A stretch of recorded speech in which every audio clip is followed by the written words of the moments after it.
Welcome to Chinese Novel Audio Wave. Chapter 101. Longjia and his team got the confirmed location.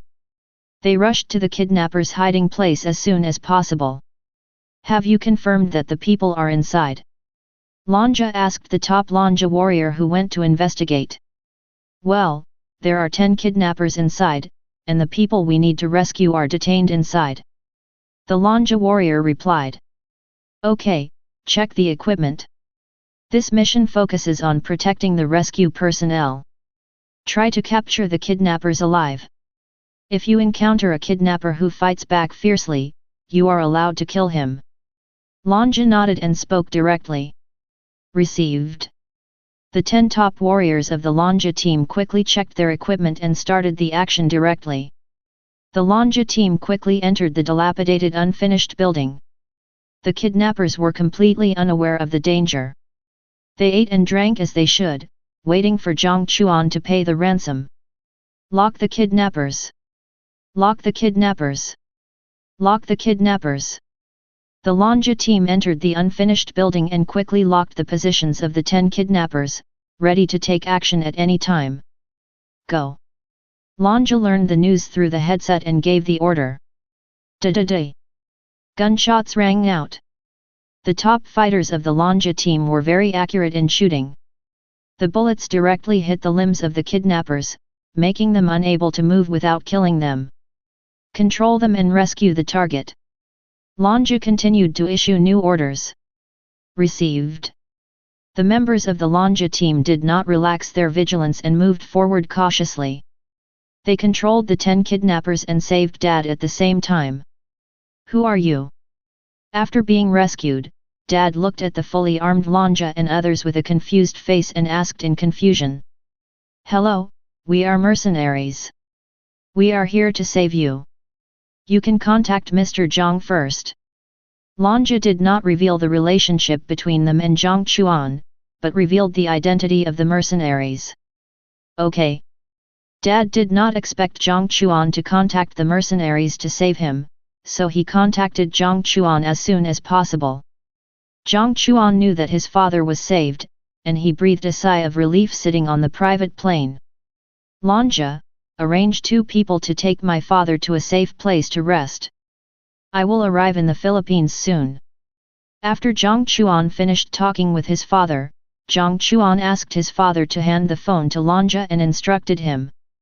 Okay, Mr. Jiang. Longjia replied to Jiang Chuan. Jiang Chuan couldn't help laughing when he heard this title. He didn't expect that Longjia, who looked cold, had such a delicate side and didn't reveal his identity. 2 Longjia warriors personally escorted Dad away from here and went to the nearby city of the Philippines. Dad looked back at the city again. At this moment, he was afraid and happy to have survived the disaster. Daddy was temporarily relieved with the protection of 2 dragon teeth warriors. After eating and drinking, he felt tired and fell asleep in the hotel. 4 hours. Jiang Chuan arrived in the Philippines smoothly and found the unfinished building where Dragon Teeth and his friends were. It's you. The kidnappers saw Jiang Chuan coming and their eyes showed horror. We met. Jiang Chuan stared at them calmly with a cold smile on his face. We were wrong, please let us go. That's right, brother, we shouldn't kidnap your relatives, please let us go. Brother, we haven't used the money you transferred to us yet, it's all in the card, we will return all the money to you, please let us go. The kidnappers saw Jiang Chuan coming and realized that they were in danger, so they could only kowtow and pray that Jiang Chuan would let them go. When you kidnapped my relatives, the ending was doomed. Do you know why I came here? I came here to kill you myself. Jiang Chuan smiled coldly when he heard their begging for mercy. Looking at the 10 kidnappers in front of him, his eyes revealed a cold chill. He directly took the pistol handed over by Longjia, shot them in the head, and killed the 10 kidnappers. There are more than 5 million mijin in this card. You and your brothers can share it. This is also a reward for you. Jiang Chuan looked at the dead kidnappers without any change on his face. He said to Longjia beside him. Thank you, Dragon King. Longya and the others heard Jiang Chuan's words and thanked him happily. Well, leave 2 people to deal with the bodies, and the others leave here first. Jiang Chuan smiled and said to the people of Longya's team. Yes. Jiang Chuan and his team left the unfinished building. No one knew what happened here, and the disappearance of the 10 kidnappers from the Philippines would not attract attention. Jiang Chuan and Longya are sitting in a car in the internet. He also learned about Brahman's recent situation. With the help of the Longya team, Brahman has developed rapidly. Brahman has obtained half of the territory of the underground world of Siam, and it is only a matter of time to unify the underground world of Siam. Jiang Chuan also got another piece of news from Longya. The Hell organization has opened a branch in northern Myanmar. This time they are hiding in the dark and have not supported any forces. Jiang Chuan learned the news and understood that it is difficult to find the rat in the dark like the Hell organization. As long as the other party does not offend himself, his family and friends, he can only treat the other party as non-existent. Jiang Chuan and Longya returned to the hotel where Dad lived. It's okay here, you can go back. If there is anything, I will contact you. Dragon King, I will leave 2 brothers behind. They can protect your family, and you can rest assured. Before Longya left, he left 2 top fighters of the Longya team. Jiang Chuan saw that Longya was so careful and agreed with a smile. During the time when Dad was kidnapped, he suffered a lot of torture. He slept for a whole day and night before waking up. Second brother, when did you come? When Dad woke up, he saw Jiang Chuan sitting next to him. He asked in surprise. Dad, you are too brave. You dare to go abroad alone. Don't you know that it is very chaotic abroad? Jiang Chuan could feel Dad's joy, but still said with a bitter face. I was also deceived this time, otherwise I would not have gone abroad. Dad also smiled bitterly when he heard Jiang Chuan's words. He had experienced so many years and had never been deceived. Now he was deceived in his 50s and 60s. He felt very ashamed. Deceived? Jiang Chuan looked at Dad after hearing this, wanting to know the details. Dad did not hide it and told Jiang Chuan directly. He went abroad this time because he received a message from his first love. His first love asked him to go to Korea first, and then to the Philippines. Finally, he was deceived into a casino, but Dad didn't gamble, so he left the casino. As soon as Dad left the casino, he was kidnapped by a group of masked men. Dad, you have encountered a pig-killing scam. Jiang Chuan heard about his father's experience and realized that this was a pig-killing scam among online frauds. Chapter 102. Dad, you need to learn more about anti-fraud knowledge to avoid being cheated again next time. Jiang Chuan looked at his father and said this seriously. Well, I will read more about anti-fraud knowledge after I go back. Dad also listened and did not refute Jiang Chuan. This experience made Dad alert. Dad, the plane is ready. Let's go back and rest for a few days. Next time you want to travel abroad, take these 2 brothers with you. They will protect your safety. Jiang Chuan said nothing more to his father. Okay. Dad smiled and agreed. He took a look at the 2 Dragon Fang warriors prepared by Jiang Chuan and accepted them without objection. Jiang Chuan and Dad returned to China together. Dad, why are you back? When Lin Xiaoxiao returned home, she saw Dad's armor and was instantly surprised. I've been away for so long, so I naturally miss you, Xiaoxiao. I came back to see you this time, and then I'll go out for a walk. Dad has been to many places during this period, and his mentality and tone have changed a lot. I miss my dad too. Lin Xiaoxiao laughed happily. Dad cooked for the family of 3 and had dinner. After eating and drinking, Dad returned to his room and started to study, learning some languages of other countries, learning some customs of other countries, learning some etiquette including anti-fraud knowledge. Jiang Chuan also understood this matter through his dad's incident. Internet fraud is pervasive, especially the elderly and young people are easily deceived. He plans to use hacker technology to create a powerful intelligent anti-fraud software. Jiang Chuan started to act as soon as he thought of it. He received a part of the thanks every day, and stayed in the room for the rest of the time, devoting himself to the development of intelligent anti-fraud software. The world's first hacker technology exchanged by Tongzi is indeed very strong. He did not encounter any problems during the research and development, and it was very smooth. Dad stayed at home for half a month. He couldn't stay idle, so he left Jiangbei City again, planning to travel around the country and start a global tour. Jiang Chuan and Lin Xiaoxiao also understood that their father had suffered all his life, so they would not stop him from doing anything he wanted to do, and let him travel, eat, drink and have fun. Time passed unnoticed. A month passed in a flash. Jiang Chuan also completed the intelligent anti-fraud software. Through the world's first hacking technology, Jiang Chuan created an intelligent anti-fraud software that can be used by all people. This software can effectively block overseas calls and harassing calls.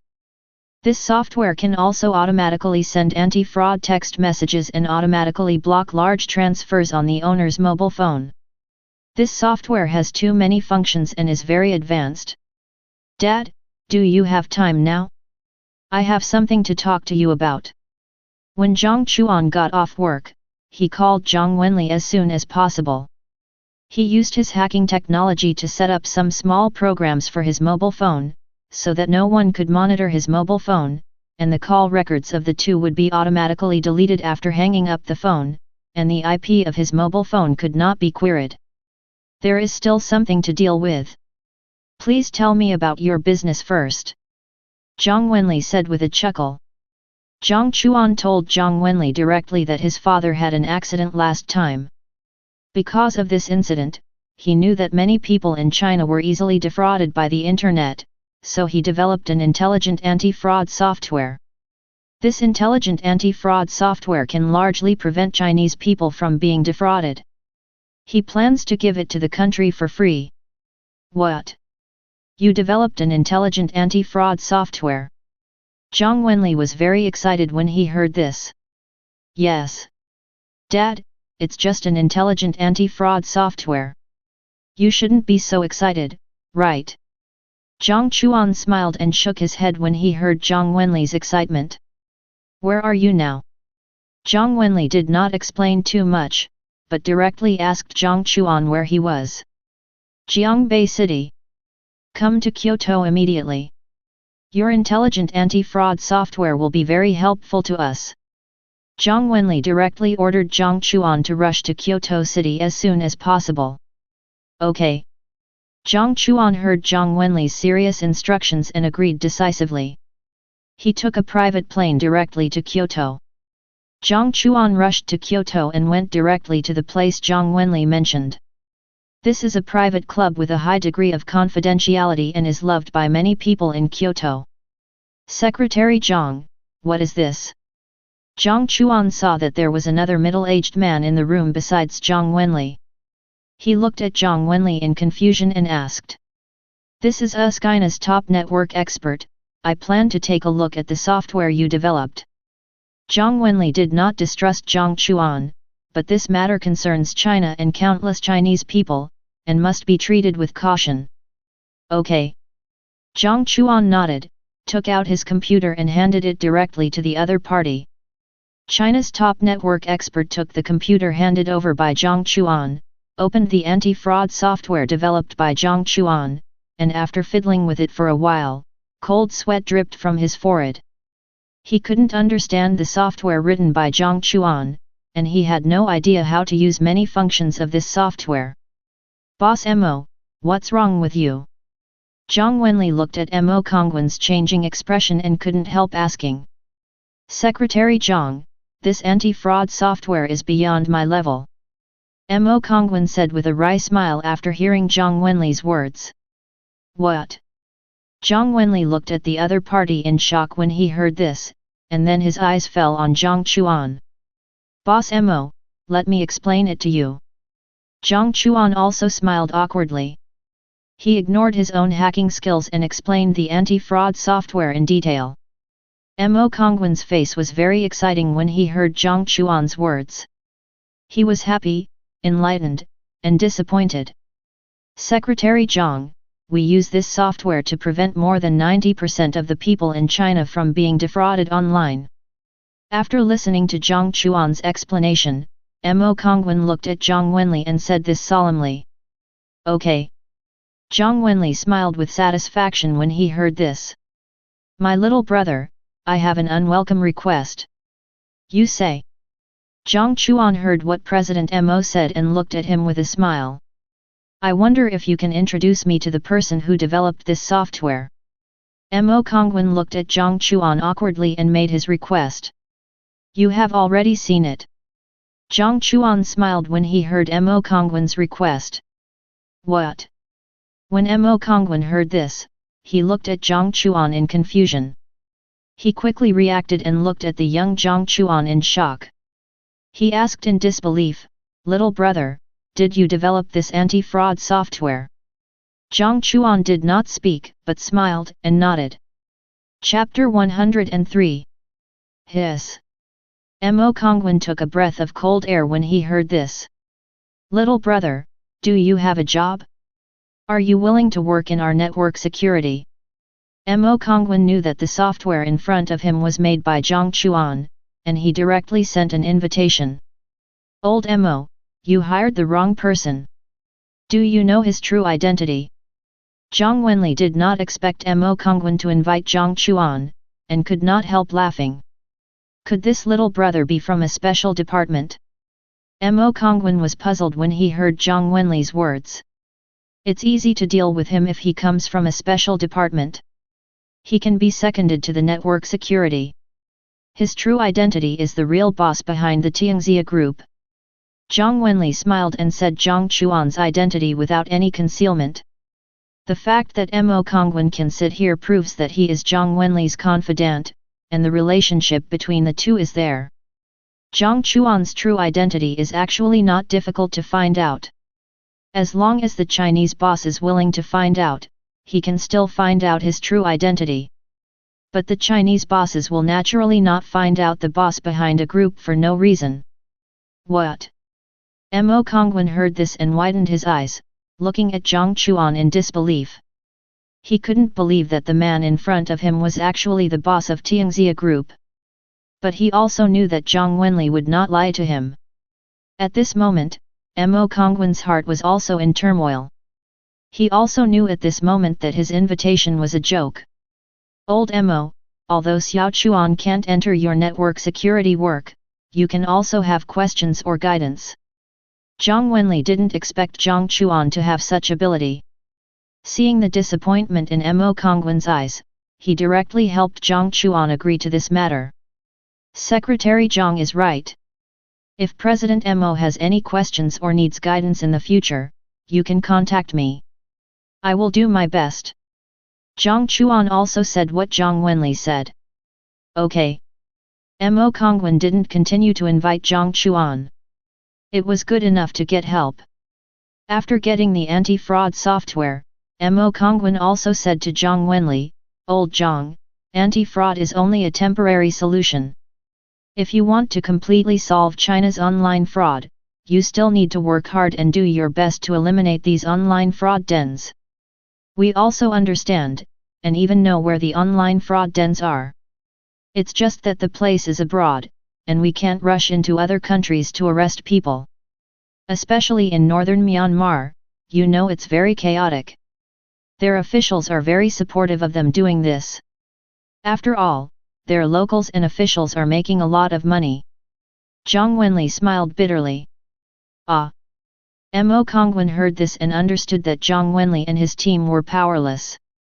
China's national strength can easily solve northern Myanmar, but once it takes action, it will start a war. China has always adhered to peace and will not take the initiative to start a war. Naturally, it is impossible to get involved in other countries without consent. China can also send a secret team to go there, but how can the weapons of the secret team compete with a country? This is not realistic. Mo Kongwen did not continue to discuss this with Zhang Wenli. The root cause cannot be cured for the time being, so he can only cure the symptoms as soon as possible, and he left here first and returned to the network security department.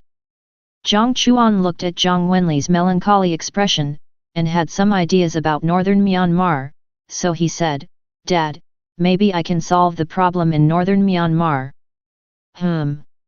Zhang Wenli looked at Jiang Chuan after hearing this. Jiang Chuan directly told his plan. Jiang Wenli heard Jiang Chuan's plan, pondered for a while, and finally agreed.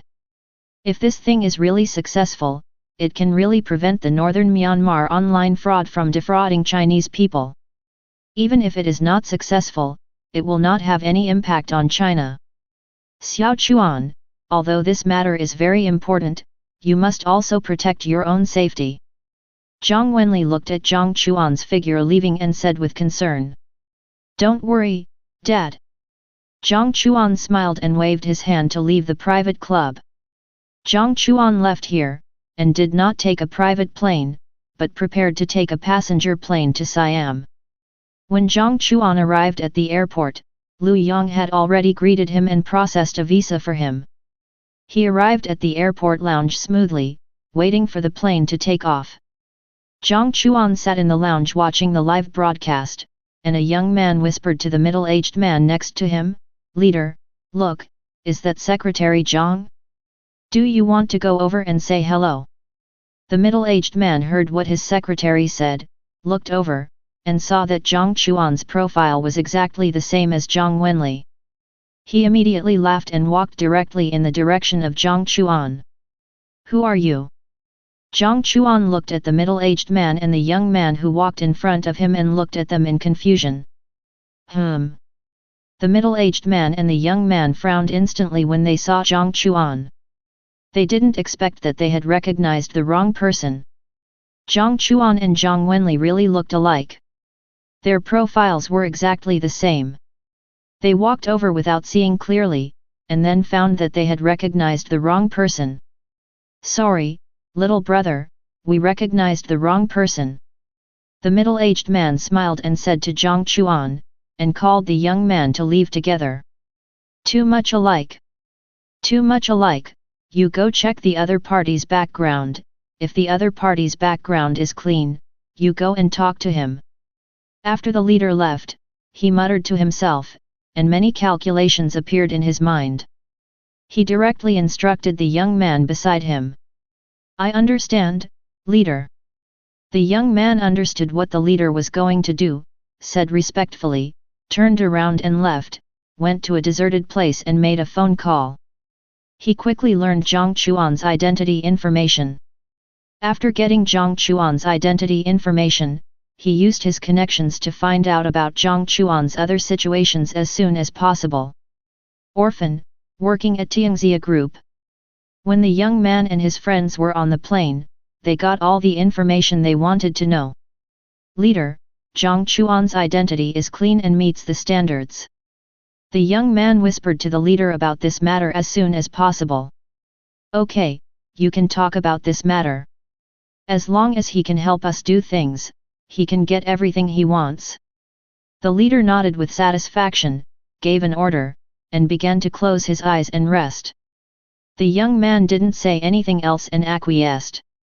On the other side, Jiang Chuan didn't know these things yet. He had already boarded the plane to Siam. "Lao Wang. Mr. Zhang." The plane Jiang Chuan was on arrived at the airport. When he walked out of the airport, Long Ye and Song Zan had been waiting for a long time with many people. "Too exaggerated, don't do this next time." Jiang Chuan looked at the dozen luxury cars and dozens of people welcoming him. The traffic around him was congested. He frowned and said, "Okay, Mr. Zhang." Song Zan replied respectfully, picked up Jiang Chuan, and returned to his manor as soon as possible. Chapter 104. What's the situation in Siam? Jiang Chuan arrived at the manor and sat in the upper seat. Lanja and Songzhen sat below Jiang Chuan, while the others sat separately. What's the situation in the underground world? Jiang Chuan looked at Lanja and Songzhen and asked. Young Master Jiang, most of the underground world of Siam has been annexed by us. In half a month at most, the underground world of Siam will be in our hands. Songzhen said this respectfully, and the excitement in his eyes could not be concealed at all. Okay, when the underground world of Siam is completely taken over, we need to fight it out. Jiang Chuan heard that the progress of the underground world of Siam was very smooth, and now most of the underground world of Siam has been taken over, and he was very satisfied. Yes. Songzhen heard that the Brahmin was about to go abroad and get involved in the underground world of other countries, and the excitement in his eyes became more and more intense. He wanted to unify the underground world of Siam immediately and conquer the underground world of other countries as soon as possible.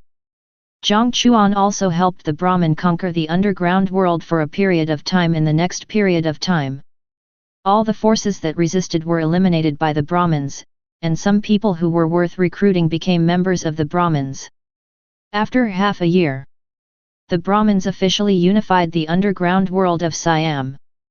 The Siamese government also knew the news and acquiesced to everything. In half a year, Songzhen opened up many relationships, divided most of the benefits, and obtained the consent of the upper leaders. At this moment, Songzhen was extremely excited. He became the #1 person in the underground world of Siam. He was about to take a new step and build the Brahmins into a world organization like the Mafia. Then he would be the godfather of the world. Mr. Jiang, what is the next goal of the Brahmins? The underground world of Siam was unified, and Songzhen looked at Jiang Chuan in awe and asked. Northern Myanmar. Jiang Chuan understood what Songzhen meant and directly said a name. Northern Myanmar. Songzhen frowned slightly when he heard Jiang Chuan's words. Songzhen understood the place of Northern Myanmar. There are pornography, gambling, and drugs everywhere. It is said that the electronic fraud industry has also emerged during this period. Is Jiang Chuan planning to get involved in this industry? Songzhen knows that Jiang Chuan hates drugs and gambling very much. As for the pornography industry, he did not prohibit it. After all, there is a market for this industry and there is demand. He can only try to control it as much as possible. Yes, your next battlefield is in northern Myanmar. I want you to unify the entire underground market in northern Myanmar in the shortest possible time. Jiang Chuan did not say much, and directly ordered Songzhen to complete this matter. I understand. Songzhen did not ask more questions and agreed respectfully. Lanja, have some powerful Brahmins been sent to the Dragon Soul mercenary group? Jiang Chuan's eyes fell on Lanja and asked directly. They have been sent to the Dragon King. They have started training. They will be able to come back to strengthen the strength of the Brahmins in 3 months at the earliest and half a year at the latest. Lanja told Jiang Chuan everything. That's good. Your next task is to use any means to occupy northern Myanmar as soon as possible. Once you occupy the underground world in northern Myanmar, contact me as soon as possible. Jiang Chuan nodded with satisfaction and spoke directly. Yes. Longya and Songzhen heard this and answered respectfully. Ding ding ding. When Jiang Chuan finished talking with Longya and Songzhen, he suddenly received a call. He turned on the phone and found that it was Wang Kong. He answered the phone in confusion and asked with a smile, Brother Wang, how come you have time to call me? Xiao Chuan, Xiao Su said that you are very capable abroad. We are now in some trouble in Siam. See if you can help us solve it. Wang Kong's tone was hurried and he took a deep breath. Obviously something happened. Brother Wang, I am also in Siam. Where are you? I will go there immediately. Jiang Chuan knew that the other party was in trouble and asked the other party directly about the specific location. We are in the City of Angels. They are right there, kill them. Wang Kong was delighted to learn that Jiang Chuan was in Siam. He was about to tell Jiang Chuan the exact location, but suddenly he heard an angry voice. Run! Qin Dong's voice also sounded at this moment, pulling Wang Kong to run away quickly. Wang Kong's cell phone also fell to the ground when Qin Dong dragged it. "Brother Wang, Brother Qin!" Jiang Chuan shouted loudly a few times, but he didn't hear the voices of Wang Kong and Qin Dong, only the shouting and killing. "Damn it!" Jiang Chuan's face suddenly became ugly and gloomy. "Songzhen, ask me immediately if there is any trouble in the underground world of the City of Angels, and if our people are chasing two Chinese people. Tell them to stop immediately. If anyone hurts them, I will kill him all over the country." Jiang Chuan looked at Songzhen with murderous eyes and said coldly.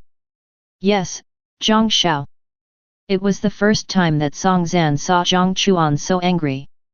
He immediately answered and contacted his confidant. After Songzhen made the call, he was the first to know what happened in the underground world. Wang Kong and Qin Dong brought several female internet celebrities to travel to Siam. Siam is really good for traveling. After they had enough food and drink, they went to the largest bar in the City of Angels to experience the bar culture of Siam. The female internet celebrities brought by Wang Kong and Qin Dong looked really good, which naturally attracted the attention of many people in the bar. These people saw that Wang Kong and Qin Dong were generous and knew that they were either rich or noble, so most people naturally did not dare to approach them. But an accident happened. The third son of Siam's gender group also went to the bar and fell in love with the female internet celebrities brought by Wang Kong and Qin Dong. Who are Wang Kong and Qin Dong?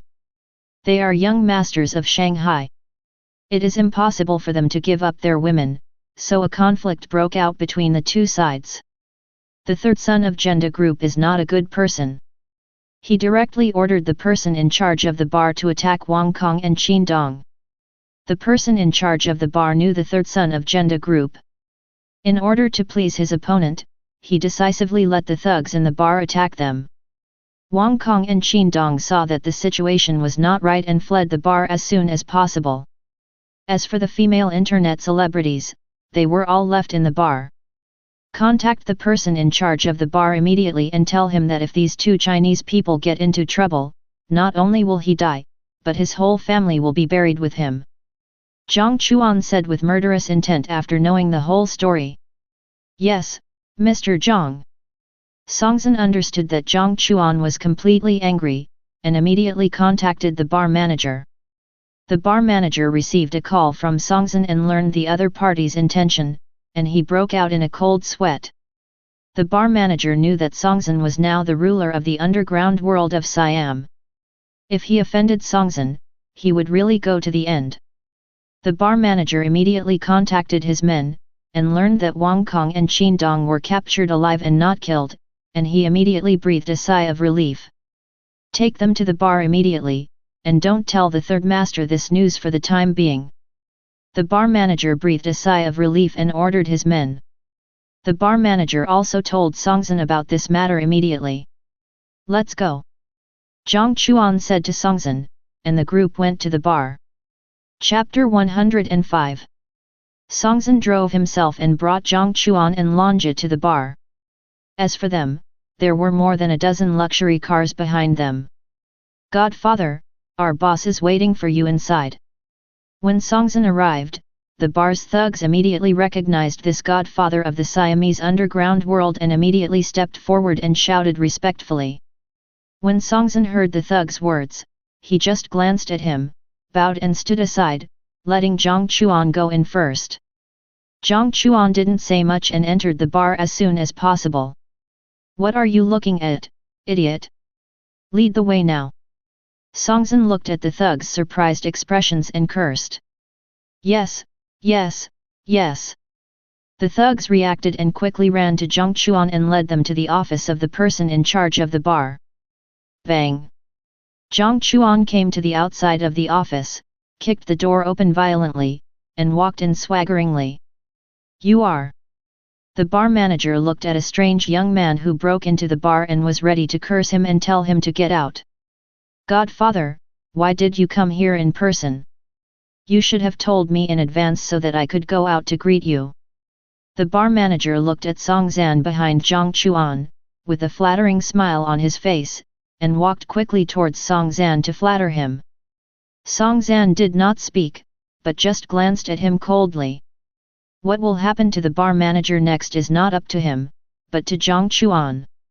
Jiang Chuan ignored the bar manager and walked towards the two people who were tied up and wearing black hoods. Crash! Jiang Chuan took off the hood directly, and Wang Kong and Qin Dong's miserable appearance was exposed in front of Jiang Chuan. Hey! Jiang Chuan was relieved when he saw that the two were still alive. He was really worried that the bar manager would just find two Chinese people to fool him. Xiao Chuan. Wang Kong and Qin Dong had their hoods taken off. They took a deep breath, saw Jiang Chuan's appearance clearly, and shouted excitedly. Brother Wang, Brother Qin, it's all right now. Jiang Chuan personally untied the ropes on the two people and said to them with a smile. Ah! When Jiang Chuan untied their ropes, the scabby wounds were touched again, and the two screamed in pain. At the beginning, they didn't feel the pain in order to escape, but now that the crisis was over, the pain instantly swept through their bodies. Send them to the hospital for treatment. Jiang Chuan ordered Song Zan behind him. Okay, young Master Jiang. Song Zan replied respectfully, and called a few men directly to send Wang Kong and Qin Dong to the hospital as soon as possible. Xiao Chuan, we can still hold on. How about letting us deal with this guy? Lao Qin and I have never been bullied like this in our lives. This time we almost died in Siam. It will be very uncomfortable if we don't get rid of this anger in our hearts. Wang Kong endured the pain in his body and looked at Jiang Chuan and asked. Wang Kong and Qin Dong have already seen the current situation. The people brought by Jiang Chuan have already controlled the situation. The bar manager did not dare to offend Jiang Chuan at all. The other party became a lamb to be slaughtered. Naturally, he planned to personally greet the bar owner who almost killed them. Okay. Jiang Chuan looked at the hatred in Wang Kong and Qin Dong's eyes and immediately agreed. Call all your thugs over, don't think about running away. Jiang Chuan's eyes fell on the bar manager and said this sentence indifferently. Okay. The bar manager heard Jiang Chuan's words, saw Song Zan's attitude towards Jiang Chuan, and understood that this young man was the leader among all people. He did not dare to disobey Jiang Chuan's orders and agreed. Brother Wang, Brother Qin, these people have a boss behind the scenes, and there are people chasing you, you can do whatever you want. At this time, you can take revenge and complain. Jiang Chuan looked at all the thugs who were called over, and he looked at Wang Kong and Qin Dong with a smile and said to them. I advise you not to fight back. If any one of you dares to fight back, I will not only take your life, but also the life of your whole family. Jiang Chuan's cold eyes swept over everyone, leaving this sentence coldly. When the bar manager and the thugs heard Jiang Chuan's words, they felt cold all over, and they did not dare to fight back for their families. You are the damned one who wants to kill me. I will beat you to death. You guys had a lot of fun chasing me, right? Are you still having a lot of fun now? Did I provoke you? You actually want to kill me? You damned idiots, go to the magic city of China and ask who dares to attack me. Wang Kong and Qin Dong were very angry at the moment. They beat each other violently while roaring, venting the anger in his heart. The two used fists for a while, and when they were tired of fighting, they used weapons. In the end, everyone was beaten to a bloody mess, and they were willing to stop. Wang Kong and Qin Dong also had a sense of measure in their attacks, so as not to hurt anyone's life. Brother Wang, since Brother Qin's anger has been vented, let's go for treatment first. Your wounds have worsened. Ah! It hurts so much, Xiao Chuan, send me to the hospital immediately. I don't want to die here. I haven't played yet. Jiang Chuan didn't expect Wang Kong and Qin Dong to be so rough. Seeing that their wounds had worsened, he kindly reminded them.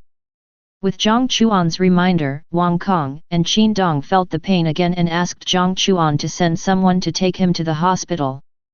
Send Brother Wang and Brother Qin to the hospital, and send them to the hospital as well. Since Brother Wang and Brother Qin have already taught them a lesson, the grudges are written off. Jiang Chuan glanced at Song Zan, and at the bar manager and others, and gave the order directly. Yes. Song Zan nodded respectfully, called his men, and sent everyone to the hospital for treatment. Have you found the third son of the Genda group? Jiang Chuan knew the real culprit behind this time, so it was impossible to pretend that it had not happened. Mr. Jiang, I have found it. It's just that the Genda group is the first group in Siam. If we offend them, it will only harm us and not benefit us. Song Zan told Jiang Chuan, and at the same time said what he wanted to say. Genda group is only the first group in Siam, not the first group in the world. Jiang Chuan just smiled coldly. When Song Zan heard this, he instantly remembered another identity of Jiang Chuan, the person in power behind the Tianxia group. I'll take you there right away. Song Zan said respectfully, and personally took Jiang Chuan out of the bar manager's office and quickly rushed to the back of the bar. The back of the bar is a private room specially prepared for the rich and powerful. When they find fun and want to relax, they can come to this place. Who are you? Leave now, otherwise don't blame us for being rude. When Jiang Chuan led Song Zan and Longya over, the two bodyguards stationed outside the room saw Jiang Chuan and others, and immediately spoke coldly.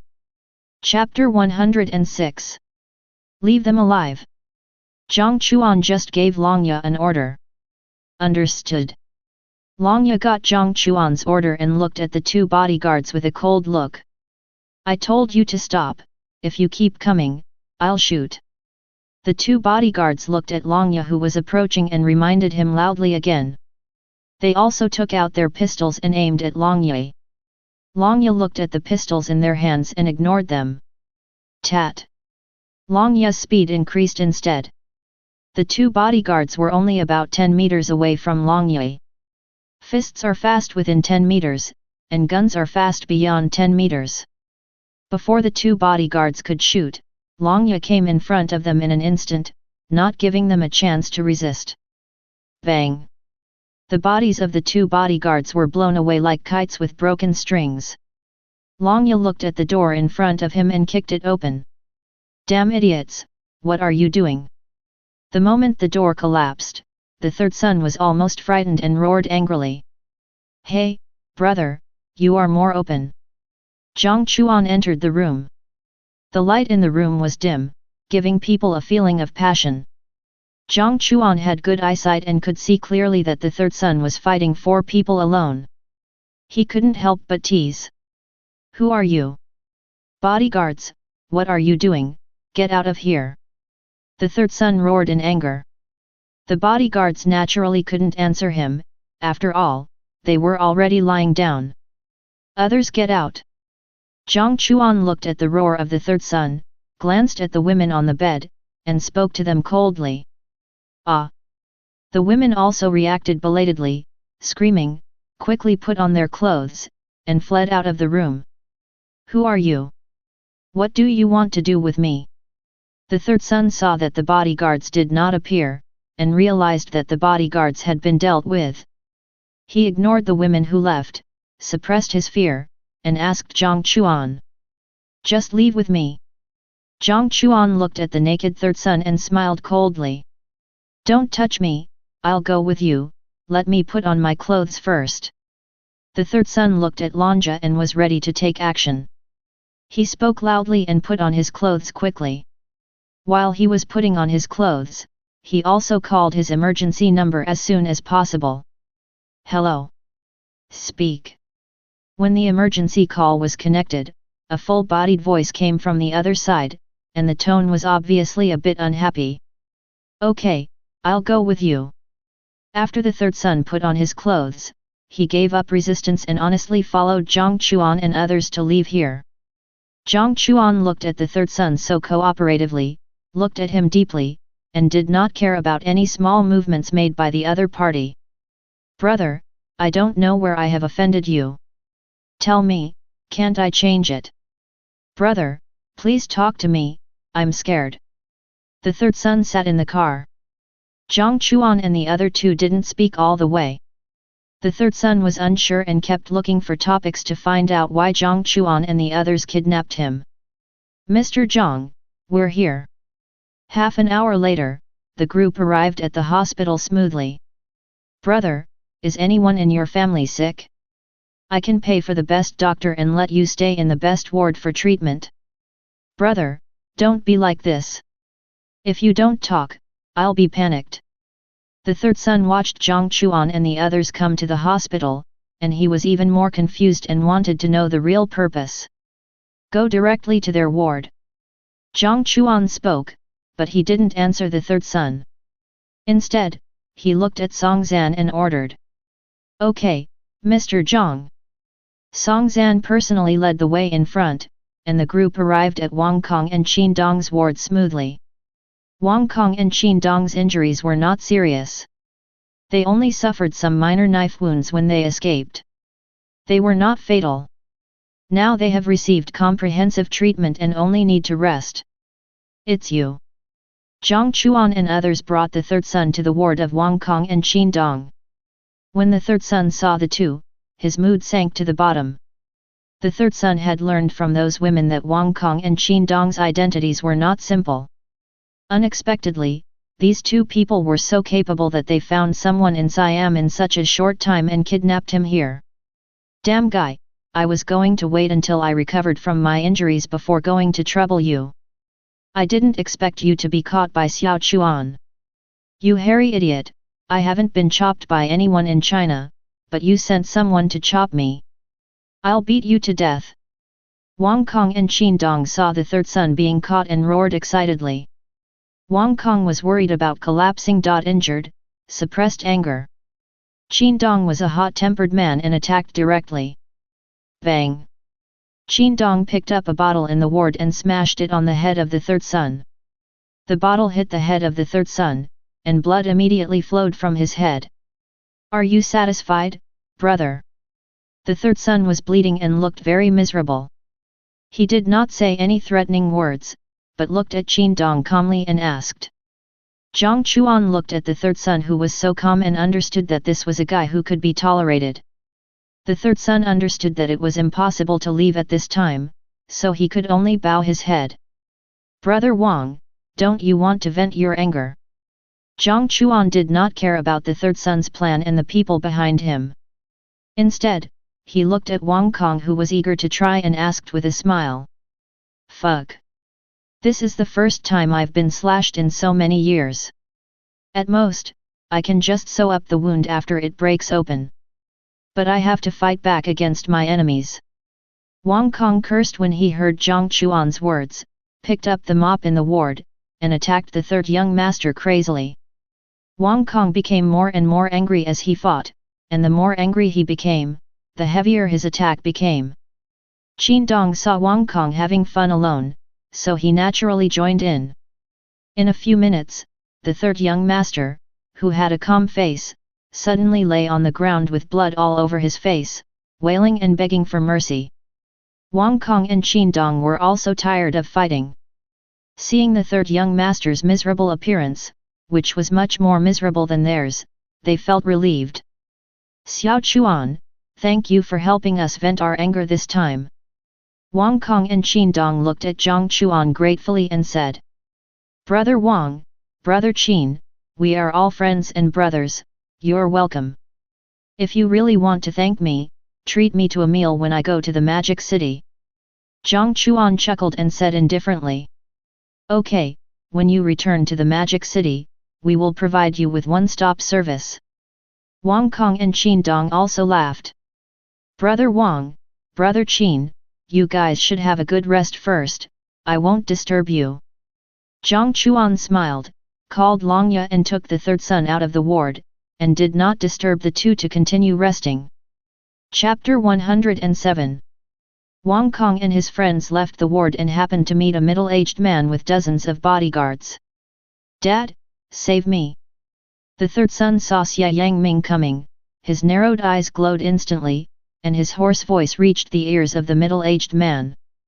Even the third son wanted to break free from Lanja, but he couldn't do it. Xiao San. Xia Yangming heard the words of the third son, looked over in the direction of the voice, and just saw the third son in Lanja's hands. Friends, what's the situation? You beat my son like this. Although this guy is useless and has accomplished nothing, he is my son after all. If you can't give me an explanation, you can't leave here today. The bodyguards under Xia Yangming surrounded Jiang Chuan and the others, and looked at Jiang Chuan and the others with cold eyes. He did something wrong, so he naturally needs to pay some price. Facing the strong Xia Yangming, Jiang Chuan glanced at the bodyguards surrounding them and chuckled. It's not your turn to teach him a lesson even if he did something wrong. I'm fair. If you let my son go and get out of my bodyguard's hands, I'll let you go. Xia Yangming looked at Jiang Chuan and said coldly. Then let's see if you can save your son from me. Jiang Chuan would naturally not give in to the strong Xia Yangming, and looked at him with a sneer. Don't drink the wine, do it, don't hurt the third son. Hearing this, Xia Yangming's eyes became more and more indifferent, and he gave orders directly to the bodyguards. Yes. The bodyguards received the order and attacked Jiang Chuan and the other two with bare hands. The movement here naturally attracted the attention of the hospital staff. They contacted the local public security bureau as soon as possible, hoping that they would send someone to deal with it. I'm enough. Lanja looked at the bodyguards rushing towards them, handed the third son in his hand to Song Zan, and looked at the group of bodyguards with fiery eyes. Fight! Lanja roared, like a tiger rushing into a flock of sheep. Lanja's fighting was open and closed, and he was very powerful. One punch and one kick, he easily knocked down Xia Yangming's bodyguards. In 3 minutes, the bodyguards who rushed towards Jiang Chuan and his men lay on the ground wailing. How is this possible? Xia Yangming looked at the bodyguards he brought with him and all were knocked down, and looked at Jiang Chuan and the other two in disbelief. Who are you? Xia Yangming's face became solemn. The identity of a person who could have such a bodyguard could not be simple. It doesn't matter who I am. I just want to tell you that this world is big, there are people outside people, and there are heavens outside heavens. Your gender group may be really good in Siam, but it's just like that in the world. This matter is over. Next time you dare to continue to offend my relatives and friends, I will let you know what it means to offend me. Jiang Chuan's expression was very relaxed, and his tone was full of strength. Let's go. Jiang Chuan left this sentence, without caring about what Xia Yangming was thinking, and left the hospital directly. When they left, the third son was handed over to the other party. Pa! Xia Yangming looked at the third son who was beaten and bruised, glanced at the bodyguards lying on the ground, and was so angry that he slapped the third son in the face. Dad, why did you hit me? The third son was stunned by the slap and asked in confusion. Stupid, you only know how to cause trouble for me every day. I am upset when I see you. You and this group of bodyguards go to the hospital for treatment immediately. I still have things to deal with. Xia Yangming cursed angrily, left this sentence, and turned to leave here. When both parties left, the police from Siam also arrived. The third son solved the matter with a phone call, and even scolded the police from Siam. The police of Siam knew the identity of the third young master, and they dared not speak out, and left the hospital in disgrace. Find out a few people for me. Xia Yangming left the hospital and immediately found the underground world through his connections to find out about Jiang Chuan and others. Xia Yangming spent money, so the underground world naturally took action immediately. The underground world also quickly found out about the identities of Jiang Chuan and others, and told Song Zan about it immediately. Mr. Jiang, Xia Yangming found out about us through the underground world. Song Zan told Jiang Chuan about this. It seems that this guy is not giving up. If so, go and meet him. Jiang Chuan learned about this, guessed the other party's thoughts, and smiled and said to Song Zan beside him. Okay Zhang young master, do you want to reveal your identity? Song Zan agreed and asked before leaving. You decide. Jiang Chuan smiled casually and didn't take it too seriously. Yet, Song Zan understood what Jiang Chuan meant and turned to leave. He immediately contacted the underground world personnel and asked them to notify Xia Yangming. Why is it you? Xia Yangming saw Song Zan and looked at him in surprise. Godfather. Song Zan smiled and didn't say anything. The underground world personnel around him immediately shouted to Song Zan respectfully. What? When Xia Yangming heard these people's names, he instantly knew that Song Zan in front of him was the only king of the underground world of Siam. Xia Yangming knew Song Zan's identity, and Jiang Chuan's identity would only be more terrifying. At this moment, Xia Yangming's desire for revenge was much weaker. After a brief exchange between Xia Yangming and Song Zan, Xia Yangming also learned some of Jiang Chuan's background, and he completely extinguished his desire for revenge. He couldn't afford to offend the other party's identity and background, so he could only swallow all the grievances this time. After Wang Kong and the others' affairs were resolved, Song Zan and Longya also discussed it and immediately sent a part of their personnel to northern Myanmar to prepare to go and find out the specific situation. Siam's affairs were settled, and Jiang Chuan did not plan to stay in Siam any longer, and was ready to return to China. Before leaving, Jiang Chuan found Wang Kong and Qin Dong. The two learned that Jiang Chuan was going to return to China, and they were naturally willing to return to China together. Then let's go together. I plan to go back to Jiangbei and not go to the Magic City for the time being. It's okay, we also plan to go to Jiangbei City to take a look. Wang Kong and Qin Dong said with a smile at the same time. Okay, I'll book a ticket now and return home immediately. Jiang Chuan didn't say much, and immediately bought 3 tickets back to Jiangbei City. 2 hours. Jiang Chuan, Wang Kong, and Qin Dong took a plane back to Jiangbei City as soon as possible. The plane landed smoothly in Jiangbei City, and Sujia also came to the airport to pick it up as soon as possible. Sujia looked at Wang Kong and Qin Dong returning to Jiangbei with Jiang Chuan, and naturally welcomed them, and even invited everyone to go to Su's hot pot restaurant for a meal. Chapter 108.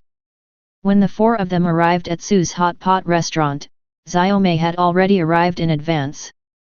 The 5 of them sat in the private room, and Wang Kong and Qin Dong expressed their deep gratitude to Jiang Chuan again. This time they were able to return to China smoothly, all thanks to Jiang Chuan. Jiang Chuan smiled and told the 2 not to worry, everyone was a friend.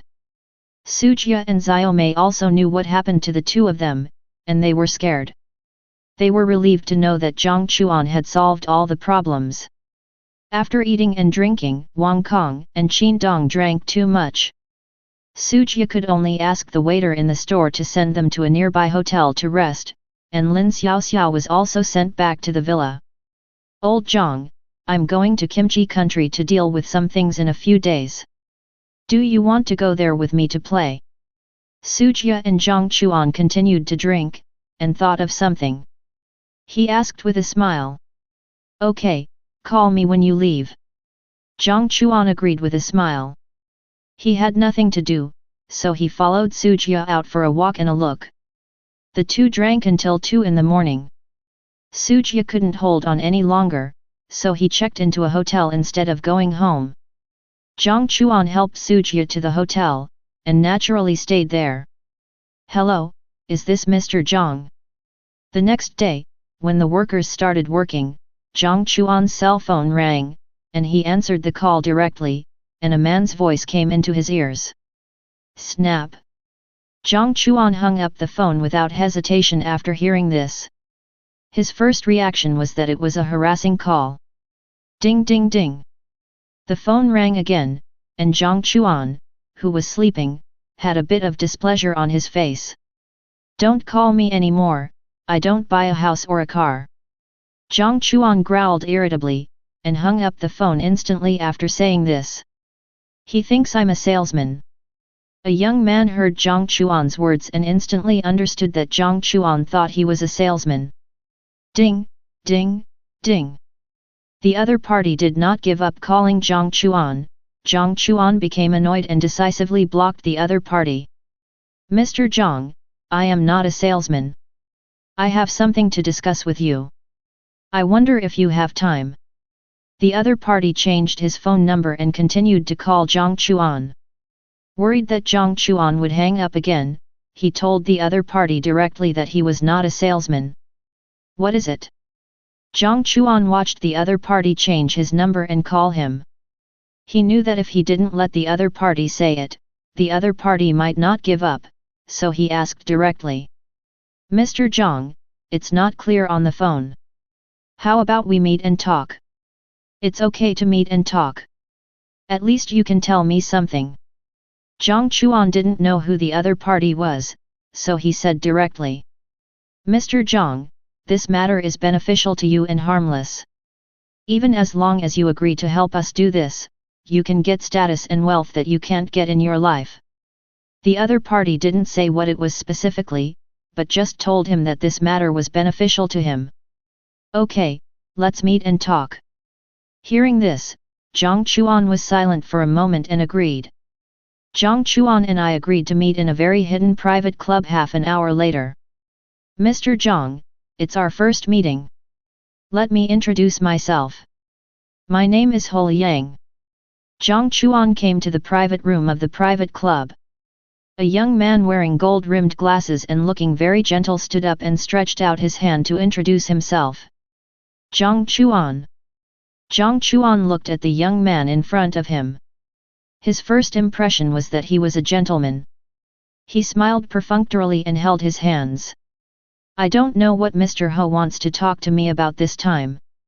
Jiang Chuan sat down directly and looked at the other party in confusion. We want to cooperate with Mr. Jiang.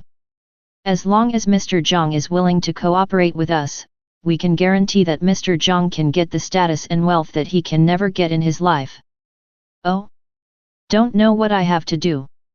Jiang Chuan looked at the other party warily and asked. Hou Yang looked at Jiang Chuan's vigilant look and smiled. He understood that it was normal for Jiang Chuan to be vigilant. This matter is very simple. You just need to cooperate with us and pretend to be someone's son. Hou Yang smiled and said what Jiang Chuan needed to do. When Jiang Chuan heard about being someone else's son, his eyes lit up for a moment, but then disappeared in a flash, and he became confused again. Being someone else's son can give you status and wealth?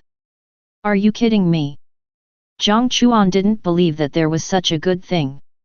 Of course, being the son of an ordinary person won't have such benefits, but being the heir of the Kyoto Jiang family does have such benefits. Kyoto Jiang family? What kind of family is this? Why haven't I heard of it?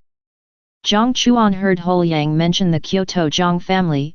He realized that the person who deceived his parents had appeared, and he asked with a puzzled look. Hou Yang's eyes were full of contempt, but he quickly concealed it and told Jiang Chuan some basic information about the Jiang family. Is the Jiang family so powerful? But if I pretend to be the other party's son, will I be in danger if I am discovered? Jiang Chuan heard Hou Yang's explanation and showed a shocked expression, and at the same time yearning. As long as you do what we do, we are 90% sure that we will not let you be discovered. Hou Yang smiled confidently. Okay. What do I need to do for you after I become the heir of the Jiang family? Jiang Chuan looked at Hou Yang's smile, his expression became hesitant, and became excited. He hesitated for a long time. Hou Yang looked at the changes on Jiang Chuan's face, but just smiled and didn't speak. He believed that no one would refuse to become the heir of the Jiang family. You don't need to do anything, you just need to accept the identity of the heir of the Jiang family with peace of mind. Hou Yang smiled and let Jiang Chuan feel at ease to become a part of the Jiang family. Ah! You really don't need me to do anything, and you still want to arrange a perfect identity for me. Jiang Chuan shouted in surprise, looking at Hou Yang in disbelief. Well, I don't want you to do anything. If you have to do something, your identity must not be discovered by anyone. Hou Yang also nodded seriously, thought for a while, and told Jiang Chuan. Don't worry, I really became the heir of the Jiang family, and I will never tell anyone until I die. Jiang Chuan naturally answered solemnly. Well, Mr. Jiang, we have a pleasant cooperation. We need to spend some time to arrange a perfect identity for you, and you will need to cooperate with us at that time. Okay, I may need to go to Kimchi country for a business trip in a few days. When I come back, how about I contact you as soon as possible? Well, let's keep in touch. When Jiang Chuan and Hou Yang finished their conversation, they left each other their phone numbers and left. Leader, the matter has been handled. Jiang Chuan is very excited and willing to cooperate with us. No one can refuse the identity of the Jiang family. The leader heard Hou Yang's words and smiled confidently. You have to work harder during this period, arrange Jiang Chuan's identity, and then let him enter the sight of that person. Remember, this matter must be done naturally, don't let anyone notice it. I understand, leader, don't worry. After Hou Yang finished the call, he left the private club immediately and began to arrange Jiang Chuan's identity and the encounter between Jiang Chuan and that person. Chapter 109. After Jiang Chuan and Hou Yang finished talking, he immediately told Zhang Wenli about the matter. Zhang Wenli asked Jiang Chuan to cooperate with them. Jiang Chuan agreed with a smile. After the conversation between the father and son ended, Jiang Chuan called Yang Yang. Asked him to find out Hou Yang's interpersonal relationships. Jiang Chuan also returned to the villa and used his own technology to find all the information about Hou Yang. After a search, he found nothing. It seems that this person used a fake identity. I hope there will be some gains from Lao Lu. Jiang Chuan believed in his own technology. Since he did not get any useful information, he guessed that the other party might have used a fake name. 3 days later, Lu Yang contacted Jiang Chuan and told him that he had not found any information about Hou Yang. This person seemed to appear and disappear out of thin air. I know, don't ask about this matter for the time being. Jiang Chuan said that he understood and asked him to stop asking and not to alarm the snake. Old Jiang, we are going to Kimchi country today. Do you have time? If you have time, let's go now. Okay, don't we take a private plane? Jiang Chuan asked. No, I'm going to pick you up on the road. I've already bought the tickets. We can just go to the airport directly. Sujia smiled and made preparations in advance. Okay. Jiang Chuan didn't say anything and smiled and agreed. Half an hour later, Sujia instantly arrived at Jiang Chuan's villa, intending to pick him up and go to the airport. Brother Wang, Brother Qin? You are going to Kimchi country too. Jiang Chuan was a little surprised to find that Sujia drove an off-road vehicle. Seeing Wang Kong and Qin Dong sitting in the back seat, he asked with a smile. Let's go and have fun together. I haven't been to Kimchi country for a while. Since you are going to Kimchi country this time, we want to go there to relax for a while. Wang Kong smiled and said. Jiang Chuan didn't say much. Naturally, he couldn't interfere with where the other party was going. The four of them arrived at the airport and took a plane to Hanyang, the capital of the Korean country. Are you here? I've arrived at Hanyang Airport. Jiang Chuan and the other four got off the plane, and Wang Kong spoke fluent Korean. Brother Wang is versatile and has mastered multiple languages. Jiang Chuan didn't expect Wang Kong to speak Korean, and said with a chuckle. Qin Dong and Sujia couldn't help laughing when they heard Jiang Chuan say that Wang Kong was versatile. Subscribe to Chinese Novel Audio Wave. Jiang Chuan looked at the two of them in confusion. Brother Wang's original words, I learned these languages just to make sure there is no language gap between us, so that we can communicate more about life. Talent. Jiang Chuan didn't expect Wang Kong to learn multiple languages in order to communicate about life, and was speechless for a while, and could only say these two words. Did you two say bad things about me? Wang Kong ended the call, looked at Qin Dong and Su Jie, and said affirmatively. No, Xiao Chuan said you are versatile, and we all agree. Dong Qin said with a smile, but Wang Kong would not believe it. He could understand that Jiang Chuan would praise him.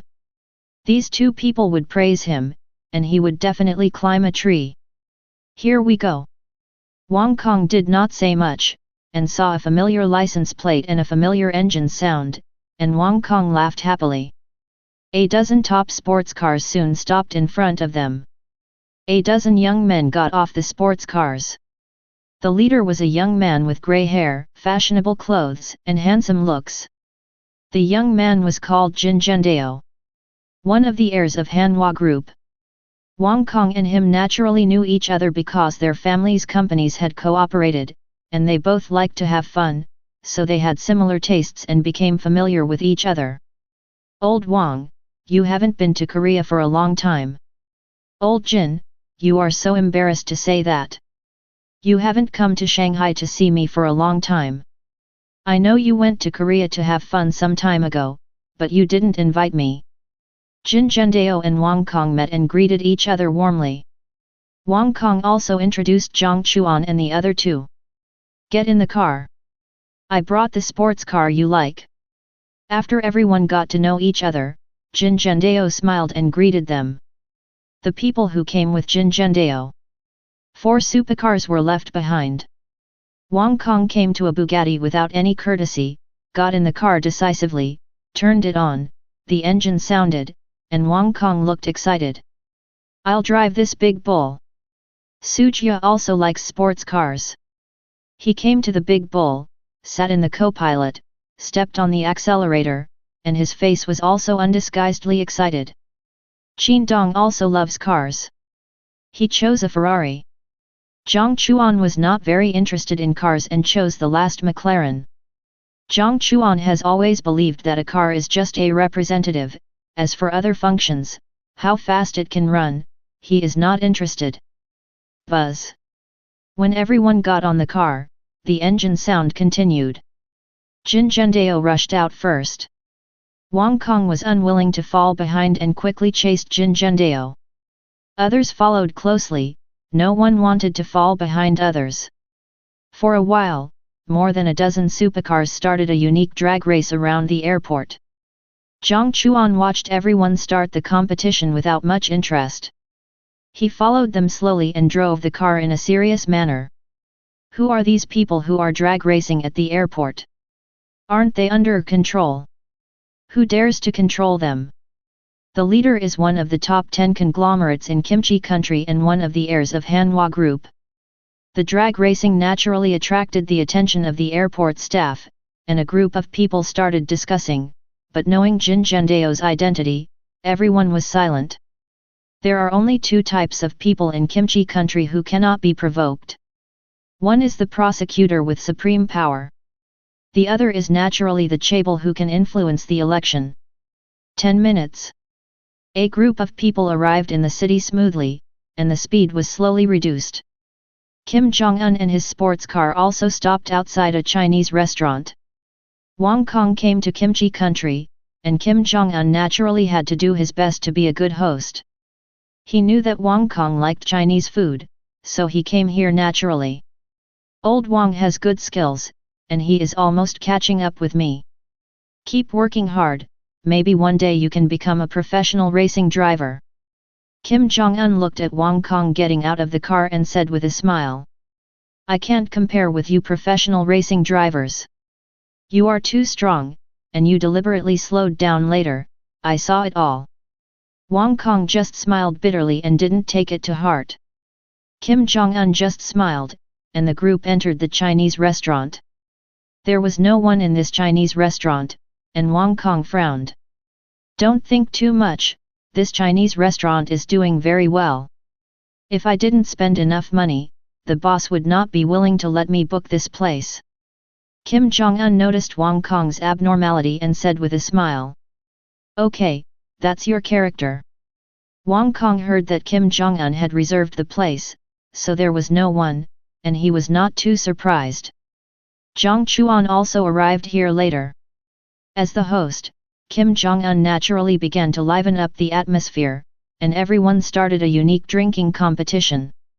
Jiang Chuan and his 4 friends also followed the local customs and accepted everyone. The 4 people represented China and fought against more than a dozen people from Kimchi country. Chapter 110.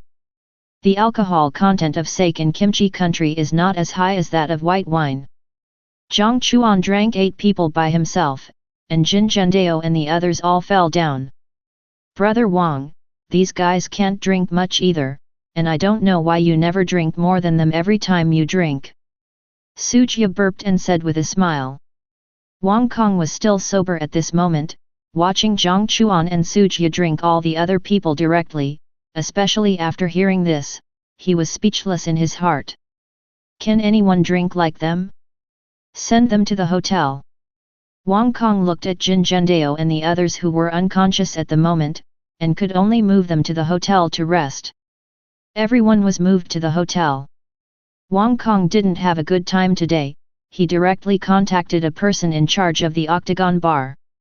Wang Kong also met this person in charge through Jin Zhendao. Mr. Wang, you haven't contacted me for a long time. Are you in Kimchi country now? Do you need me to prepare a seat for you? The person in charge of the Octagon Bar received Wang Kong's call and greeted him warmly. Well, I have arrived in Kimchi country. There are 4 of us. Don't arrange them in the box this time. Just arrange them in the hall. A slightly better position will do. Wang Kong smiled and ordered. Okay, Mr. Wang. The person in charge of the Octagon Bar smiled and agreed. It's arranged. Let's take a car. Wang Kong smiled and said to Jiang Chuan and the others, and the group took a car to the Octagon Bar. While Wang Kong was in the car, he also contacted some friends in Kimchi country. These friends knew that Wang Kong had come to Kimchi country and agreed enthusiastically. The bars in Kimchi country are really good. The 4 of them came to the Octagon Bar and looked at the magnificent decoration of the bar in front of them, like a palace. Many young people were still queuing outside, waiting to be checked in. Wang Xiao, hello. When Jiang Chuan and his 4 companions arrived, a middle-aged man who was dressed fashionably, wore glasses, and looked a bit feminine trotted over. Manager Chuan, please take us in. My seat has been arranged. Wang Kong looked at Manager Chuan and said with a smile. Wang Xiao, it has been arranged. Let's go in through the VIP channel here. Manager Chuan smiled happily and led Jiang Chuan and his companions into the bar through another VIP channel. The sound system inside the bar was so shocking that it made people's heartbeats accelerate. When the dynamic music sounded, the 4 people couldn't help but get excited. Old Wang, this place is good. Qin Dong was also excited at this moment. For the first time, he recognized the place that Wang Kong liked. Let's go over there. The people I called are also here. Let's have fun today. I will pay for all the consumption. Wang Kong smiled and said generously. Let's go, don't give young Master Wang a break today, have fun. Okay, Brother Wang. I won't be polite today. Qin Dong and Sujia were not polite. The 3 of them came to the VIP area and sat down directly. Old Chuan, bring your most expensive drinks first, and order more if it's not enough. Wait a minute, come over and drink with us. Wang Kong smiled and said to Manager Chuan beside him. Okay, young Master Wang. Manager Chuan's smile became even brighter, and he happily responded and arranged it immediately. Drink, get excited. When the drinks were served, Wang Kong asked Manager Chuan to open the glass and said with a smile. Drink. Everyone would not spoil the fun, and drank the wine in one gulp. Not long after, the internet celebrities from Kimchi country who Wang Kong called also came. These internet celebrities from Kimchi country had all been shaved, giving people a sense of technological beauty. Qin Dong and Sujia were not interested in such beauties and refused to drink with them. Jiang Chuan stayed out of the matter and refused anyone to get close to him. Manager Chuan also saw that Qindong and Sujia did not like the internet celebrities Wang Kong had called, so he used some power and called the bar staff. These staff members had long legs and black stockings and were naturally beautiful. Qindong and Sujia naturally became interested and asked Manager Chuan to serve 5 sets of the most expensive drinks again. Manager Chuan was laughing so hard that his mouth was about to split. He served and opened the wine himself and accompanied several sponsors.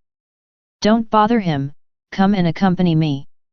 Sujia also saw Jiang Chuan's embarrassment and smiled and told the staff called by Manager Chuan.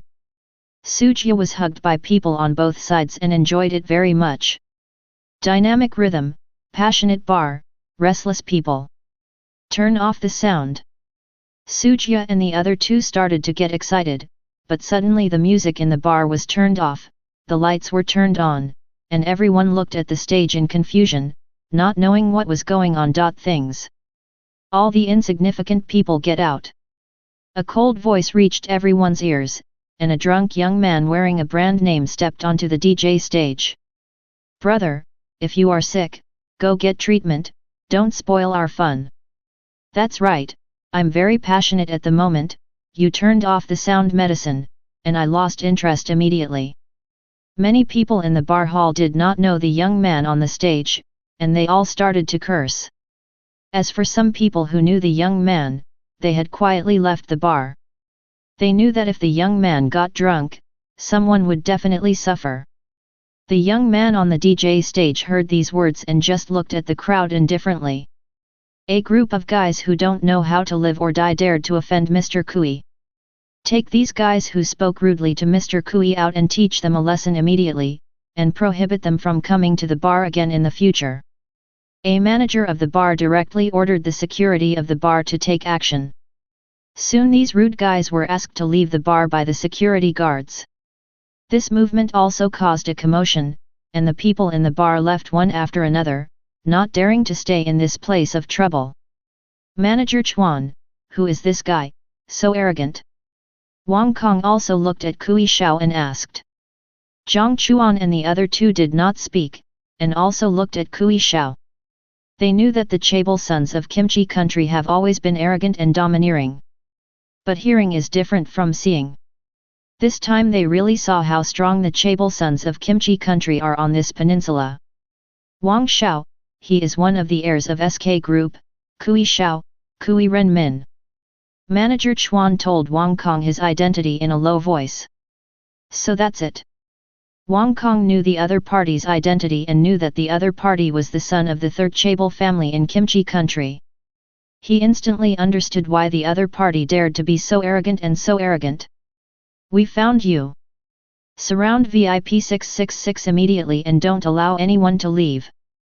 Kui Renmin completely ignored the noise in the bar. He scanned the crowd and soon set his sights on Jiang Chuan and his friends. "Hey!" Jiang Chuan and his 4 friends frowned when they heard this. They knew they were sitting here. "Old Wang, when did you offend the other party?" Qindong looked at Wang Kong and asked with a wry smile. Although Jiang Chuan and Qindong did not speak, their eyes also fell on Wang Kong, and the meaning was very clear. Chapter 111. Manager Chuan, what's going on? Wang Kong was also confused, looking at Manager Chuan with an ugly face. "Mr. Wang, I'll go ask right away." Manager Chuan also understood that Mr. Kui suddenly attacked Jiang Chuan and his table. "What are you doing? Who asked you to do this?" Manager Chuan stood up, he had to defend Wang Kong. Wang Kong is now his client.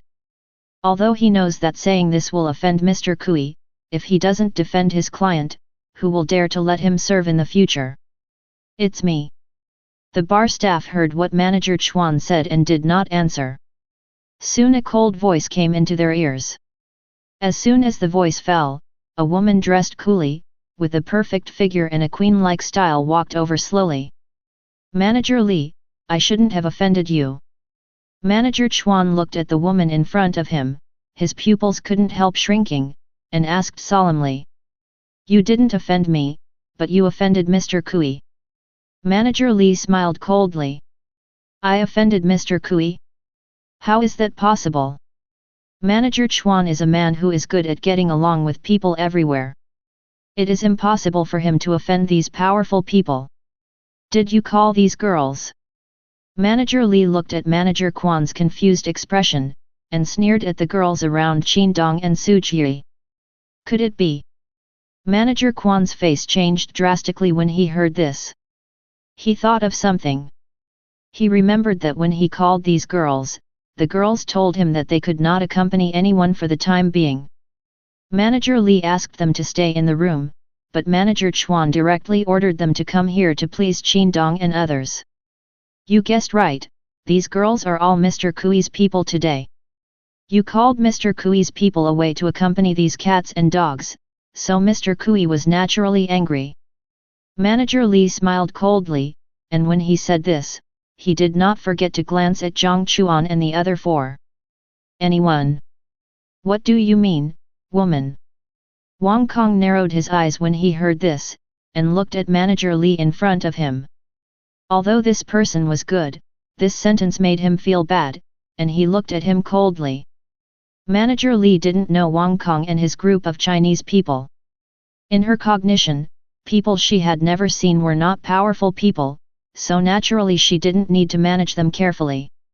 I say, you guys dare to compete with Kui Shao for people, you don't even know how to write the word death. Manager Li looked directly at Wang Kong and said this coldly. Manager Chuan couldn't help but feel happy when he saw Manager Li mocking Wang Kong. He knew the true identity of Wang Kong and his group, otherwise he wouldn't be so busy. Manager Li offended Wang Kong, which meant that Wang Kong would bear Kui Shao's anger, so that he could get away. Otherwise, he couldn't bear Kui Shao's anger alone. Manager Li, what are you still doing? Get rid of these guys right now. They dare to steal my people. I will make them regret coming into this world. Kui Shao stood on the DJ stage and said in a low voice while watching Manager Li communicating with Wang Kong and others. Do it. Manager Li knew that Kui Shao had started to do it, so he directly ordered the security guards of the bar to do it. Stop it. Do you know the identity of Wang Shao? If you offend Wang Shao, none of you will have a good result. Manager Chuan looked at the security guards of the bar who were about to do it, and his face changed drastically, and he shouted loudly. The security guards of the bar who were about to do it stopped after seeing the ugly face of Manager Chuan. They were very embarrassed at the moment. Manager Li and Manager Chuan could both manage them, but they really didn't know who to listen to. Manager Chuan, it seems that you have to stand with this group of cats and dogs. Manager Li heard what Manager Chuan said, and the smile on his face became even colder. She and Manager Chuan are in a competitive relationship and they don't like each other.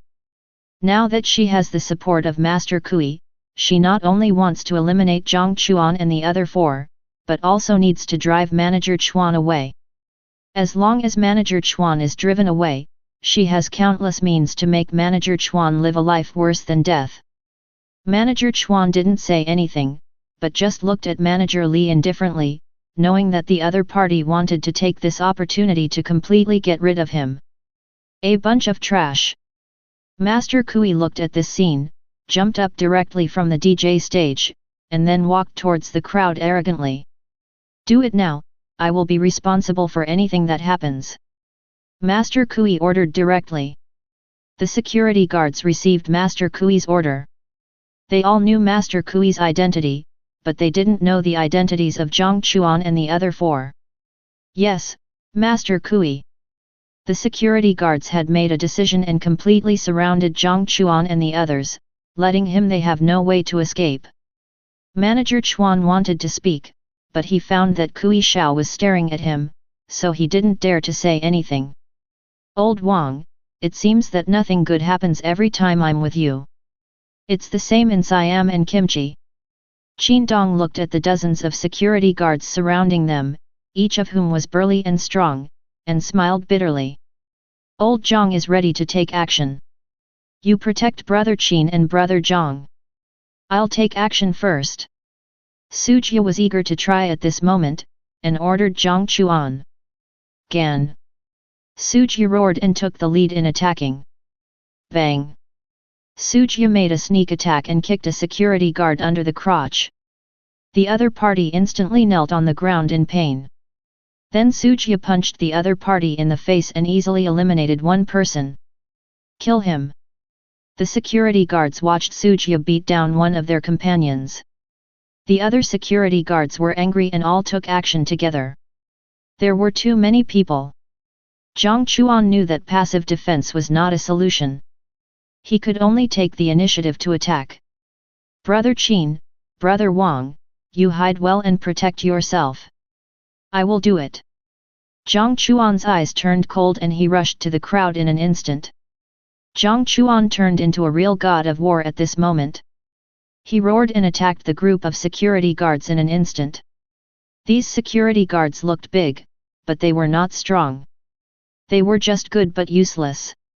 They could bully some ordinary people, but they were not good enough to deal with people with real strength. Bang bang bang! Jiang Chuan was too fierce. He could suppress all directions with one punch and one kick. Jiang Chuan was like an adult beating a child. In 3 minutes, half of the security guards fell down. Fuck! Xiao Chuan is so fierce. Wang Kong and Qin Dong were shocked when they saw this scene. Waste! A bunch of waste! Kui Xiao looked at the security guards of the bar being easily knocked down and cursed with an ugly face. Manager Li's face was also very gloomy. He didn't expect the bar's security guard to be so vulnerable. It's your turn. Jiang Chuan easily dealt with the security guard. Suji had some injuries on his face. The two of them set their sights on Manager Li and Kui Xiao. These two were the culprits. Since they were already enemies, they naturally couldn't let each other go. What do you want to do? I am the heir of SK Group. If you dare to attack me, you will definitely die. Kui Xiao and Manager Li looked at Jiang Chuan and Suji who were approaching them and threatened them immediately. Noisy! Jiang Chuan growled and slapped the other person mercilessly. Suji was even more fired up at this moment. He cursed and beat Manager Li violently, without any mercy. Chapter 112. Mr. Jiang, stop hitting me. If you keep hitting me, I'll kill you. Manager Chuan saw Jiang Chuan slap Mr. Kui in the face but he didn't react. Seeing Jiang Chuan beating Mr. Kui crazily, he stood up to dissuade him. It's great. Qin Dong and Wang Kong were not strong enough. Seeing the culprits Mr. Kui and Manager Li being beaten to a bloody mess, they shouted. Manager Chuan was in a low mood when he saw Jiang Chuan and the other four not realizing the seriousness of the incident. He knew Wang Kong's identity, the son of the second richest man in China, and the identities of the others might not be simple either. They were in kimchi country at the moment, but the power of China was useless here. Mr. Wang, leave quickly. You have offended Mr. Kui now, and you will be retaliated against crazily. Only returning to China is the safest place. Manager Chuan also knew that the origin of this incident was because of him. He said to Wang Kong and the other four that he was going to leave kimchi country. This time, Manager Chuan and Jiang Chuan had completely offended Mr. Kui, and he would never stay in kimchi country again. Manager Chuan is right. These chaebols are too powerful in Korea. Our relationships are all in China. It's hard to deal with them if we offend them. Let's go back to Korea first. Wang Kong and Qin Dong also understand the power of the chaebols in Korea. Now that they are in Korea, it's difficult to deal with the relationships behind them.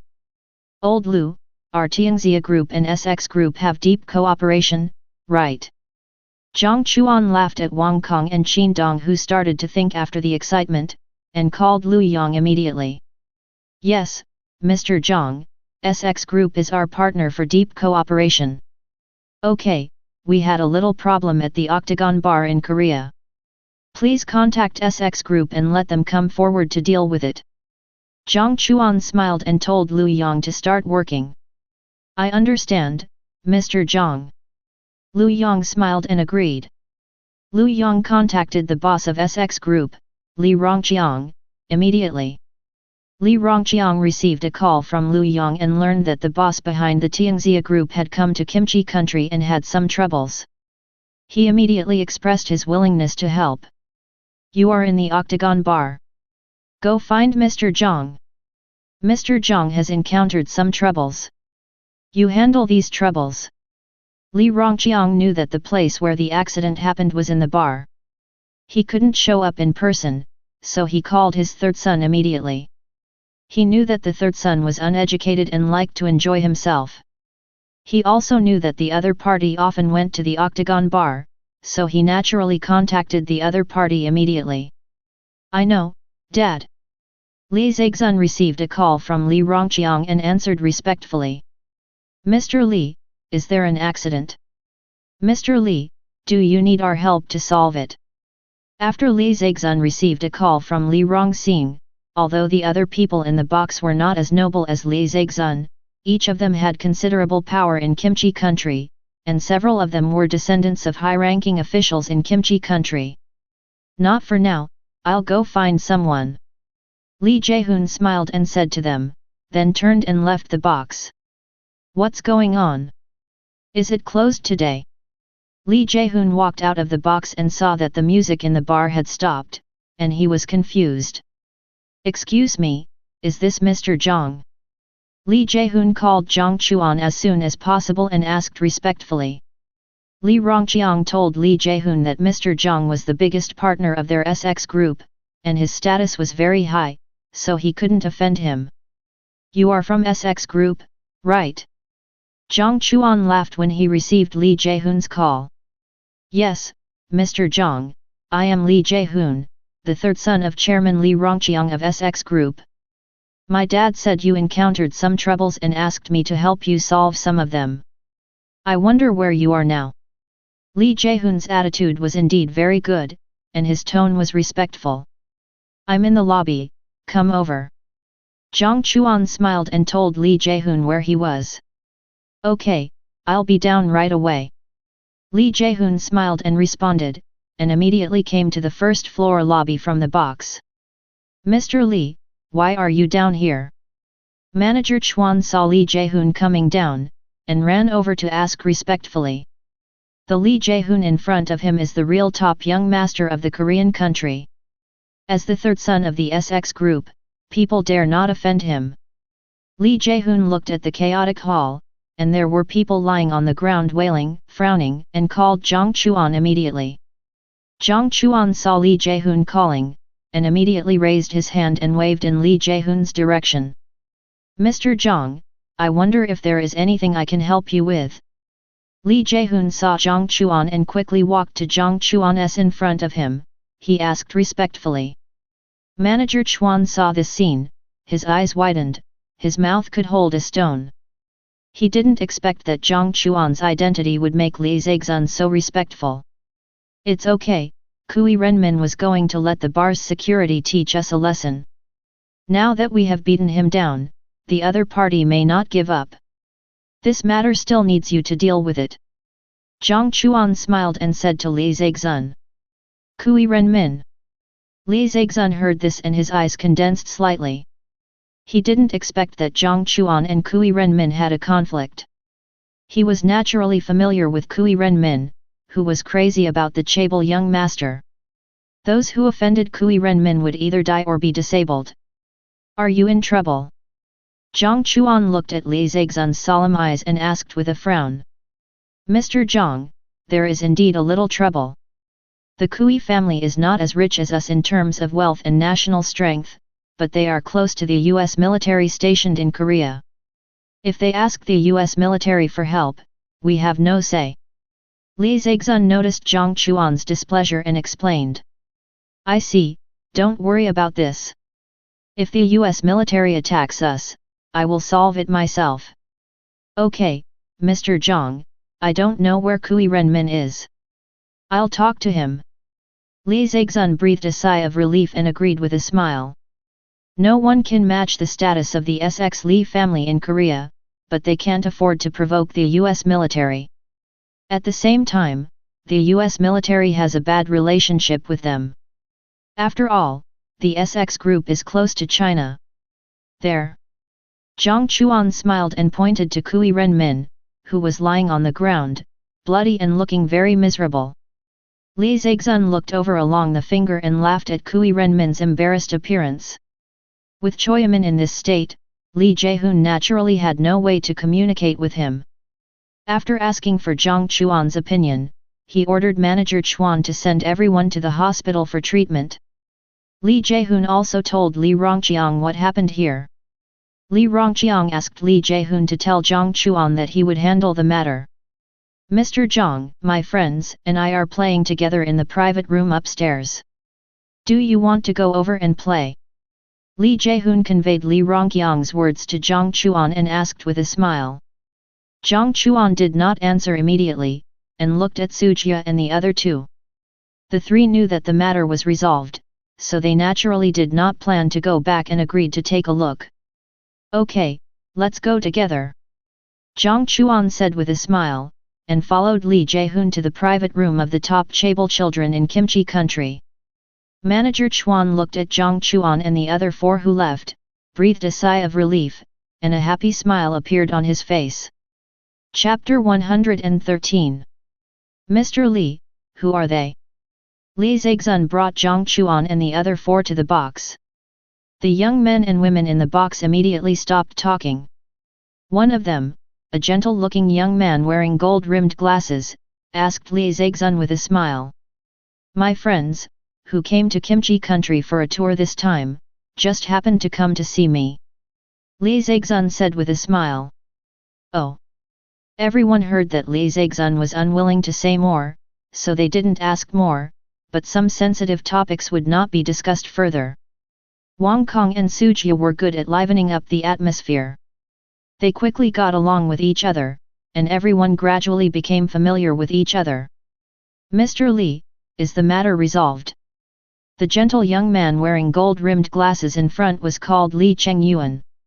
His father was the head of the Supreme Procuratorate and his status was one of the top in Kimchi country. I don't know, it should be resolved. Li Zexun smiled and shook his head when he heard Li Chengyuan's words. Hey! Li Chengyuan frowned and looked at the other party in surprise. SX Group is the top chaebol in Korea. The father behind Li Chengyuan also climbed to this position with the help of SX Group, so the two families are very close. Li Chengyuan, the third son of SX Group, came out in person, but the problem could not be solved. Could it be that he offended the people stationed in the United States? Mr. Li, did you offend the people stationed in the garrison? Li Chengyuan asked solemnly. No, but you have a close relationship with the garrison. Li Zexun shook his head and smiled bitterly. Kui family. Kui Renmin, that madman. Li Chengyuan heard this and instantly locked on to a person and said the other party's name. Well, it's this crazy guy. Li Zexun did not hide it. If it's him, it can be understood. This matter may be more difficult to solve. Li Chengyuan's face became more and more solemn, and he said this slowly. What do you mean? Li Zexun looked at Li Chengyuan and asked directly. I also overheard my father's conversation. It is said that the US garrison is preparing to prepare a system in our Kimchi country. This system is used to target our neighboring country, China. Once this system is successfully built, the relationship between us and China will inevitably become bad and difficult to repair. But you also know, Mr. Li, that our Kimchi officials have been close to the United States in recent years. Many officials support the construction of this system, especially the people of the Kui family faction, who support it with all their strength and contribute money, effort, and manpower.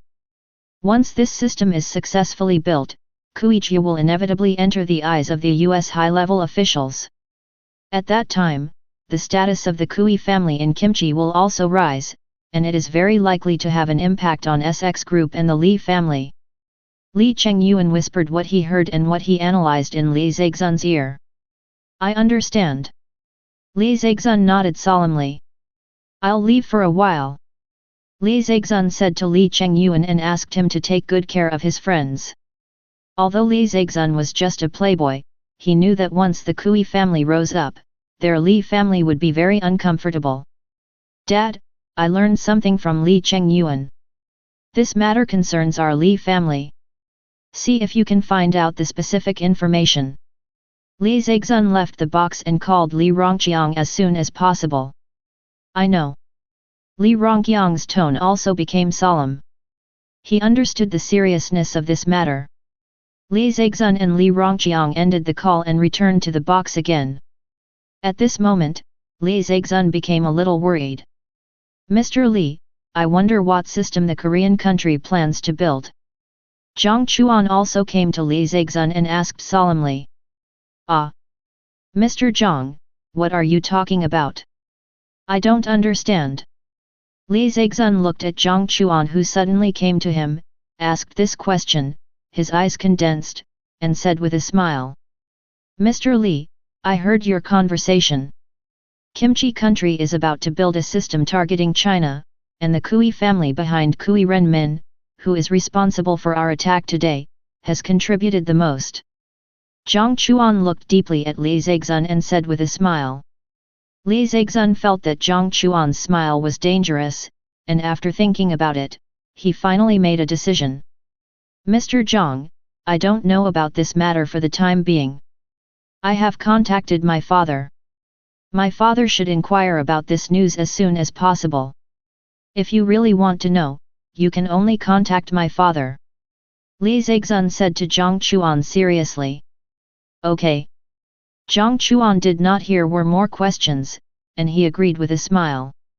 Brother Wang, Brother Qin, Old Su, I have some things to deal with, so I'm leaving first. Mr. Li, come out with me. Jiang Chuan said to Wang Kong and the other two, and called Li Zixun to leave the box together. Mr. Jiang, what do you want to talk to me about? Li Zixun looked at Jiang Chuan in confusion. Mr. Li, I need some electronic equipment, I think you should be able to get it. Jiang Chuan smiled and said what he needed. This is easy, I'll have someone send it over right away. Li Zixun breathed a sigh of relief and said with a chuckle. Okay. Jiang Chuan smiled with satisfaction, and the two of them had a brief exchange, and at the same time indirectly told Li Zixun that they could tell him when they had the specific system situation.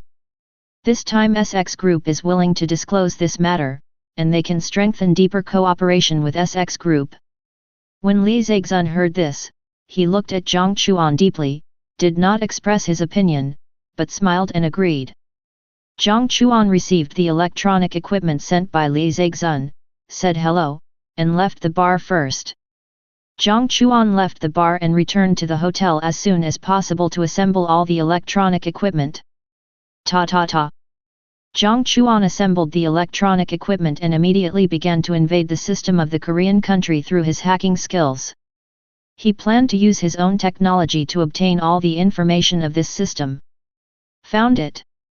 Jiang Chuan's technology is very strong. He constantly cracked the opponent's firewall and began to invade the opponent's network system. The Korean country has a very strong national network system. It is basically impossible for ordinary hackers to invade. Jiang Chuan also mastered the world's first hacking technology.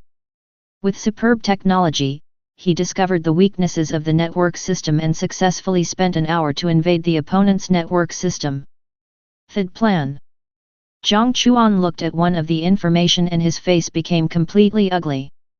He didn't expect that the United States had already begun to plan for war.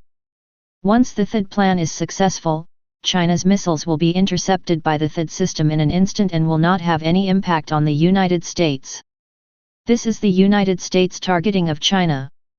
Chapter 114. It seems that the United States is still determined to destroy China. After reading the whole plan, Jiang Chuan's eyes became colder. He knew that once this plan succeeded, China's missiles would be greatly reduced or intercepted, and the threat to the United States would be weakened. Hello, Mr. Jiang, I am Li Rongqiang. After reading the whole plan, Jiang Chuan was ready to tell Zhang Wenli about it as soon as possible. Suddenly, his cell phone rang. He saw the phone number from the Korean country and answered the call as soon as possible. Li Rongqiang's voice came into his ears. "Mr. Li, why are you calling me?" "Mr. Zhang, I have heard a plan against China, and I want to talk to you face to face." Li Rongqiang directly stated the purpose of the call. "Okay." Jiang Chuan understood that Li Rongqiang had made a choice and agreed with a smile. The two agreed to meet in a secret club. "Mr. Li, I hope our cooperation can last. I know that you will be greatly affected by standing on the side of China this time, but you can rest assured that we can provide you with chips, and we can provide you with 1 nanometer chips." Li Rongqiang finally chose to stand on the side of Tianxia Group and China, and Jiang Chuan also made a guarantee.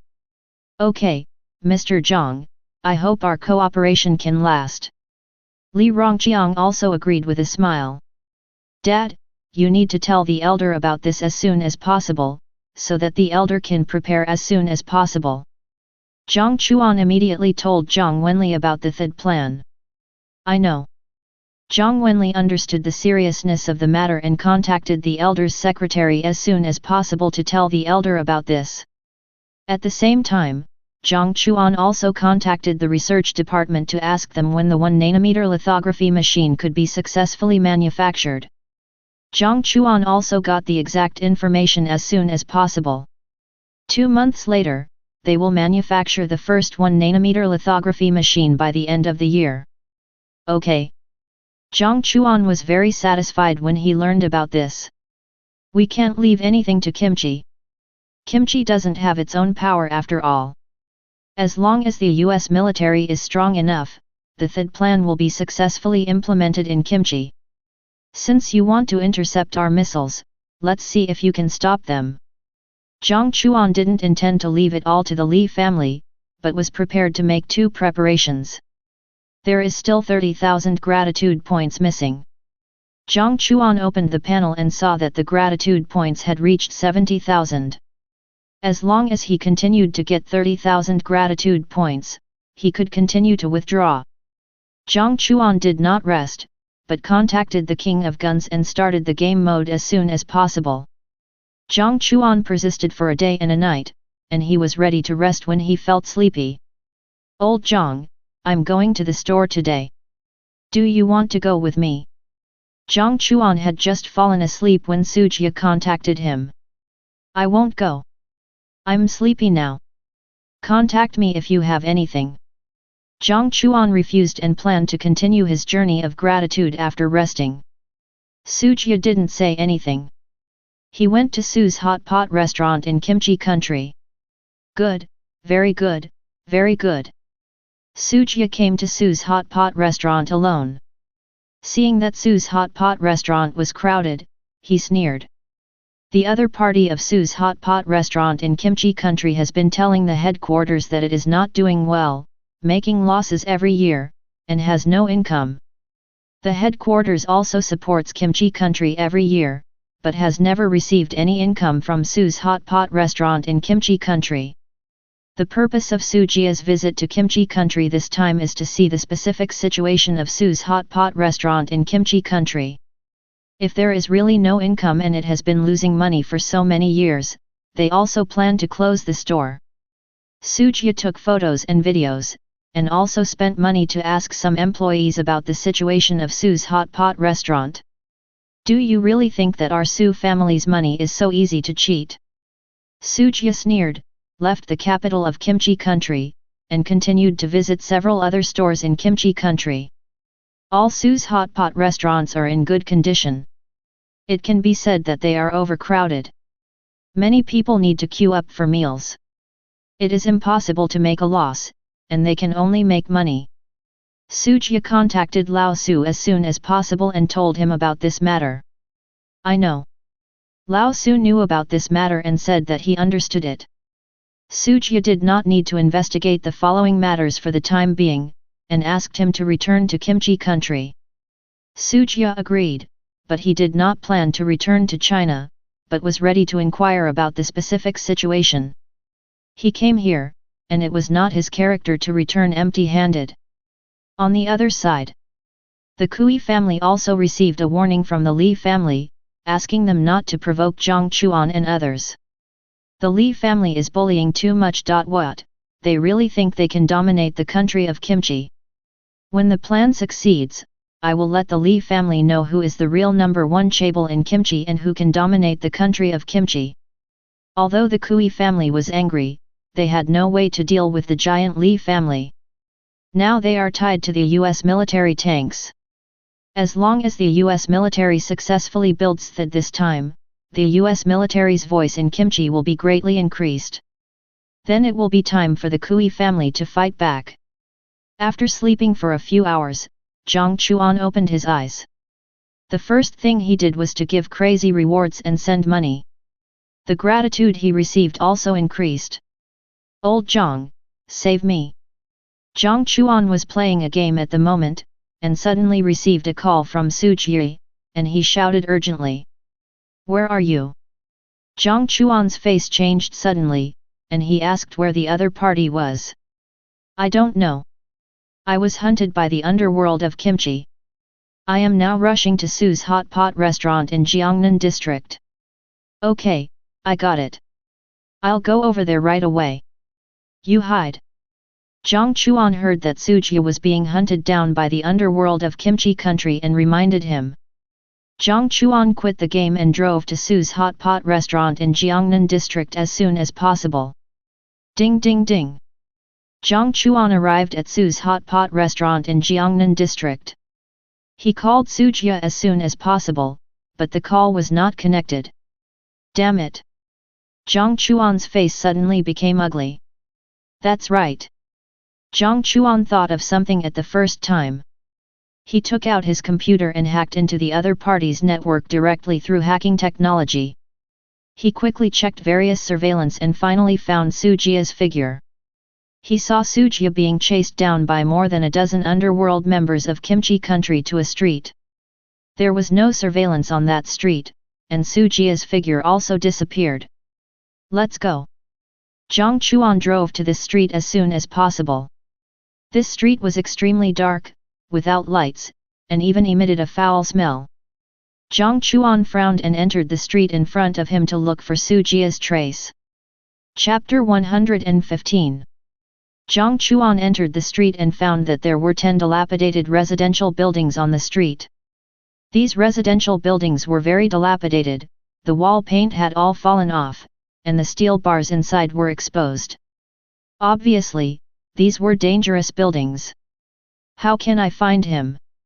Jiang Chuan's face became ugly and he smiled bitterly. He was alone and wanted to search all 10 buildings, but it would take a long time. Maybe Su Jie was already in danger. Ding ding ding. When Jiang Chuan was at a loss, his voice rang. He saw a strange Korean phone call coming in, and he answered the phone immediately. Old Jiang, I was rescued and now I am hiding in the basement of the 10th building. Have you come? Su Jie's weak voice reached Jiang Chuan's ears. Hey. Okay, I'll come to find you right away, you hide well. Jiang Chuan breathed a sigh of relief when he learned that Su Jie was safe at the moment. He looked at the last building and ran over quickly. Everyone, get over here right now. When Jiang Chuan approached the 10th building, a group of vicious gangsters holding sharp knives also came here. What are you looking at? Get out of here right now, or I'll let you die here. The gangsters noticed Jiang Chuan's gaze and shouted at him coldly. Ha! Jiang Chuan heard their words and looked at the gangsters and realized that they were the ones chasing Su Jie. Jiang Chuan attacked them without hesitation. Swish! Jiang Chuan was very fast and appeared in front of the gangsters in an instant.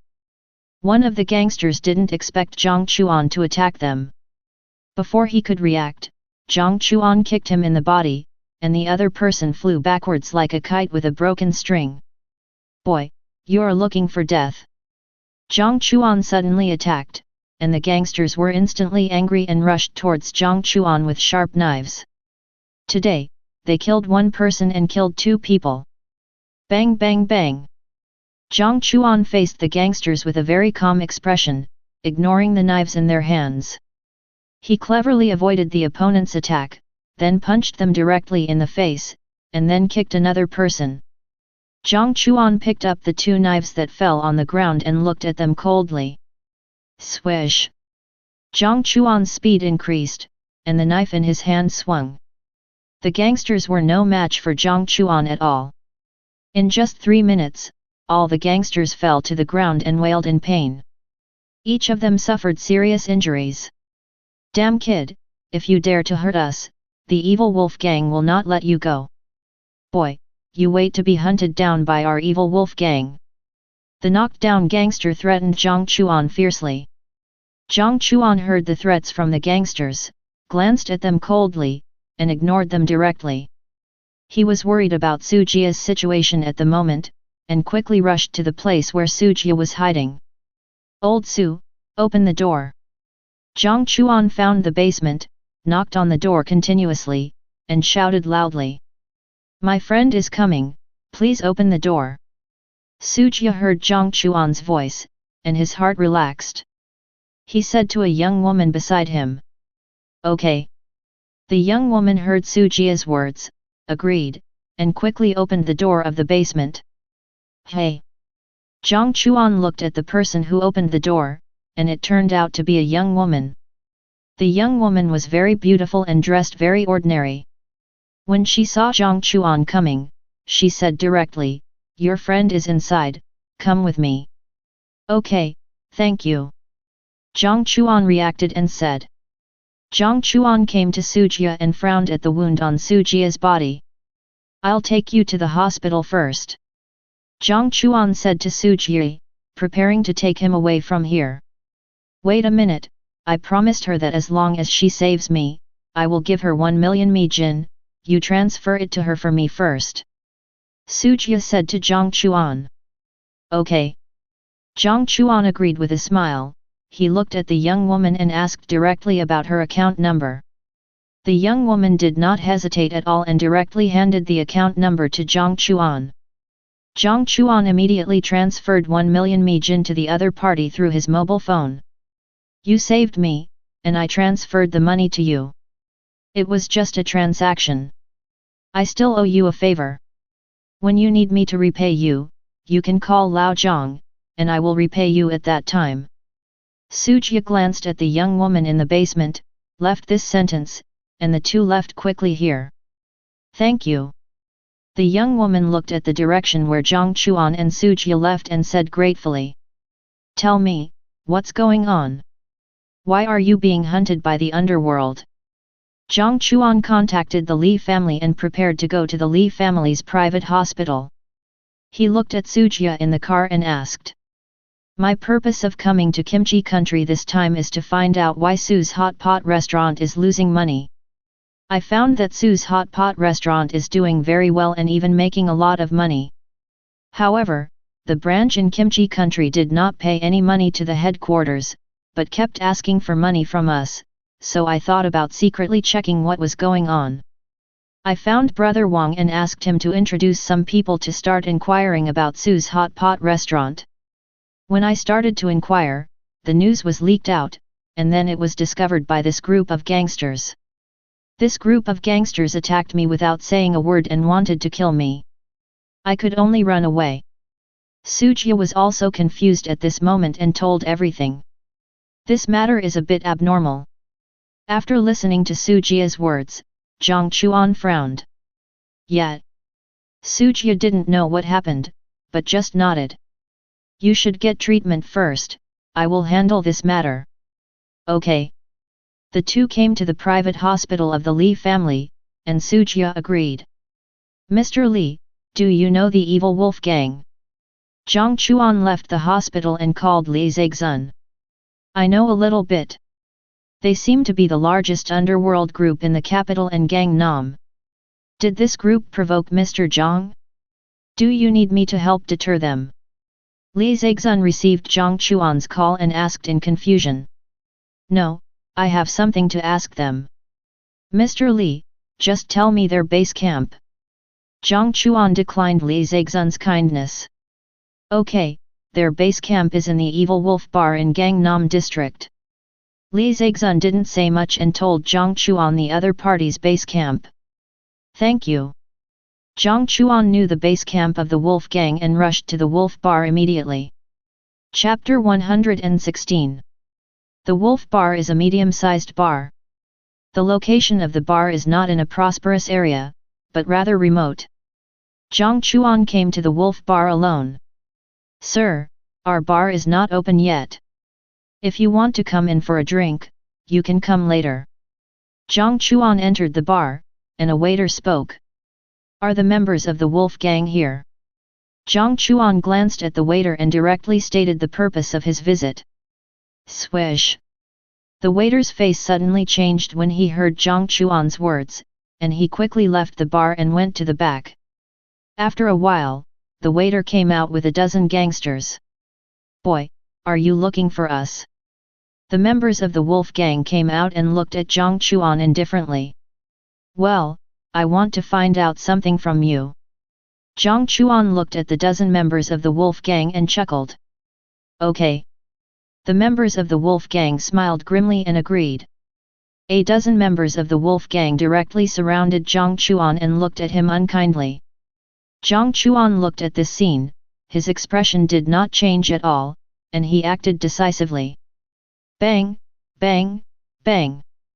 Jiang Chuan took the lead, with graceful movements, sharp fists, and fierce whip kicks.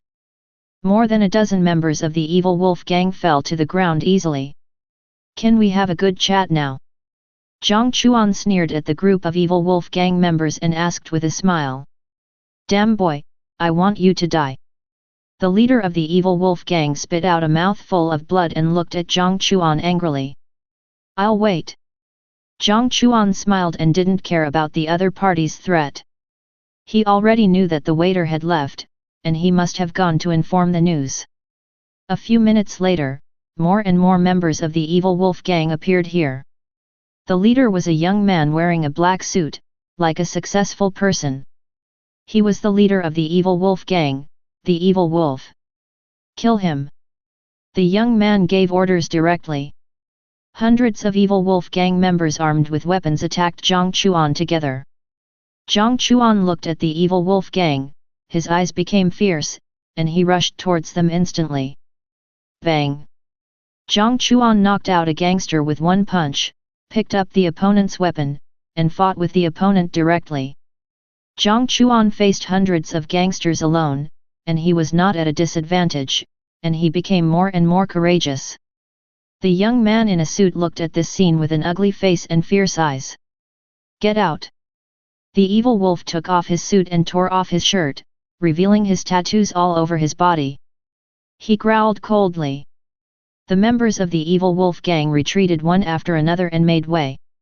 Kill!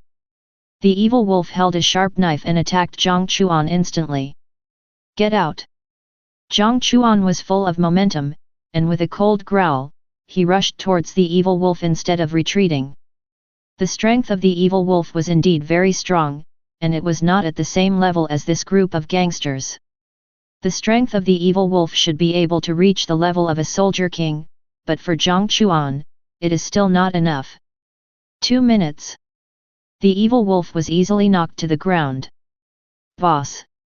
The members of the Evil Wolf Gang looked at the evil wolf being knocked down, and looked at this scene in disbelief. Some people rushed to Jiang Chuan angrily, wanting to save the evil wolf. Some people left here in fear. Facing the members of the Evil Wolf Gang who rushed over, Jiang Chuan naturally showed no mercy. Easily knocked everyone down. Jiang Chuan defeated the entire Evil Wolf Gang with his own strength. Chat! Jiang Chuan walked in front of the evil wolf and chuckled. Puff! The evil wolf spit a mouthful of blood on Jiang Chuan, and the other party was completely unwilling to talk more. You have backbone. Jiang Chuan smiled coldly. Ah! The next second, the evil wolf screamed in pain, and this scream lasted for 3 minutes. During this time, the wolf kept begging for mercy and wanted to communicate, but Jiang Chuan pretended not to hear. The other members of the wolf gang who were beaten down trembled when they heard the wolf's words. At this moment, they were seriously injured and could not stand up, otherwise they would have run away long ago. Can we talk? Jiang Chuan continued to torture the other party for 5 minutes, and the wolf was about to collapse. Jiang Chuan sneered. Yet. The wolf looked at Jiang Chuan with fear and nodded quickly. Jiang Chuan learned the situation from the wolf. They just followed orders. The order they received was to rob all of China's assets in Kimchi country. As long as a Chinese came to Kimchi country to inquire about this matter, they needed to kill the other party and could not expose the matter. If anything happened, the person behind them would come forward to solve it. Who is the person behind you? Jiang Chuan Ming. It was clear that this was a conspiracy against the Chinese, and he looked at the evil wolf with cold eyes. When the evil wolf heard Jiang Chuan's words, his eyes dodged slightly, but Jiang Chuan caught it, and then the evil wolf shook his head. Jiang Chuan did not speak, and directly tortured the other party again. Ah! I said, I don't know who the other party is, but I can roughly guess their identity. I met the other party at the beginning, and he should be a person around Kui Shao, so the person who gave orders to us behind the scenes should be Kui's family. When the evil wolf was tortured again, the pain made him honest instantly, and he could only say his guess. Kui family. When Jiang Chuan heard this, he thought of the third plan, and his eyes became colder. Besides you, the evil wolf gang, are there other people doing this? Jiang Chuan continued to ask the second question. Yes, I heard that Buzan also took action against the Chinese. As for other places, I don't know. The evil wolf didn't want to continue to endure this pain, and said it without hesitation. The Kui family is planning to use our Chinese people's money to give to the United States to deal with us. Jiang Chuan knew about this matter and guessed something through the third plan. He sneered softly. What have you done with the Chinese businessmen who came to Kimchi country? Jiang Chuan stared at the evil wolf coldly and asked. We have detained them. After all, they are still useful. They can also defraud the money of the Chinese headquarters and make our wealth more and more. Some Chinese who are not honest and cooperative have been dealt with by us secretly. The evil wolf is now very honest and answers every question. Damn it! Subscribe to Chinese Novel Audio Wave. When Jiang Chuan heard this, he kicked the evil wolf in the chest fiercely. A mouthful of blood suddenly spit out of the evil wolf's mouth, and he became even weaker. Send someone to release the Chinese people you detained. Jiang Chuan stared at the evil wolf coldly and ordered. We can't release them. The arrested people are detained together by the Kui family. We are only responsible for dealing with dishonest Chinese people. The evil wolf didn't dare to look at Jiang Chuan and said fearfully. Do you know where he is detained? I don't know the specific place, I just know that it is in a huge warehouse. Every time I go to that place, my eyes are blocked. Ding ding ding. The evil wolf answered the question honestly, and the phone rang suddenly. Chapter 117. When the evil wolf heard the ringing of his cell phone, it was as if he had heard a life-saving straw. He quickly answered the phone and shouted 2 words in a hurry, Save me. The evil wolf moved very quickly, and Jiang Chuan was too late to stop him.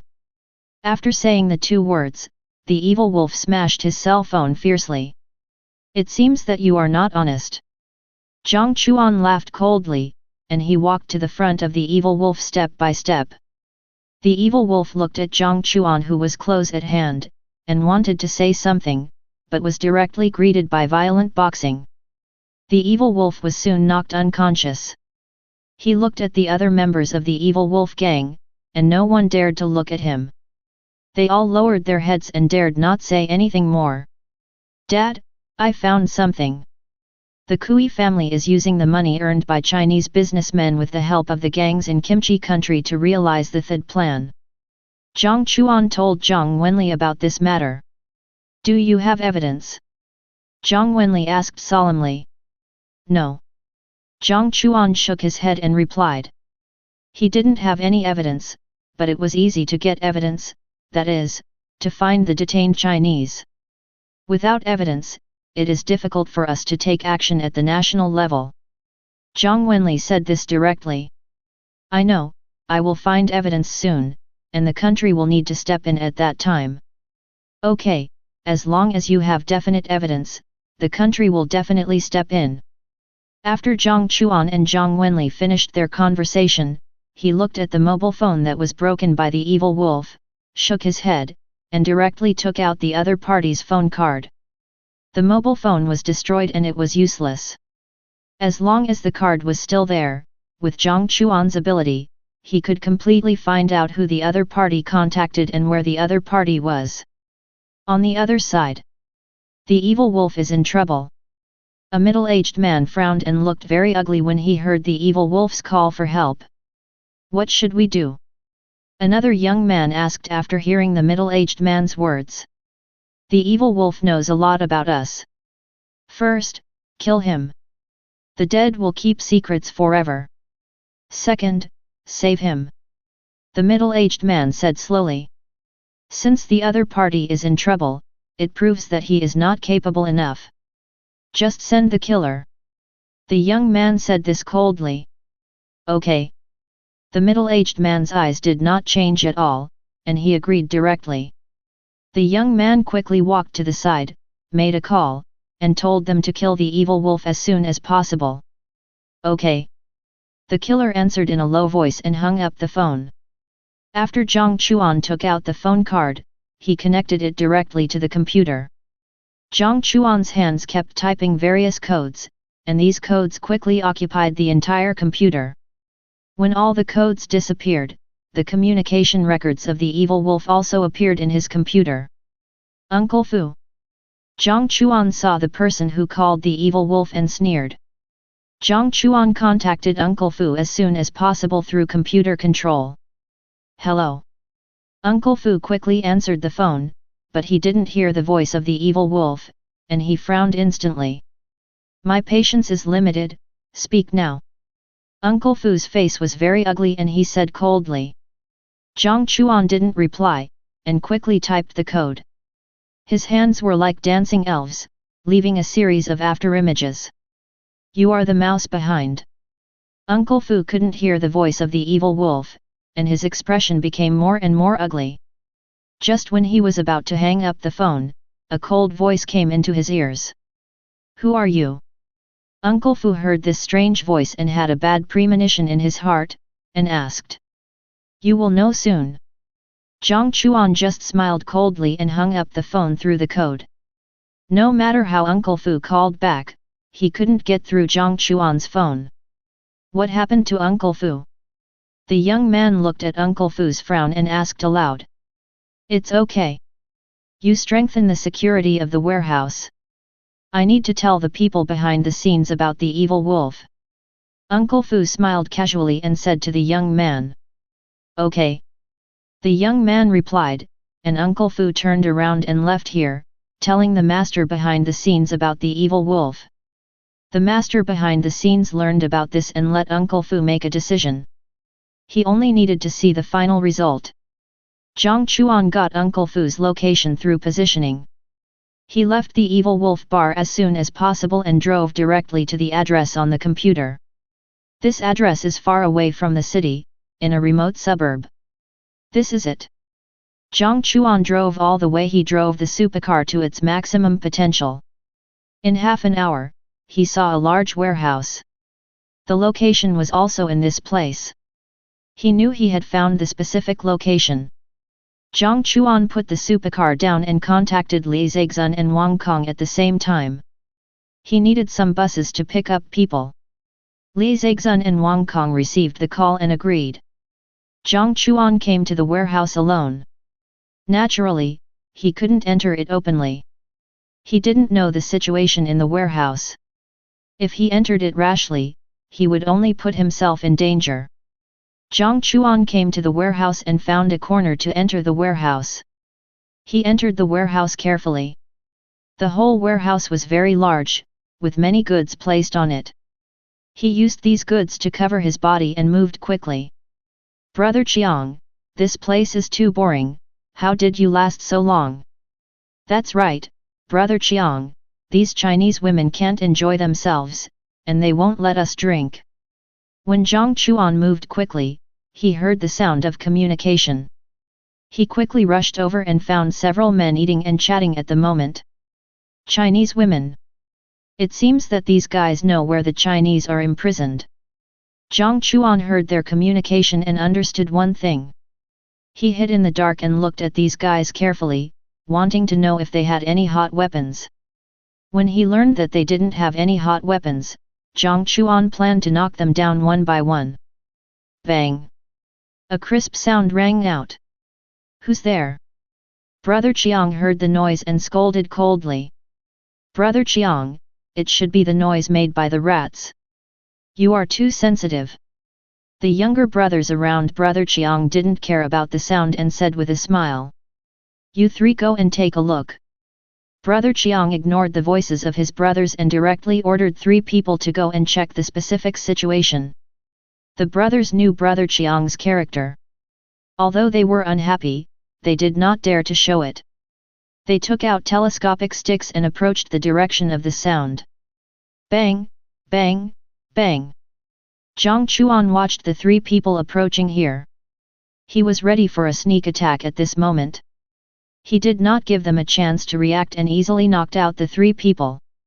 Chapter 118. Jiang Chuan knocked out 3 people, and now there are 3 people left. Jiang Chuan picked up their telescopic sticks and left quickly from another direction. Bang, bang, bang. After Jiang Chuan left, he quickly came behind Brother Jiang and the others, and knocked out 2 people easily with the telescopic stick in his hand, leaving only Brother Jiang. Who are you? Although Brother Jiang did not faint, his hands were broken, and cold sweat kept flowing from his forehead. He looked at Jiang Chuan in front of him and questioned. Whatever I say, you answer. Jiang Chuan looked at Brother Jiang indifferently. No. Brother Jiang endured the pain and looked at Jiang Chuan angrily. Jiang Chuan expected all this and looked at the other party indifferently. In 2 minutes, Brother Jiang could not bear the pain and begged for mercy. Jiang Chuan learned from Brother Jiang's words that the Chinese were indeed detained in this place. At the same time, he also knew that there were dozens of gangsters guarding these Chinese people in the entire warehouse. These gangsters had no hot weapons in their hands, and the main family behind them was indeed the Kui family. After Jiang Chuan inquired about the specific situation of the warehouse, he also made a judgment in his heart. He found the place where the Chinese were detained as soon as possible, and found that although these Chinese looked miserable, they were not worried about their lives for the time being, so he breathed a sigh of relief. Jiang Chuan knew that if he wanted to save these Chinese, he could only get rid of the enemies in the warehouse first. He had roughly known where these enemies were through Brother Jiang. Brother Jiang and his men were responsible for guarding these Chinese, and other enemies were stationed in other places. Jiang Chuan secretly investigated all the positions of the enemies. It's time to take action. Jiang Chuan said this coldly. Jiang Chuan began to act, and he shuttled through the warehouse like a king of the night. He was extremely fast, like a cheetah, and instantly appeared in front of a team. These people were just gang members. Although they were stronger than ordinary people, they were not enough to face Jiang Chuan, a top existence. Jiang Chuan was constantly eliminating the gang members in the warehouse. The young man also received a call from the killer and learned that the evil wolf had been killed by him and the body had been dealt with. They needed to continue to control the evil wolf gang and arrange manpower. Okay, your task is completed, I will transfer the money to you. The young man said with satisfaction. Uncle Fu, the evil wolf has been dealt with. The evil wolf gang is now short of a head of the family, so you may need to arrange it. The young man found Uncle Fu and explained his purpose directly. I know, Xiao Yang, you should pay more attention to the warehouse. I will go to arrange the evil wolf gang's affairs now. Uncle Fu nodded with satisfaction and said to Park Daong. Uncle Fu, don't worry, as long as I am here, there will be no problem with the warehouse. Park Daeong said with a confident smile. Aren't you afraid of hurting your back if you brag? After Park Daeong finished speaking, a cold voice reached their ears. This voice. You are the mysterious man who called me with the wolf. Bo Fu and Park Daeong looked over in the direction of the voice and saw Jiang Chuan who appeared in front of them. Bo Fu thought of something and looked at Jiang Chuan angrily. Xiao Yang, kill him. Bo Fu stared at Jiang Chuan with cold eyes. Since the other party appeared here, he naturally discovered the situation in the warehouse. He directly ordered Park Daeong. Park Daeong is the strongest person under his command, and the other party is a member of the Special Operations Team of the Korean country. He was forced to retire because he offended a big man in the army, and later created his own gang. When the Kui family needed the gang to do things for them, Bo Fu knew Park Daeong's strength, but asked Park Daeong to guard the warehouse in person. The purpose was to ensure that nothing could go wrong. Okay, Uncle Fu. Park Daeong looked at Jiang Chuan fiercely, smiled defiantly, took out a saber and rushed towards Jiang Chuan instantly. That's it. In 2 minutes, Park Daeong was easily knocked to the ground by Jiang Chuan, and looked at Uncle Fu with disdain. How is this possible? Uncle Fu saw that his first thug couldn't even touch the corner of Jiang Chuan's clothes, and was knocked down so easily, and roared in disbelief. It seems that you have no one else. Jiang Chuan shook his head at Uncle Fu's shocked expression. He walked towards Uncle Fu step by step. Young man, let's talk. As long as you don't explain the warehouse matter clearly, I can treat today's incident as if nothing happened, and even give you whatever you want, women, money, or status. Uncle Fu looked at Jiang Chuan who was walking towards him, hoping to impress the other party with conditions. Can't you give me what I want? Jiang Chuan smiled coldly and instantly appeared behind Uncle Fu. Without giving him a chance to continue speaking, he directly hit him on the back with a knife. After Jiang Chuan knocked Uncle Fu unconscious, Wang Kong and Li Zexun also called. Okay, Brother Wang, you and Mr. Li's people go into the warehouse together, and I will open the door for you. Jiang Chuan smiled and said. After Wang Kong and Li Zexun brought their respective personnel to the warehouse, they did not expect that so many Chinese were detained in this warehouse. Li Zexun was very shocked, but Wang Kong showed extreme anger. Jiang Chuan and Wang Kong revealed their identities, especially after Wang Kong's identity appeared, the detained Chinese chose to believe it directly. Wang Kong is an internet celebrity, and Chinese people basically know him, even Chinese people in Kimchi country know this internet celebrity. The rescue of the detained Chinese was very smooth, and Jiang Chuan was relieved. Some of the rescued Chinese were very weak, and some were malnourished, so they temporarily entered the Li family's private hospital for treatment. Uncle Fu also woke up, and Jiang Chuan naturally found him, hoping to get some evidence from him, indicating that all these things were done by the Kui family. Fu Bo is very tough and will not betray the Kui family. Jiang Chuan also likes such tough people. He found the Li family and asked for a room alone. Fu Bo was indeed tough enough. He persisted for 3 hours, but he couldn't stand it anymore and had to give in. He told Jiang Chuan that there was substantial evidence for everything he did to help the Kui family. The purpose was to worry that the Kui family would kick him away. At the same time, Fu Bo also told Jiang Chuan that if he wanted to take out these evidences, he must be safe enough and be able to get a lot of money. Otherwise, he would rather die than betray the Kui family. Fu Bo also knew that he was able to live and have the conditions for negotiation, which was the evidence in his hands. Jiang Chuan learned that Fu Bo only wanted money, and he agreed without hesitation.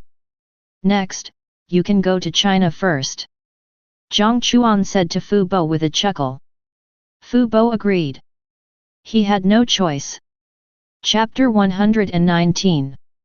After Jiang Chuan and Uncle Fu reached an agreement, he immediately arranged for Uncle Fu to leave Kimchi country. The Kui family knew about the warehouse, but they could not help. Uncle Fu arrived in China smoothly. The Kui family also contacted Uncle Fu as soon as possible. When the Kui family found that they could not contact Uncle Fu, they sent people to the warehouse as soon as possible. What? Kui Fu disappeared, all the people we arranged disappeared, and those Chinese people disappeared too.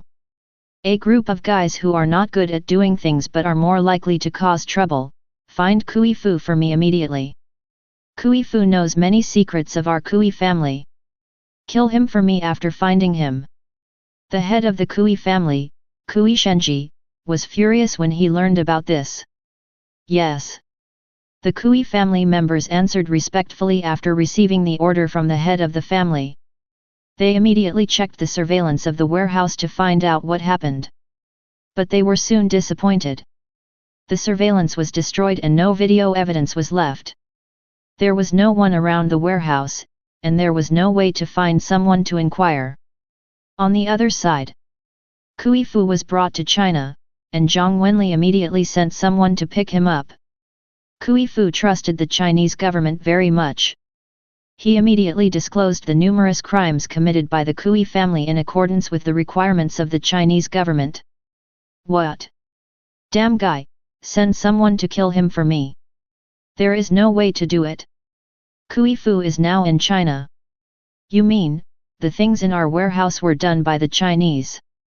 China already knows what we did. Kui Shenji got the news, from anger to shock, and finally to powerlessness. Kui Fu was in China, and he wanted to send assassins to kill the other party, which was impossible. When Kui Fu exposed the crimes of the Kui family, the whole Kimchi country was in an uproar, and instantly aroused public outrage. The people of Kimchi need the country to punish the Kui family. One wave has not settled, another wave rises. The Chinese people rescued by Jiang Chuan also exposed the fact that the Kui family kidnapped, and Kui Fu provided substantial evidence. Zhang Wenli directly asked the Chinese government to question the Kui family and the Korean country. What was the point? At this moment, everyone in the Kui family looked ashen. The domestic public was outraged. China even sent an ambassador to question. Even if the Korean country wanted to help the Kui family cover up the crimes and facts, it could not do it. After all the facts were in front of it, and all the lies were very powerless. This damn Kui family in the Korean country dared to kidnap our Chinese people. Are they preparing to go to war with us Chinese people? All the Kui family members must come to our Chinese country to be tried. The Korean country is too dark and we can't trust them. That's right, these Kui family principals must be sentenced to death and let them pay for their dead compatriots. The Kui family's affairs are getting worse and worse.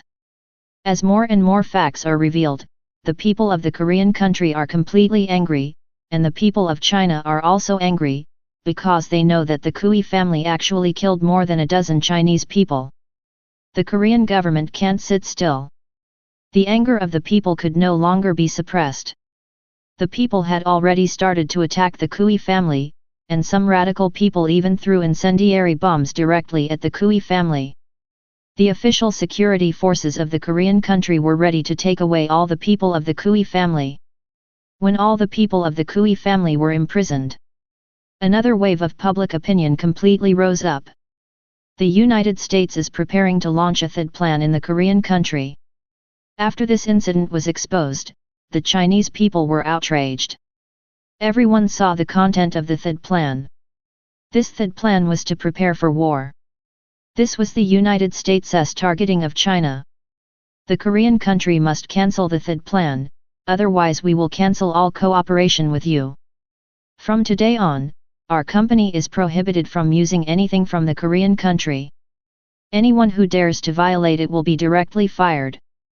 Many patriotic entrepreneurs saw this incident and took action. With the joint actions of patriotic entrepreneurs, the business community of the Korean country was greatly affected. Is this true? Why is our country targeting China? Cancel the THAAD plan and give me my job back. You want to destroy the country. The Chinese government has not yet come forward, and the moment when patriotic enterprises in the business community have taken action, the entire business community of the country has been shaken, and countless people have lost their jobs. At this moment, the Kui family's affairs have not yet passed, and more people have appeared to question the officials of the country. Why did China know about the THAAD plan? Who leaked this news? The first person in charge of the country held an emergency meeting and asked. The senior officials of the country were all confused when they heard this. Those who knew about this matter could not tell anyone, especially Don T tell China. If China knew about the THAAD plan, it would inevitably worsen the relationship between the two countries.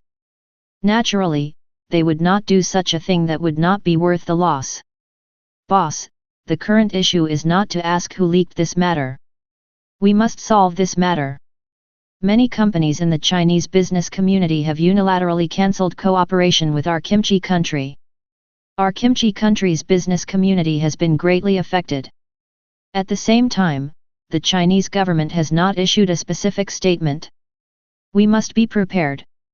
A shrewd man looked at the kimchi country's boss and directly stated this fact.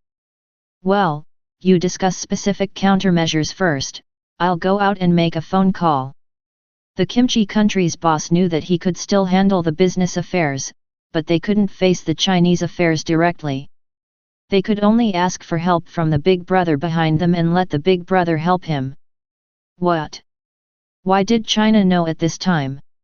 You are a fool, a waste. An iron-blooded and decisive old man in the United States cursed in a low voice. The kimchi country's boss heard this and dared to be angry but didn't say anything. THAAD plan is arranged in advance. I will send an aircraft carrier fleet to your waters to strengthen your strength and prevent China from acting rashly.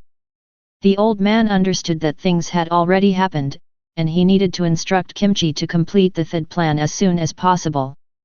Okay. The top leader of Kimchi responded happily when he heard this.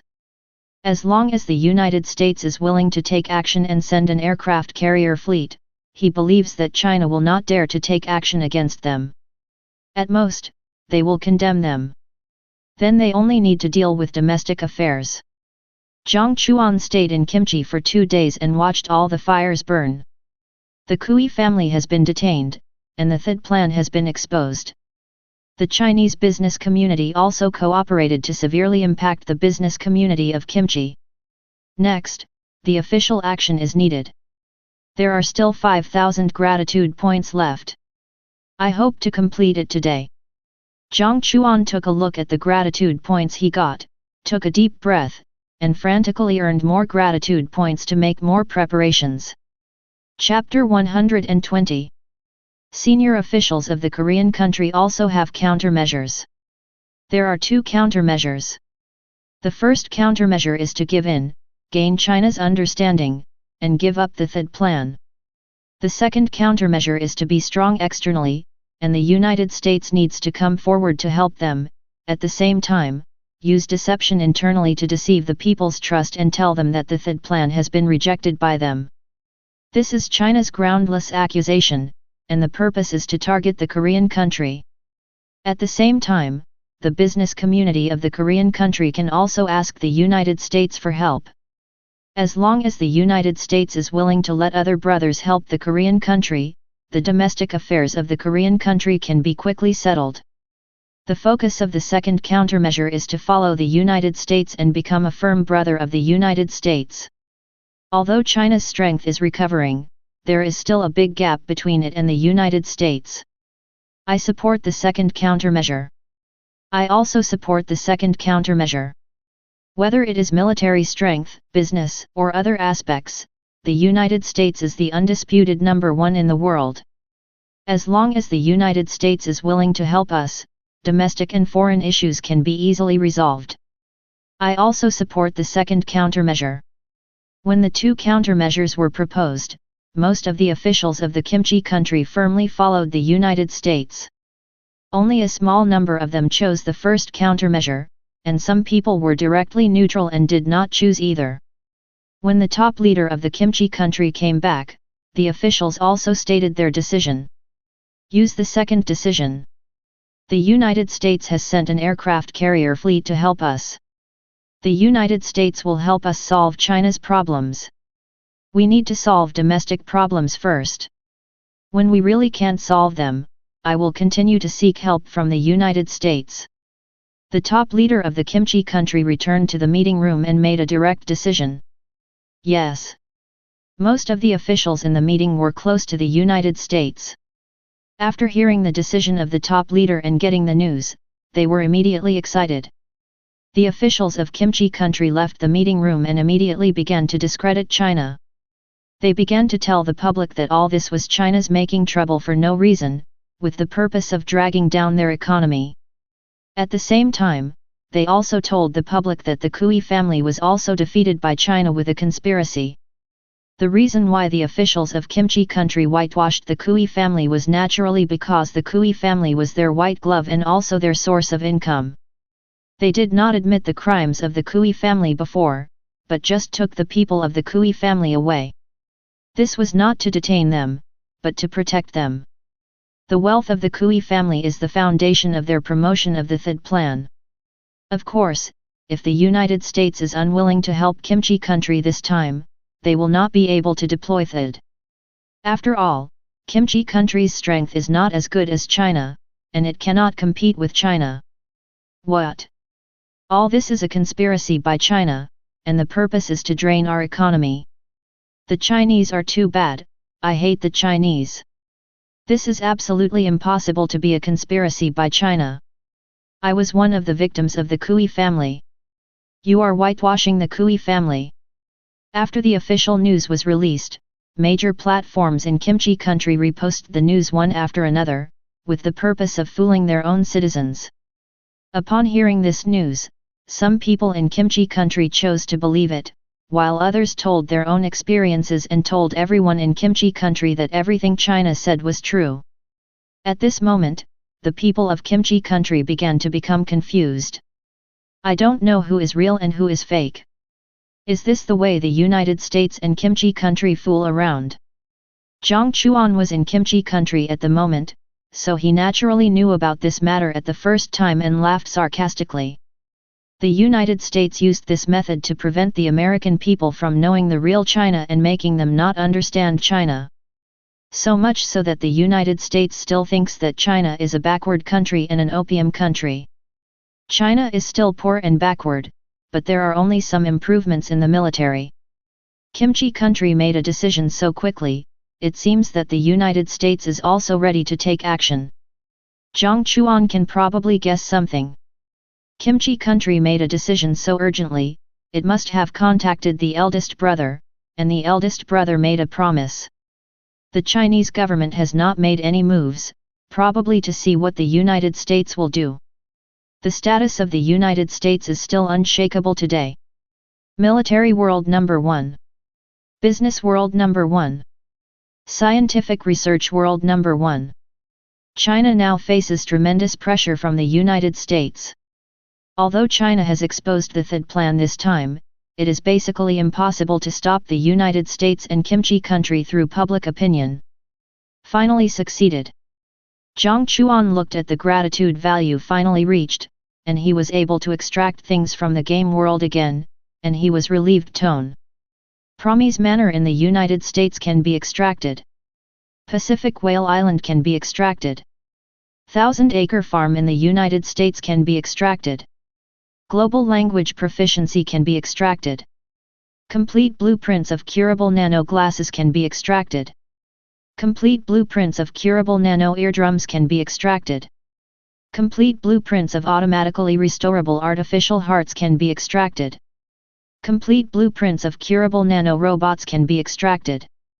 Complete design drawings of Dongfeng 88 missiles can be extracted.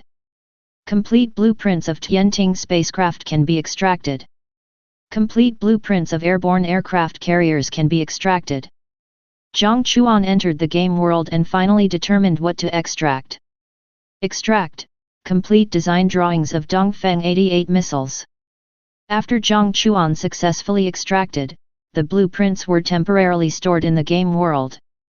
He also learned about the Dongfeng 88 missile through the game world. one of the most advanced missiles in the world. Its power is equivalent to 1,000 atomic bombs exploding at the same time, and its distance reaches 200,000 kilometers, and its speed is as high as 50 Mach. As long as China successfully develops this missile, the THAAD deployed by the United States in Kimchi country is like a virtual thing, and it cannot intercept this missile at all. Even China only needs to launch it in situ to easily cover any city in the United States. This is a real strategic weapon. It seems that I need to return to China. After Jiang Chuan extracted the drawings of the Dongfeng 88 missile, he realized that it would be useless to stay in Kimchi country. Kimchi country's intention is very clear. It is imperative to follow the footsteps of the United States firmly. The THAAD plan is imperative. He also needs to hand over this drawing to the Ministry of Science and Technology and the country as soon as possible to study it together. As long as this weapon is studied, THAAD is a decoration, just a system that costs countless money and has no effect. Old Jiang, I'm going back with you. The situation in Kimchi country has been clarified. The current environment in Kimchi country is not suitable for continuing to do business here. I plan to go back and tell old Su to give up all branches in this country. Jiang Chuan contacted Su Jia and the other two. Wang Kong and Qin Dong planned to stay here for a while. Su Jia had something else to do and went back to China with Jiang Chuan. Chapter 121. Jiang Chuan and Su Jia had just landed. The airport staff took them to a room in the airport, where there was a polite and gentle young man. Who are you? Jiang Chuan and Su Jia did not know the young man in front of them at all, and asked in confusion. You can go. The young man smiled and said to Su Jia. I don't. Su Jia frowned when he heard this and wanted to refuse. Jiang Chuan's voice came back, and he seemed to think of something and said, Old Su, don't you have something to do? You should leave first. Now we have returned to China, nothing will happen. Su Jia agreed, and looked at the young man deeply before leaving. If Jiang Chuan gets into trouble, he will definitely look for him. Your identity has been arranged. You need to go to Kyoto immediately. Our people will let you meet that person by chance and let you enter the Jiang family smoothly. The young man said with a smile. Okay. Jiang Chuan probably guessed the other party's identity and agreed with a smile. Go ahead, the ticket is ready for you. Someone will contact you when you arrive in Kyoto. The young man left this sentence and turned away. Then an airport staff member took Jiang Chuan away and went directly to the nearest flight to Kyoto. The nails are in place. You can prepare. After the young man left, he sent a message, then immediately destroyed the phone card in his hand and left the airport directly through the special channel. Jiang Chuan also told Zhang Wenli about this matter through his own means, and told him that he had something very important to give to the other party this time. Zhang Wenli agreed and said that he would cooperate with the other party's performance. Jiang Chuan arrived in Kyoto. A woman wearing sunglasses who could not see her specific appearance received him. Come with me, everything has been arranged for you. You don't need to speak, just do it. The woman in sunglasses said coldly. Yet. Jiang Chuan responded and agreed directly. Jiang Chuan followed the woman in sunglasses to the Chinese Academy of Sciences. Not long after they came here, they saw Qin Lingwei walking out. Has the mother's research succeeded? Jiang Chuan looked at Qin Lingwei with doubts in his heart, but he didn't speak. Zhang Wenli and the secretary came here quickly, picked up Qin Lingwei and prepared to leave. Get ready, this opportunity is rare, if you miss it, you need to wait for 2 months. The woman in sunglasses said to Jiang Chuan, who was dressed in rags and dressed like a beggar. Okay. Jiang Chuan smiled and nodded. He knew that these people had arranged everything, and he would definitely meet Zhang Wenli and others today. Zhang Wenli and their route was also planned. Jiang Chuan was hit by Zhang Wenli's driver by coincidence. Jiang Chuan was hit, and Zhang Wenli and Qin Lingwei naturally sent him to the hospital. When he arrived at the hospital, Qin Lingwei kept saying, Brother Li, this child gives me a sense of familiarity, is it possible that it is our child? Jiang Wenli naturally cooperated with the performance. Jiang Chuan's part has not ended yet. He has lost a lot of blood, and the blood bank does not have enough blood.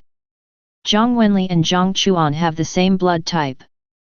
Jiang Wenli chose blood transfusion without hesitation. Brother Li, since the blood transfusion has been done, let's check whether this is our child. Okay. Jiang Wenli and Qin Lingwei followed the script of those people completely, arranged a trusted doctor, and made a paternity test. Jiang Wenli also arranged his confidant to start looking for Jiang Chuan's identity information. Jiang Chuan's information has been arranged. After all, his previous identity information was unknown to a limited number of people, and the people who knew his identity would not tell it to others. In fact, few people would believe it if it was told. A young man in his 20s turned out to be the real boss of Tianxia Group. Everything came naturally. Jiang Wenli and Qin Lingwei knew that Jiang Chuan was their child, so they naturally recognized him as their relative. At the same time, Jiang Chuan also returned to the compound and officially became a member of the Jiang family. At this moment, Jiang Chuan's identity in China has also undergone earth-shaking changes. He has become the top third generation in China from an orphan. Jiang Chuan successfully recognized his relatives, and the Jiang family also announced this matter to the public. It has been successful. That guy has become a member of the Jiang family. The person who arranged all this frowned instead of being happy when he received the news. He felt that this time was too smooth and it was unreal. He repeatedly confirmed Jiang Chuan's identity and confirmed that there was no problem, and accepted this fact. He also breathed a sigh of relief and smiled. A nail hit the Jiang family in the last step, we can make use of this matter to make a fuss. Xiao Chuan, now your identity has been made public. You can come back directly if you want to go home in the future. Grandpa Jiang, Jiang Wenli, and Jiang Chuan were in the study. Grandpa Jiang looked at his youngest grandson and said with a smile. Okay, Grandpa. This time, the other party arranged an identity for me, which is secondary. This matter is more important. This is the complete blueprint of the Dongfeng 88 intercontinental missile I got. As long as we make this missile, the THAAD system of the Korean country will have no effect on us. Jiang Chuan said this solemnly and took out some of the blueprints. What? The two were shocked and looked at Jiang Chuan in surprise. China has only condemned and not taken action during this period. Some people in the country are very disappointed, but most people can understand. China's strength is getting stronger, but behind the Korean country is the United States, and they are still one step away from the United States. The THAAD plan of the Korean country must be a request from the United States.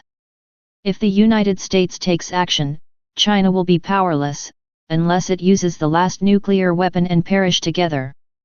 Is this true? Grandpa Jiang looked at his grandson solemnly and asked solemnly. Well, Grandpa, our Chinese expert should still be here, you can give him this blueprint, and he should know whether it is true or false after reading it. Okay, this blueprint is real, and you have contributed to the strength of our Chinese country. When our Chinese country is strong enough to be exposed, I will let the elder give you an honor. Old Jiang understood who Jiang Chuan was talking about. That person was the top expert in sword forging for China. He made China completely not bullied by other countries because he developed the world's strongest weapon, which made other countries afraid. Wenli, take the guards to find that person in person to confirm the feasibility of the blueprint. We should have no way to stop the THAAD plan of the Korean country, but as long as we have this weapon, the THAAD plan is just a decoration. Old Jiang looked at Jiang Wenli seriously and ordered directly. Okay, Dad. Jiang Wenli left with the blueprints and the guards, and there was also a hidden force to protect Jiang Wenli and the blueprints. Xiao Chuan, you have done a good job over the years, very good, worthy of being a member of our Jiang family. You often accompany Grandpa to drink a cup and stay overnight, and leave tomorrow. Okay. Jiang Chuan smiled and agreed. Chapter 122. Most of the Jiang family members could not come back because of work. The eldest aunt, the second aunt and the eldest cousin Jiang Huixiu expressed their respective small families' welcome to Jiang Chuan's home. Jiang Chuan also enjoyed the reunion of his relatives. He enjoyed it very much and liked this happy family atmosphere. After eating and drinking, the old, the middle-aged, and the young came to the study together. Dad, the drawings given by Xiao Chuan are feasible. He even said that he could change the missile launch so that other interception systems could not capture this missile. Zhang Wenli told the old man the good news. Good. The United States thought that it could limit our missiles by deploying that in Kimchi country. Who knew that Xiao Chuan brought us missiles that broke the game, causing them to waste a lot of manpower and material resources. Great! Great! Grandpa Zhang was very happy. He felt very comfortable when he thought that the United States was defeated. He participated in the war abroad, and that war extinguished the arrogance of the United States. That war also made the United States target China, so Hua Guofeng's development has been shackled by the United States in recent years. Dad, you are too happy too early. That person's original words, although we have complete drawings and can manufacture missiles step by step, the required materials and other things will take us some time, and we even have to change the missiles. That person thinks that it will take at least 2 years for us to develop the Dongfeng 88. Zhang Wenli said with a wry smile. Only 2 years. Mr. Zhang was shocked. He knew that a research project would take several years or there would be no way to succeed. 1 year is too short. This time is very short, don't worry. Although the United States has deployed this THAAD system in Korea, it dare not easily attack China. Although China's scientific research is not as good as the other side, we also have the most advanced weapons. They dare not fight to the death, at most there will be some small conflicts or frictions, so that the countries in our state can see their strength and follow them firmly. Mr. Zhang saw very clearly that after the installation of this system, the United States dare not start a war, but just take precautions. At most, it will disgust China, or cause some small frictions, so that the countries around China can understand their strength. Yet, Zhang Wenli also guessed that as long as they can obtain Dongfeng 88, 2 years is indeed very short, and China can wait. How are the other studies going? Especially in the area of aircraft carriers. Although China has made its own ordinary aircraft carriers, there is still a gap between it and super aircraft carriers. If the United States wants to take action this time, it should send an aircraft carrier fleet to show off its power. This is a warning to us not to interfere in the affairs of the Korean country. Grandpa Jiang's eyes were very accurate and he said directly. The super aircraft carrier is being built. We have mobilized most of the country's resources, but it will take half a year to successfully manufacture it. Zhang Wenli frowned and talked about the progress of the aircraft carrier. Well, the other party will definitely realize the THAAD plan. I will tell the elder to prepare all the matching facilities for the aircraft carrier in advance. As long as our super aircraft carrier is successfully manufactured, our voice at sea will be much stronger. In the future, if the other party wants to deploy something like the THAAD plan in other countries, it will be very difficult to restrict China. After all, their support is far away. Grandpa Zhang nodded. Jiang Chuan listened to the conversation between the old man and Zhang Wenli without saying anything. His vision was still limited and he could not see through many things. Only after the reminders of the old man and Zhang Wenli, he could think of all this. The family ended the conversation. They returned to their rooms to rest. Jiang Chuan did not rest immediately, but continued to earn gratitude points. He understood that China still needed to work hard to surpass the United States, and he could not slack off. He believed that one day, China would surpass the United States. Jiang Chuan rewarded hundreds of anchors in a row, earned gratitude points, and was about to rest. The King of Guns contacted him. Brother Jiang, something happened at home. I may not be able to anchor during this period, and I can't play games with you. I have contacted my assistant, and he will play games with you instead of me. Okay, call me anytime if you have anything. Jiang Chuan smiled and replied. Okay. The King of Guns naturally replied to Jiang Chuan's message as soon as possible. The Gun King packed his luggage and immediately took a plane to a small mountain village in southern Yunnan, which was his hometown. Where are you, Lao Zhang? Are you free tomorrow? Jiang Chuan and the Gun King had just finished chatting when Mu Qingcheng's message came over. If I'm free, Qing Cheng, you can. Are you done with your work? Jiang Chuan knew that Mu Qingcheng was very busy recently, busy recording songs and filming a movie. It was said that this movie was a big production, and Mu Qingcheng was the heroine in it. This was also Mu Qingcheng's first movie after her transformation, so he was very concerned. My first movie has been completed, and our crew is going to hold a wrap-up party. I want to invite you to my wrap-up party. Mu Qingcheng smiled and said what she was thinking. Okay, where is the wrap-up party held? I'll go to you tomorrow. Jiang Chuan also smiled and agreed. Our movie was filmed in southern Yunnan, so the director is going to hold a wrap-up party in southern Yunnan. Can you come? Mu Qingcheng mentioned southern Yunnan. Okay, I'm in China. I'll rush to southern Yunnan as soon as possible tomorrow. I'll contact you after I get there. Jiang Chuan agreed, and the two agreed to meet tomorrow, and Mu Qingcheng would pick him up at the airport in person. The night deepened. The next day, Jiang Chuan left. The old man and grandma asked Jiang Chuan what he was going to do, and he told them that he was going to meet his girlfriend, and also revealed her identity and name. Mu Qingcheng. I remember that the granddaughter of old man Mu seemed to be called this name. We should not care about the affairs of young people or ask too much. It doesn't matter whether she is the granddaughter of old man Mu. It doesn't matter if Xiao Chuan likes her. After all, our Zhang family doesn't need a good match. Jiang Qin also smiled and said to the old woman beside him. Well, children and grandchildren have their own blessings, as long as the two like each other. Grandma didn't say anything more, and she didn't plan to inquire about Mu Qingcheng's identity. Just let everything go. Jiang Chuan took a flight from Kyoto to southern Yunnan.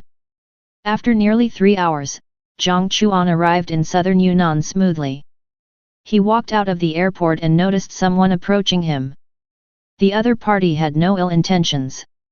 Suddenly, a pair of hands blocked his eyes and said mischievously, "Guess who I am?" When Jiang Chuan heard this, the corners of his mouth rose and he smiled happily. Chapter 123. Qingcheng. Jiang Chuan turned around and picked up Mu Qingcheng, who was wearing a mask and sunglasses and could not see clearly, and shouted with a chuckle. "Put me down quickly." Mu Qingcheng was suddenly picked up by Jiang Chuan, and her face was a little rosy. Jiang Chuan smiled, but he did not expect Mu Qingcheng to be so thick-skinned. He put Mu Qingcheng down, and the two of them left the airport and went to a hotel in the provincial capital. The hotel was naturally the place arranged by the crew for Mu Qingcheng. The two returned to the hotel. After not seeing each other for a long time, the dry firewood and the fire burned directly, and they ate the forbidden fruit for an hour. "It's all your fault for trying so hard." Mu Qingcheng glanced at Jiang Chuan angrily. Jiang Chuan smiled awkwardly and dared not speak. After not seeing each other for a long time, he could not help himself. Mu Qingcheng put on her clothes and put on light makeup, and the two left the hotel room together. "There is still some time before the wrap-up banquet, let's go out for a walk," Mu Qingcheng said to Jiang Chuan. "Okay." Jiang Chuan agreed. The two left the hotel together and took a walk in the capital of southern Yunnan. The two walked for 2 hours, and the wrap-up banquet was about to begin. As the heroine of the movie, Mu Qingcheng naturally could not be absent, and she returned to the hotel with Jiang Chuan. The hotel banquet hall had been prepared in advance. Mu Qingcheng and Jiang Chuan separated temporarily.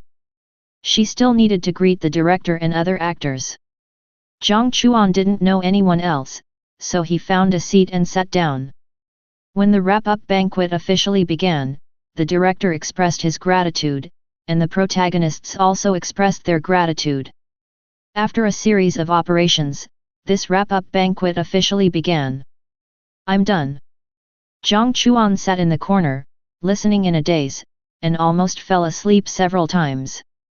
Seeing Mu Qingcheng coming over, he instantly became energetic and said with a smile, "Well, the banquet has begun. You can sit at the same table with me. I can do whatever I want, but is it convenient for me to go there? After all, I am not an actor, and I don't have any other identities in this crew." Jiang Chuan smiled, thought of something, looked at Mu Qingcheng and asked, "It's okay. The director and other leading actors are very nice and won't say much." Mu Qingcheng smiled and took Jiang Chuan to the protagonist's table. This scene naturally attracted the attention of most people. "Who is that man? He is so handsome. He is really handsome, more handsome than many stars in the entertainment industry. He came here with Mu Qingcheng. Is he Mu Qingcheng's boyfriend? I don't think it's possible. It should be a newcomer in Mu Qingcheng's company." Mu Qingcheng took her out to show her face. Jiang Chuan and Mu Qingcheng came to the protagonist's table, and many people whispered in private, "Qingcheng, who is this handsome guy?" Jiang Chuan and Mu Qingcheng arrived, and the handsome, calm, deep and masculine man sat at the table and looked at Jiang Chuan and asked with a smile, "Brother Hu, this is my boyfriend." Mu Qingcheng introduced Jiang Chuan's identity generously. "Boyfriend?" Hu Ji didn't expect Mu Qingcheng to give this answer, and was obviously stunned. Many stars in the entertainment industry will not make their love affairs public even if they have them. After all, it may affect their careers.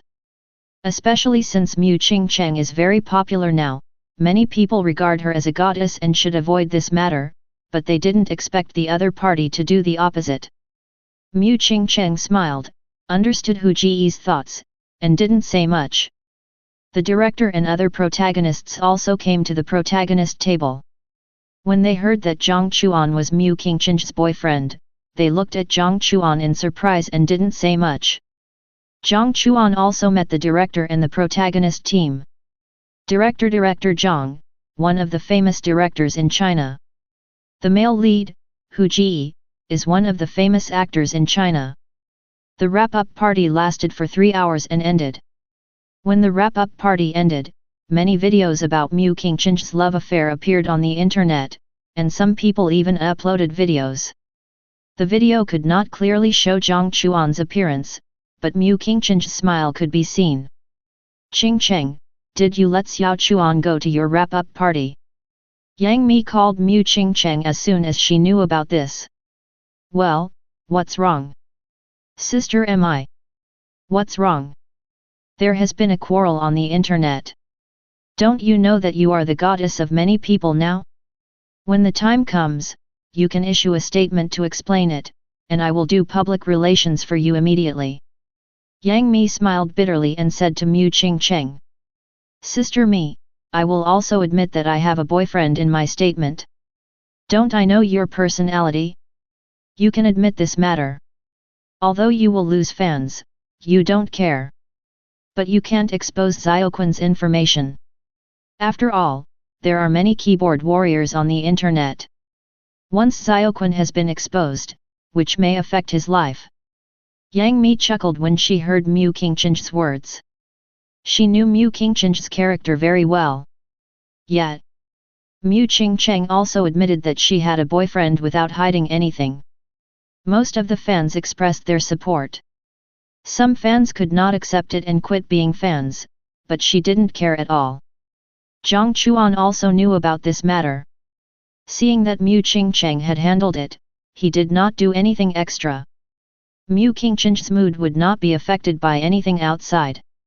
The two drank some wine at the wrap-up party. Jiang Chuan was not drunk at all. Instead, Mu Qingcheng was a little drunk and insisted on taking Jiang Chuan shopping to relax. Jiang Chuan did not refuse and accompanied Mu Qingcheng to play for half a day. They did not return to the hotel until the second half of the night. It's so comfortable. The next day, Mu Qingcheng woke up naturally and stretched comfortably. Get up, I brought you lunch. Jiang Chuan returned to the hotel and saw Mu Qingcheng wake up. The two kissed each other. Jiang Chuan prepared lunch and asked her to wash up and eat. Okay, husband. Mu Qingcheng smiled sweetly, went into the bathroom, and quickly washed up. Husband. Jiang Chuan smiled when he heard Mu Qingcheng's address. Mu Qingcheng ate and drank enough. She continued to lie on the bed, ready to rest for a few days without doing anything. Qingcheng, do you want to continue lying down? Or are you going to Erhai Lake? Jiang Chuan asked with a smile while looking at Mu Qingcheng lying down. Let's go. Mu Qingcheng had a plan. Although she was filming here, she had not been to many places. After the filming of the movie was finished, she was ready to have fun and relax. Yet, Jiang Chuan smiled at Mu Qingcheng, who was full of energy. He took her luggage and left the hotel and drove to Erhai Lake. On the way, Jiang Chuan and Mu Qingcheng went to Erhai Lake, Snow Mountain, and. In 5 days, the two of them ate, drank, and had fun. Mu Qingcheng also visited all the places she wanted to go, and felt very satisfied. Brother Jiang, I'm very sorry to call you, but I don't know who to find. I hope you can help me. When Jiang Chuan and Mu Qingcheng were driving back to the provincial capital to the Magic City, the King of Steel Guns opened the phone for help. Chapter 124. Okay, I'll rush over as quickly as possible. Jiang Chuan's face changed when he received the call from the Gun King, and he said to him solemnly. What's wrong? Mu Qingcheng looked at Jiang Chuan's ugly expression and asked. A friend of mine has something wrong, and I may not be able to accompany you to the Magic City for the time being. When I'm done here, I'll contact you as soon as I return to the Magic City. Jiang Chuan's face returned to normal, and he chuckled. Okay, you go ahead and call me when you return to the Magic City. Mu Qingcheng agreed, and did not ask Jiang Chuan to leave with her. Jiang Chuan sent Mu Qingcheng to the airport, and he immediately turned on the location and located Chongsheng village directly. As the name suggests, the elderly in Chongsheng village are relatively long-lived. Chongsheng village is a very small village in the provincial capital. It can be said that it is very remote and isolated from the world. Even the locals in southern Yunnan rarely hear of this village. Jiang Chuan drove all the way at full speed, and he rushed to Chongsheng village at the fastest speed. Through the phone, Jiang Chuan already knew that a black-hearted developer had set his sights on the entire Chongsheng village. He was going to demolish the entire Chongsheng village at a low price, but no one agreed. The villagers were united and drove the black-hearted developer away directly. The black-hearted developer naturally could not give up. He contacted some gang members and rushed to Chongsheng village. At the same time, he gave enough interest to some officials who had changed their minds, so that they closed their eyes. This time, the black-hearted developer directly planned to demolish by force. The King of Steel Guns was worried that something would happen to the villagers, so he thought of Jiang Chuan at the first time, hoping that Jiang Chuan could help Chongsheng village overcome the difficulties. Jiang Chuan was very fast, and it took him 4 hours to finally arrive at Qianlong town. Jiang Chuan looked at the navigation and saw that there was still half an hour left to Chongsheng village, and he breathed a sigh of relief. He did not slow down at this moment, and still rushed to Chongsheng village as soon as possible. At this moment, the sky was gradually getting dark. When Jiang Chuan drove here, he saw hundreds of young men holding steel bars standing outside the village, not allowing anyone to leave or enter. Stop, no one is allowed to enter here. Jiang Chuan was about to drive into Chongsheng village when he was quickly stopped by 2 young men. Jiang Chuan heard what the two young men said, looked at the steel bars in their hands, and realized that these people should be the hired thugs that the king of steel guns said. Jiang Chuan ignored the other party's words and was about to step on the accelerator to see if the other party would dodge, but the foot that was about to step on the accelerator stopped. He saw hundreds of people walking out of Chongsheng village. These people included old people, children, young people, women. These people all held farm tools in their hands. These farm tools included hoes and sickles. Jiang Chuan looked at this scene and understood that the villagers of Chongsheng village were going to fight to the death to protect their homes. Is that a medal? That's a pistol. Jiang Chuan took a breath of cold air as he looked at the two leading men. He didn't recognize the specific medals, but he saw the three old men in the lead. They were wearing old-style military uniforms and were covered with military medals. Their identities were also very clear. These were three veterans who had won many honors and merits. They had fought for this country all their lives, but they didn't expect that their homes would be taken away by black-hearted developers in their later years. You are looking for death. Jiang Chuan was completely angry. He respected these veterans very much. They had contributed their lives to this country. They built this new country with their flesh and blood. They should not be treated unfairly. Old man, do you think you can scare us with a homemade gun? I tell you, sign and move out now, and you will get some money. If you really anger me, I will burn down your entire village and take this place for myself. You dare to burn this place, look at the gun in my hand and see if it agrees. The only old man holding an old-style pistol was furious, and his hand holding the gun was shaking. After all, he was over 80 years old. Old man, your hands are shaking while holding the gun. Can you shoot? If you have the guts, try to shoot. Dare to provoke me, let's see if I dare to shoot. The old man looked at a fat middle-aged man indifferently, roared, and pulled the trigger directly. But no bullet came out.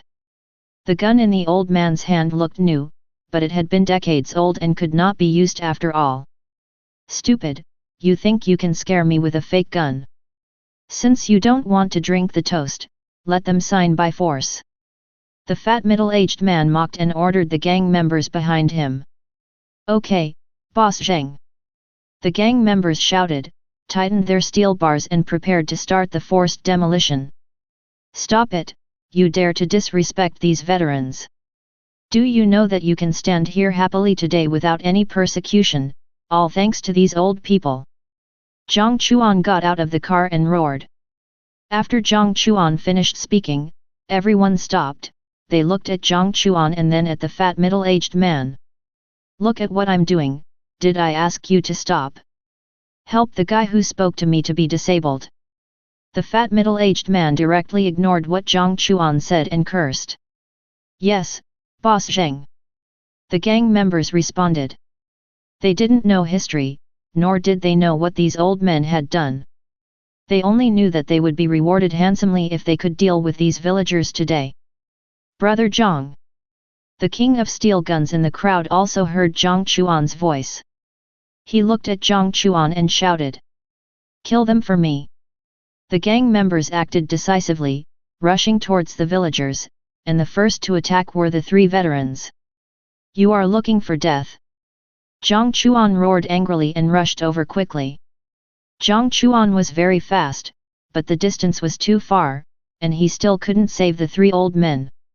Damn you, you dare to hit our elders, you are looking for death, today I will fulfill your wish.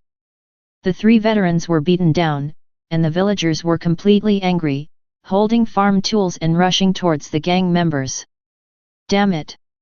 Jiang Chuan looked at the three veterans who were beaten down and bleeding profusely, and he was completely furious.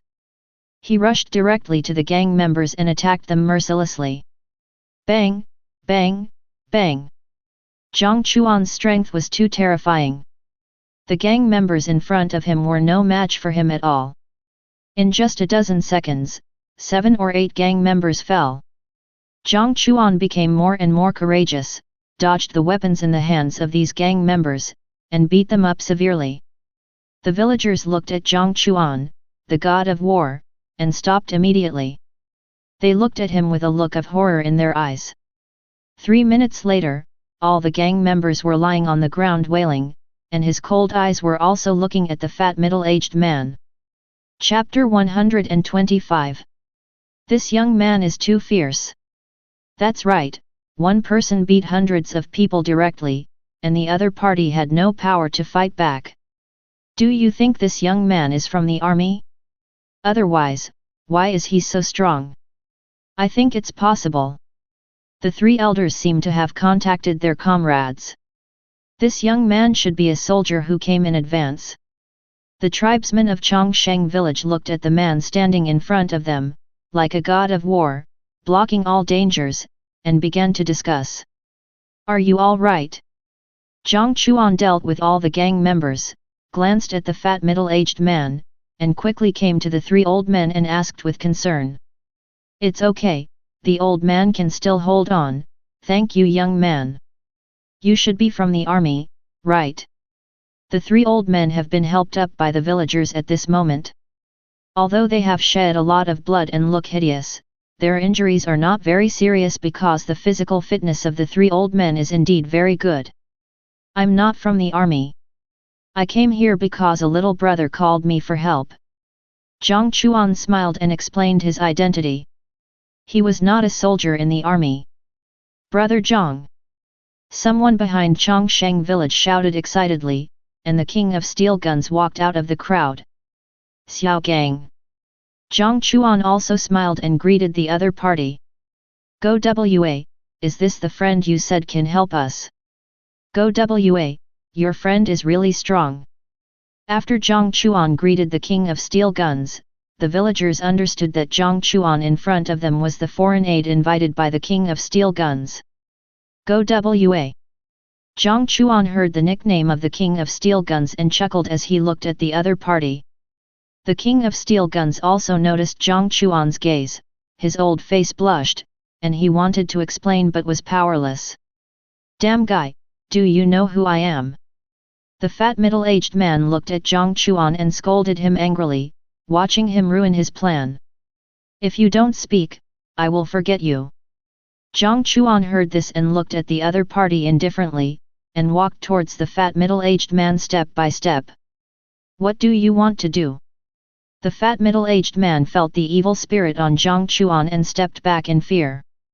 He accidentally fell to the ground and asked in fear. Bang! Jiang Chuan didn't speak. The fat middle-aged man endured Jiang Chuan's anger and his fists rained down on the fat middle-aged man. Jiang Chuan naturally restrained his strength, otherwise he might have beaten the other party to death in anger. Wow wow wow! Jiang Chuan beat the fat middle-aged man severely, and the surrounding villagers cheered happily. Suddenly, everyone heard the alarm. Damn idiots, if you die, I will make you live a life worse than death. The fat middle-aged man heard the alarm, spit out a mouthful of dirty blood, and said in a resentful voice. Hey! Jiang Chuan heard this and looked at the fat middle-aged man without speaking. Have you called the police? Yes, I called the police at the beginning, but I didn't expect them to come so late. The villagers also answered immediately. Everyone, hold your head and squat down. There were dozens of police officers who arrived, and they were fully armed. Their cold voices reached everyone's ears. What's going on? Why did these police officers tell us to squat down? Could it be that these police officers were also called by this fat guy? The people in the village looked ugly when they heard this. They didn't expect that the authorities would send people to help this fat guy. Comrade, are you mistaken? An old man among the 3 came out. He was wearing medals all over his body and his forehead was stained with blood. What is this?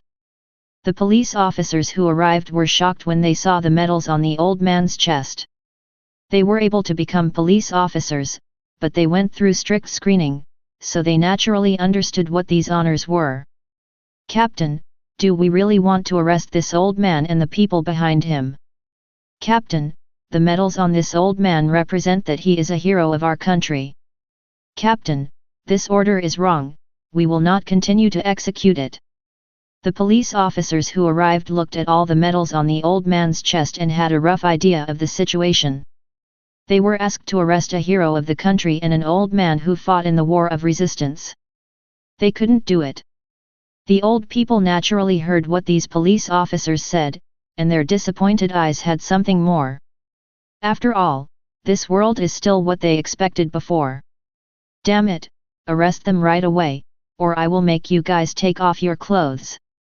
The obese middle-aged man climbed up with difficulty. He looked at Jiang Chuan with resentment and hatred, and growled. Who are you?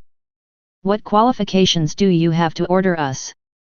A young police officer heard the words of the obese middle-aged man, looked at him coldly and scolded him. Boy, do you know who you are talking to? Believe it or not, I will make a phone call and make you lose your job immediately. The obese middle-aged man looked at a small police officer who dared to talk to him like this, and he wanted to do it directly in anger. Snap! The young police officer slapped the obese middle-aged man's arm and controlled him with a standard grab. Ah! The obese middle-aged man had been beaten up, and the young police officer pulled his wound, causing him to scream in pain. One wave has not yet subsided, and another wave has risen. Just when the young police officer was grabbing the obese middle-aged man, military vehicles came here one after another. What happened? Why are military vehicles here? I don't know either. We just received a mission to suppress the rioting villagers. The police officers looked at the military vehicles and were confused, and began to discuss privately. Everyone get off the car together. A loud voice reached everyone's ears, and then hundreds of soldiers got off the car fully armed. After all the soldiers got off the car, the leader was a very young soldier. From his rank, it can be seen that he is a battalion commander. Military, save me.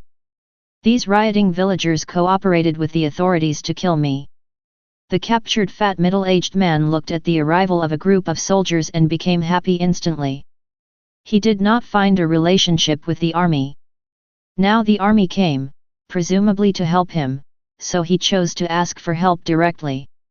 The battalion commander ignored the fat middle-aged man's request for help, and he came to the old man with a serious face. Iron Fist Regiment, Steel Spear Battalion Commander, Zhang Huaying reports to the old squad leader. Zhang Huaying brought his soldiers to the old man and said loudly to him. Iron Fist Regiment, Steel Spear Battalion Instructor, Sun Jun reports to the old squad leader. Iron Fist Regiment. At this moment, the soldiers led by Zhang Huaying saluted the old men and expressed their highest respect. Chapter 126. Good. Good. Good. The old man looked at the soldiers in high spirits in front of him, with fiery eyes, gratification and memories, and said 3 good words. Old squad leader, I will deal with these things first. Zhang Huaying said respectfully to the old man. When Zhang Huaying received the order and came here, he already knew the situation here. He immediately ordered his soldiers to temporarily disarm the police officers. What are you doing? The police officers saw the soldiers attacking them and immediately confronted them. They did not intend to let the soldiers disarm themselves. You must know that the weapons of the police officers and the weapons of the soldiers are as important as life, so they naturally cannot be handed over easily. I advise you to hand over your weapons, otherwise, I can only kill them as a murderer of the Chinese country. Zhang Huaying looked at them unwilling to hand over their weapons, stared at them coldly, and spoke slowly. What? Murdering a Chinese soldier? The police officers looked at each other in disbelief after hearing Zhang Huaying's words. But when their eyes fell on the medal on the veteran's chest, they were silent for a moment. They could feel the murderous intent in Zhang Huaying's eyes, and the cold chill made them shudder. If they really didn't want to hand over their weapons, Zhang Huaying might really do it. Although the weapons they brought were good, it was still impossible for them to fight the troops. Brother Ying, they don't have to hand over their weapons. They didn't help this group of people bully these old people. Jiang Chuan also saw the embarrassment of these police officers. When the captain was about to speak, Jiang Chuan's voice was the first to reach his ears. Zhang Huaying heard this and looked at Jiang Chuan.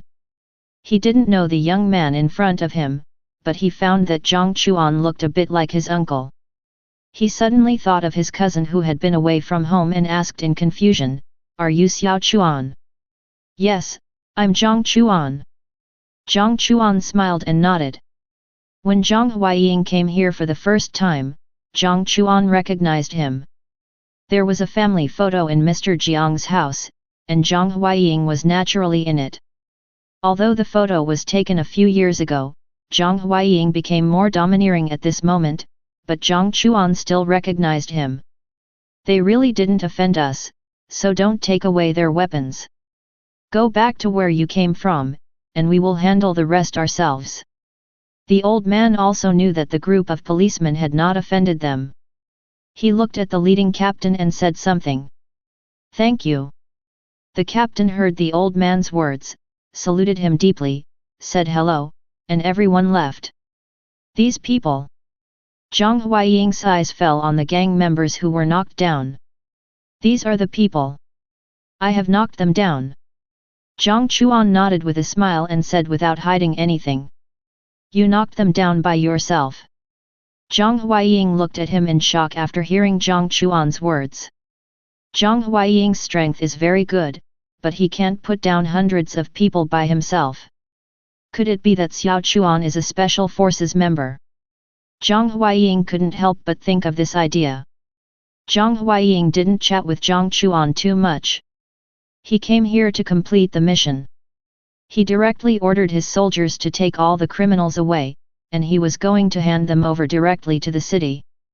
The old man had already made a call. After Zhang Huaying dealt with these things, he called the old man as soon as possible. "Well, you don't need to deal with the things there. Tell Lao Yang to let the 3 old guys come to Kyoto together." "Yes, chief." Zhang Huaying answered loudly. "Grandpa, my grandpa asked you to go to Kyoto to see him." Zhang Huaying said to the old man in front of him with a smile. "Okay." The old man did not refuse and agreed. He knew that this time he found his old company commander, their identities were exposed, and now he naturally needed to see his old company commander. "I'll arrange it for you." Jiang Chuan heard the conversation between Zhang Huaying and the others, smiled and said, and directly asked someone to drive his private plane from Jiangbei to southern Yunnan. Zhang Huaying could not leave the barracks for too long. He just told Jiang Chuan that when he was on vacation, the 2 brothers would have a good chat. "Okay, brother Ying." Jiang Chuan agreed with a smile. "Xiao Gang, it seems that there are hidden dragons and crouching tigers in your village. Even if I didn't come, you can solve it too." Jiang Chuan found the King of Steel Gun and said with a smile. "Brother Jiang, it's a good thing you are here. If you hadn't defeated this group of people, our villagers would be in danger, and the 3 elders would also be in danger." The King of Steel Gun said with a wry smile. "Brother Jiang, the people in the village want to treat you to a meal to thank you for your help." "Okay." Jiang Chuan agreed directly. Jiang Chuan came to Chengsheng village. This village is very backward. The network is only 2G network, just like a primitive village. "Xiao Gang, don't you want to develop your village?" Jiang Chuan looked at the primitive village in front of him and couldn't help asking the King of Steel Gun beside him. "Almost. The villagers actually like it here. The people in the city are too impetuous, and there are too many flattery and extortion. The old people don't like it, but young people need to go out and make a living. They can go home when they are tired. The villagers are our strongest backing, so that we don't have to worry even if we can't make a name for ourselves." The King of Steel Guns explained with a happy smile. "So that's it." Jiang Chuan knew the reason and suddenly realized it. Jiang Chuan and the King of Steel Guns came to his house. The King of Steel Guns didn't prepare anything, just a glass of water, and looked at Jiang Chuan with a smile on his face. Jiang Chuan didn't say much and drank it all. This water? Jiang Chuan drank the water and looked at the king of steel guns in shock. After Jiang Chuan drank the water, the fatigue on his body disappeared, and he even felt that his whole state was much better. Brother Jiang, have you noticed it? This is the special nature of our village. We have a spring with some special effects, so some people who come here will have bad intentions and want to drive away everyone in our village and take the spring for themselves. It's just that every time the elders can scare people away with the medals hanging on their chests, except this time when they met this fat middle-aged man who looked like a fool. Jiang Chuan heard the explanation of the king of steel guns and understood why the obese middle-aged man would spend such a huge price to take over the entire village. It turned out that the other party's goal was the spring water. Xiao Gang, I have a suggestion. Go ask the villagers if they are willing. When the king of steel guns heard that Jiang Chuan was going to buy the spring water and could send people to protect the entire village, this would increase the villagers' income and protect their village from being disturbed by others. The king of steel guns trusted Jiang Chuan and found the elders as soon as possible. The elders knew what Jiang Chuan meant and also knew Jiang Chuan's identity.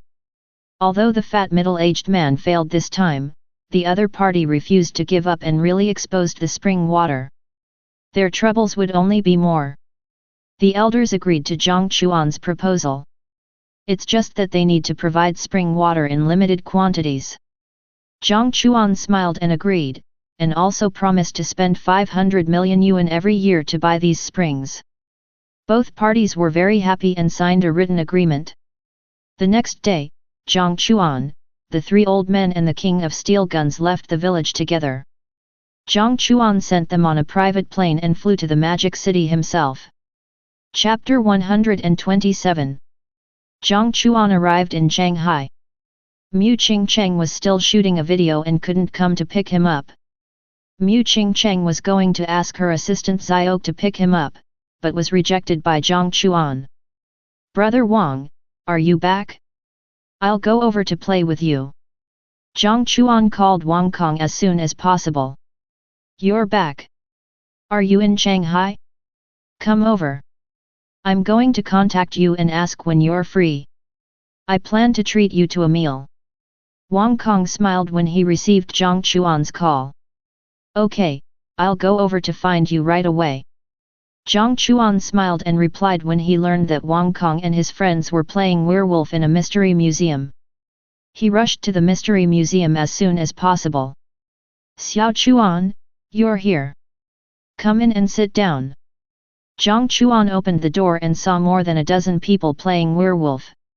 Except for Wang Kong and Qin Dong, they were all a group of sweet-looking internet celebrities wearing JK clothes. Jiang Chuan didn't expect so many people and nodded in agreement. Brother, do you know how to play werewolf? Do you want me to teach you? Brother, if you lose the game, you have to take off a piece of clothing. When Jiang Chuan arrived, the eyes of more than a dozen internet celebrities in the room instantly brightened, and they came directly to Jiang Chuan and said coquettishly, I have a girlfriend. Jiang Chuan looked at the girls surrounding her. Wang Kong and Qin Dong looked resentful, and he directly used a big move. Subscribe to Chinese Novel Audio Wave. Brother, it's okay to have a girlfriend, anyway, we are just playing games. Yes, I don't mind that my brother has a girlfriend. Some bold internet celebrities didn't care at all, and Jiang Chuan had no choice but to sit between Wang Kong and Qin Dong. Seeing that Jiang Chuan didn't want to stay with them, the internet celebrities pretended to be sad and looked at him pitifully, but Jiang Chuan didn't care and ignored their gazes. He played and drank when he should, and didn't have close contact with anyone. Jiang Chuan played werewolf on his mobile phone, and he was still very clear about the rules. It was just that this was his first time playing offline. He was very lucky, winning more than 10 times in a row. Jiang Chuan was so good that they didn't want to continue playing this game. Let's go eat. There is a new hot pot restaurant in Pudong. It is said that the taste is very good. Let's go and try it. Wang Kong and Qin Lang were hit hard. They lost the most. Okay, I haven't eaten hot pot for a long time. The hot pot restaurant that Mr. Wang mentioned must be very good. Everyone agreed. Are you done? Sister Mi is treating us to dinner. Okay, I'll go right away. Jiang Chuan didn't plan to leave with Wang Kong and the others. After all, he and Mu Qingcheng had agreed to have dinner together later. When he received Mu Qingcheng's call, he agreed immediately. I'm sorry, Brother Wang, Qingcheng called me. I'll go over there and we'll have dinner together tomorrow. Jiang Chuan looked at Wang Kong and said apologetically. It's okay, you go. Wang Kong smiled and said to Jiang Chuan. Let's go. Jiang Chuan left and went directly to the hot pot restaurant that Mu Qingcheng mentioned. The hot pot restaurant opened by the old Su family. Jiang Chuan looked at the name of the hot pot restaurant and couldn't help laughing. He didn't expect that the old Su family had opened another branch in Shanghai. This is understandable. Su Jia's business in Kimchi country has been withdrawn, so naturally he opened branches in other parts of the country. Jiang Chuan came to the cowherd and weaver girl box and looked at a large group of beautiful women in the box, all of whom were stars and agents under Yang Mi. These stars and agents include Yang Mi, Mu Qingcheng, Reba, Hong Ji. Among them, Reba has acted in several TV series and is now quite well known. Why are you here? Jiang Chuan saw a familiar figure in the crowd and asked in confusion. Why can't I come here? Su Ji, who was sitting next to Reba, looked at Jiang Chuan with a smile on his face and asked back. Jiang Chuan was speechless. Su Jia is the heir of Su's hot pot restaurant, so it is very reasonable for him to come to his own hot pot restaurant. Okay, sit down quickly, everyone is waiting for you, and everyone is waiting hungry. Su Jia directly took the initiative and said to Jiang Chuan with a smile. That's right, Xiao Chuan, sit down quickly. Yang Mi also said to Jiang Chuan with a smile, and asked him to sit next to Mu Qingcheng, who happened to have a seat left next to Mu Qingcheng. Serve the food. Su Jia watched Jiang Chuan sit down, clapped his hands and shouted loudly to the waiter outside. Here we go. The waiter responded, and people came in one after another, bringing a shuangyang pot and many different dishes. Sister Mi, Reba, you have to try this hot pot, this time my old man is promoted. I upgraded the recipe, and it tastes better. Although it tastes a bit spicy, it's very delicious. Especially the tripe and duck intestines are classic. After Su Jia saw the pot and dishes coming up, he said to Yang Mi and Reba, and kept picking up dishes for them, showing great attentiveness. Jiang Chuan and Mu Qingcheng were naturally ignored by Su Jia. The two didn't care, but looked at Su Jia with a smile. They saw that Su Jia's eyes on Reba were almost drawn. Everyone had known each other for such a long time, so they naturally knew why Su Jia was so attentive. This bastard wants to harm Reba, I absolutely don't agree. Reba is a very simple girl and can't afford to provoke this scumbag. I agree with both hands and feet. Mu Qingcheng and Jiang discussed privately, and did not intend to poke him and Reba. If Su Jia heard these words, he would definitely fight to the death. After a full meal, Su Jia also received many admiring looks at the table. Su Jia knows hot pot too well, and taught them how to eat hot pot. It was so delicious when they ate at the hot pot restaurant, which made them feel that eating hot pot was so good for the first time. Jiang Chuan and Mu Qingcheng just curled their lips and didn't take it seriously. Sister Mi, Reba, everyone is very happy today, why don't we go sing a song? After eating and drinking, Su Jia was very sensible and asked Yang Mi first. He looked at Reba and asked with a smile. Yang Mi was able to create an entertainment company, so she naturally knew Su Jia's thoughts. She looked at Su Jia and Reba with a smile, and she did not force the couple to break up. Su Jia has good character. If Reba does not object, she will not object to the two of them being together, but will only express support. Forget about singing. We don't like singing. Before Yang Mi and the others spoke, Mu Qingcheng looked at Sujia with a sneer on her face. Hey! Hearing this, Sujia frowned slightly, and when he saw Mu Qingcheng, he immediately let go and kept sending signals to Mu Qingcheng with special means, but Mu Qingcheng was unmoved.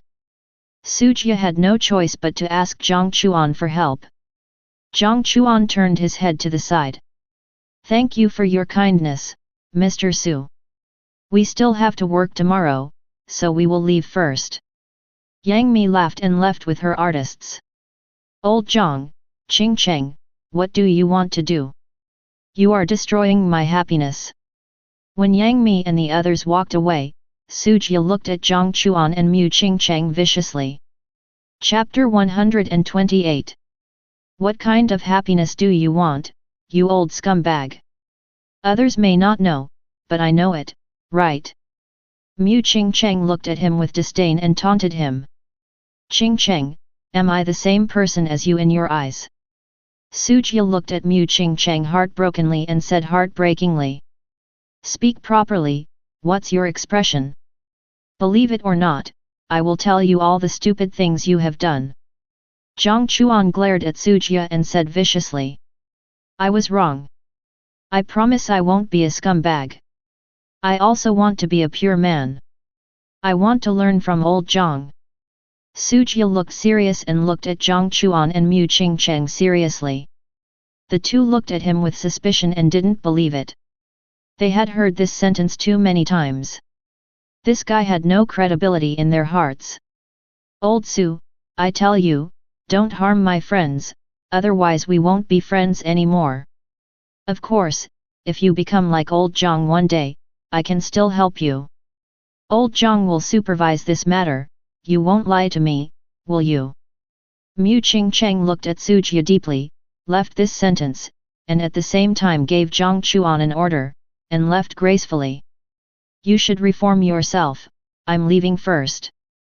Jiang Chuan smiled bitterly, left this sentence, and chased after Mu Qingcheng. It's done.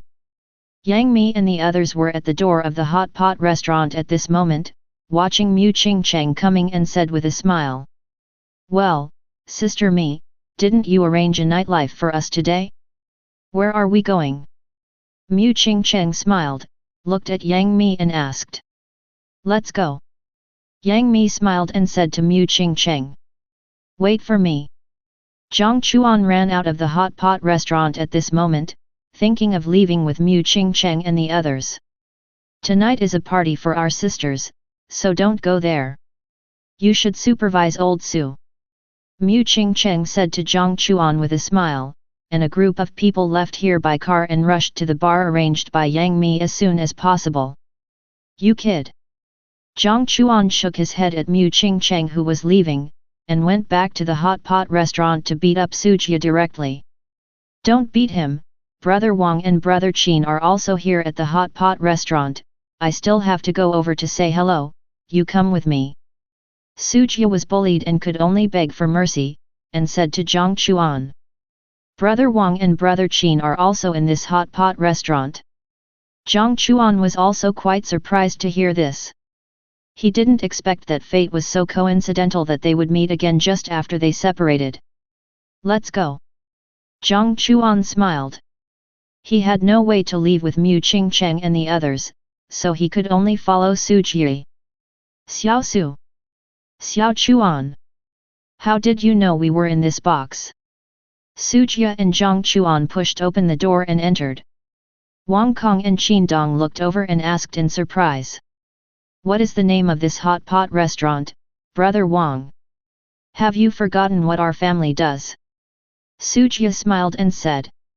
Su's hot pot restaurant. I see. Come and have some food. I have arranged it for the evening. Let's go out and have fun together. I will treat you to dinner tomorrow.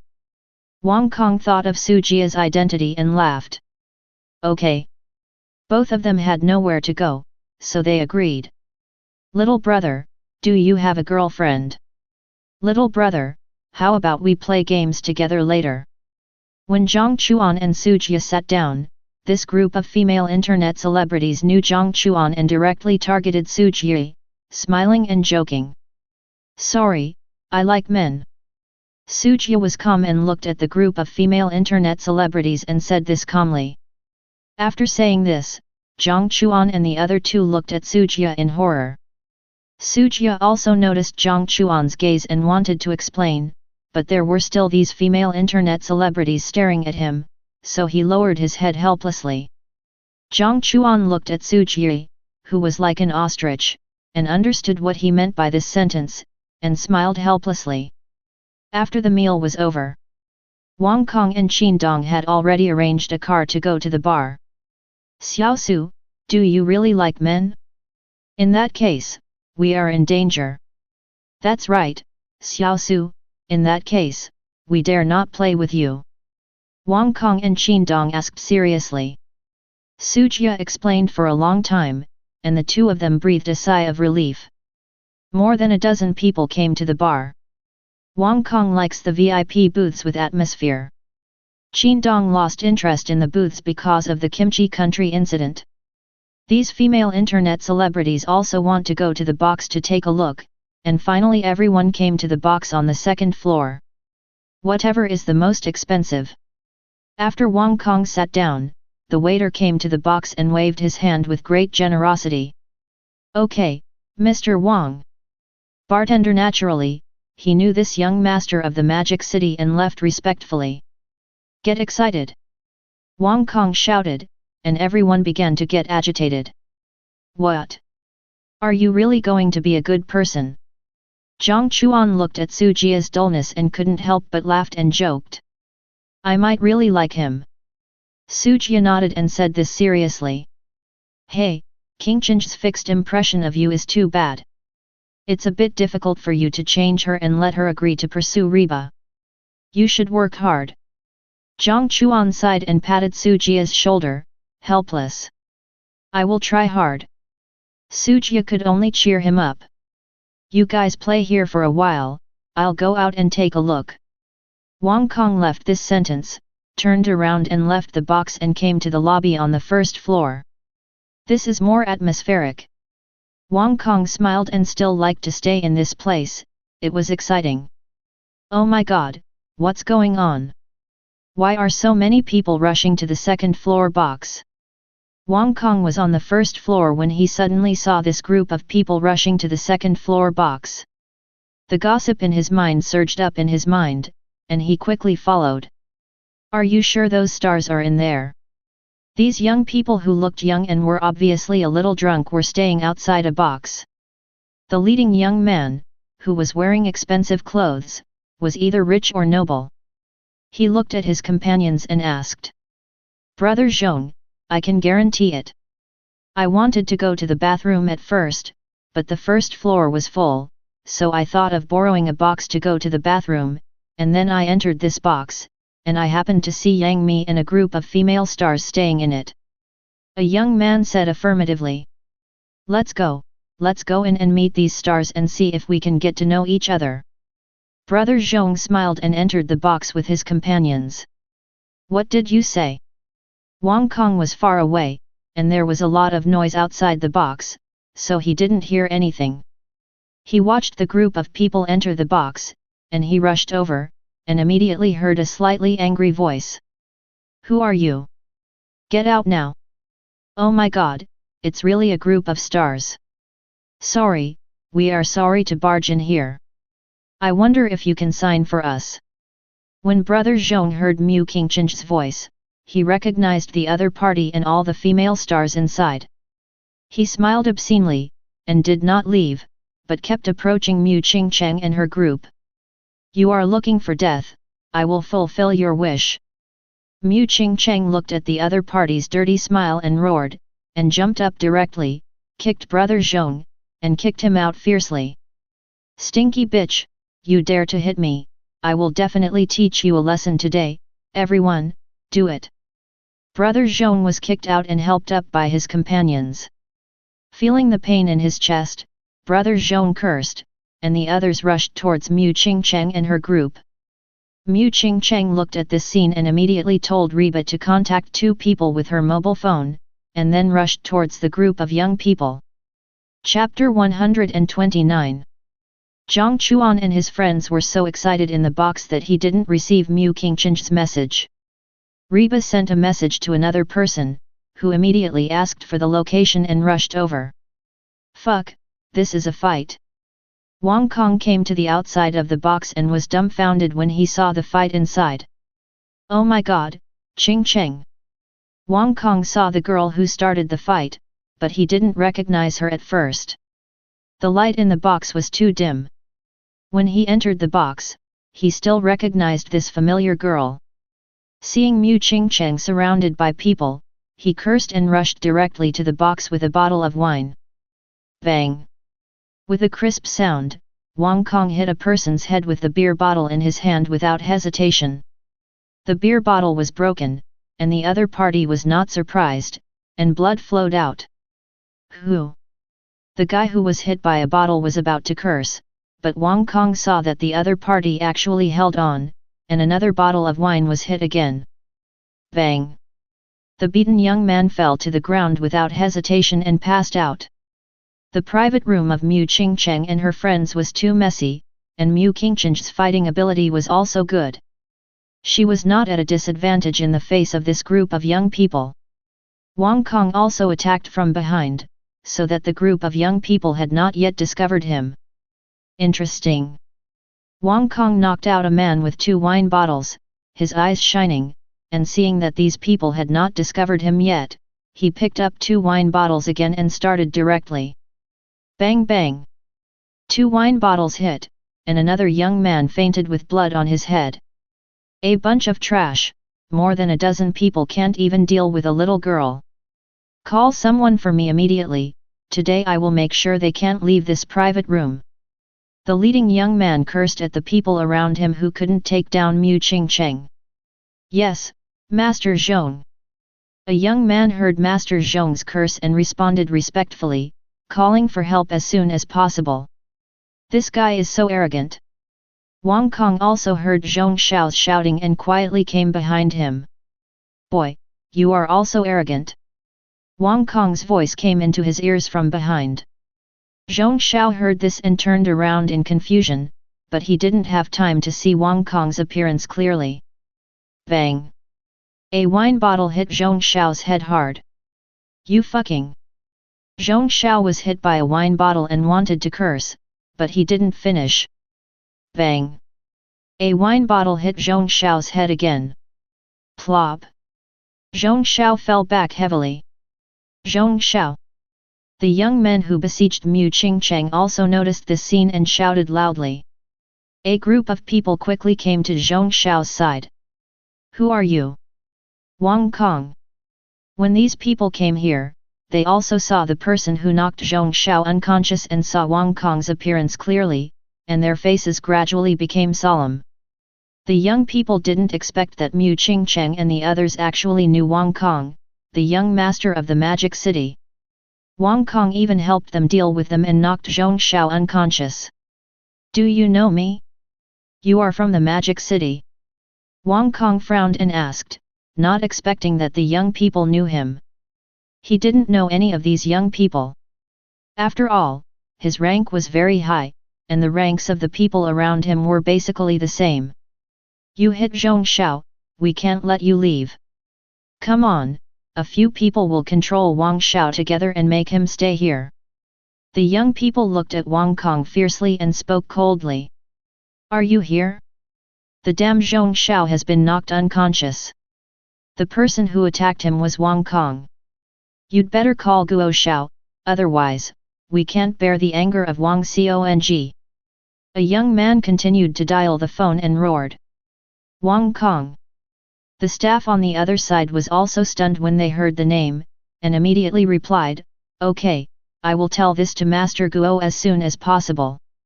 Our people have already rushed over. Don't let Master Zhong get hurt again, otherwise we can't afford it if Master Zhong blames us. Hurry up! The young man in the box said loudly. The young men who attacked Mu Qingcheng were still too weak. Some of them went out to deal with Wang Kong, so they couldn't take down Mu Qingcheng at all. I remember your appearance. You are all from the Magic City and you should know my character. If you leave now, I will forgive you. If you attack me, I will not let you off easily afterwards. Wang Kong looked at being surrounded by several people, and he was also a little weak, hoping to suppress them with his background. Master Wang, we really dare not offend you. Your background is very powerful for us, but the Magic City is very big, and there is more than just you. The Prince of Magic City, and 3 other princes of Magic City. These young men were a little scared by Wang Kong's threat, but the matter had been done, there was no turning back, they could only go all the way to the end. Are you Guo Baokan or Huang Yuki's people? Wang Kong heard their words and instantly realized that the people behind them were at the same level as him. He looked grim, guessed 2 people, and asked coldly. This group of young people naturally couldn't tell Wang Kong the answer, and they rushed forward directly, trying to subdue Wang Kong. We must run out to ask Xiao Chuan for help.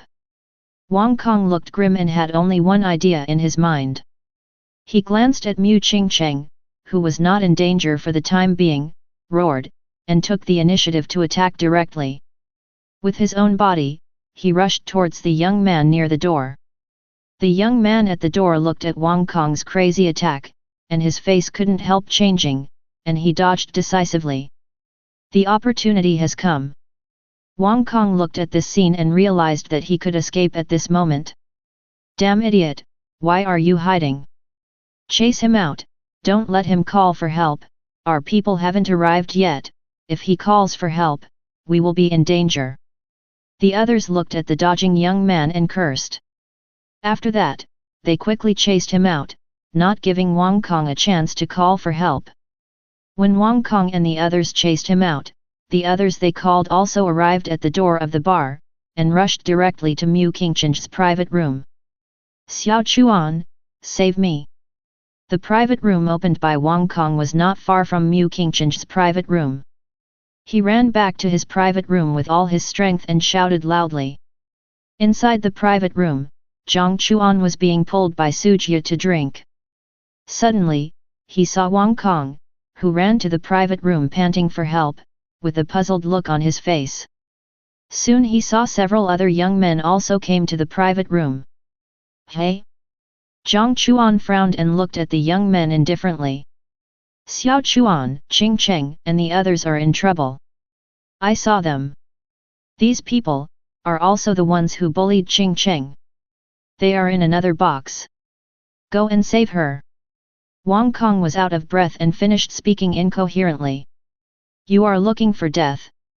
Wang Kong understood and looked at the group of young men who chased in with cold eyes. He jumped up and dealt with these young men in an instant, and rushed directly to Mu Qingcheng and the others' box. Old Zhang, wait for me, I will go too. Su Jia's face was also ugly, and he quickly caught up with Jiang Chuan who was leaving. Chapter 130. Looking for death.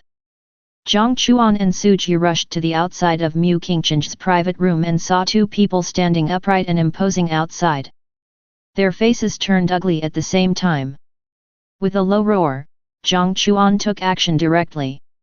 The 2 had no time to react. Jiang Chuan punched out with both fists and instantly knocked the 2 out. Without paying attention to the 2 people, Jiang Chuan and Su Jia entered the private room and saw that the whole room was in chaos. A group of people surrounded Mu Qingcheng, and Mu Qingcheng fell into a disadvantage and was obviously in danger. All of you get out of here. Jiang Chuan's eyes were blazing and he roared. At this moment, Jiang Chuan was like an angry Tyrannosaurus Rex, attacking crazily. Bang bang bang!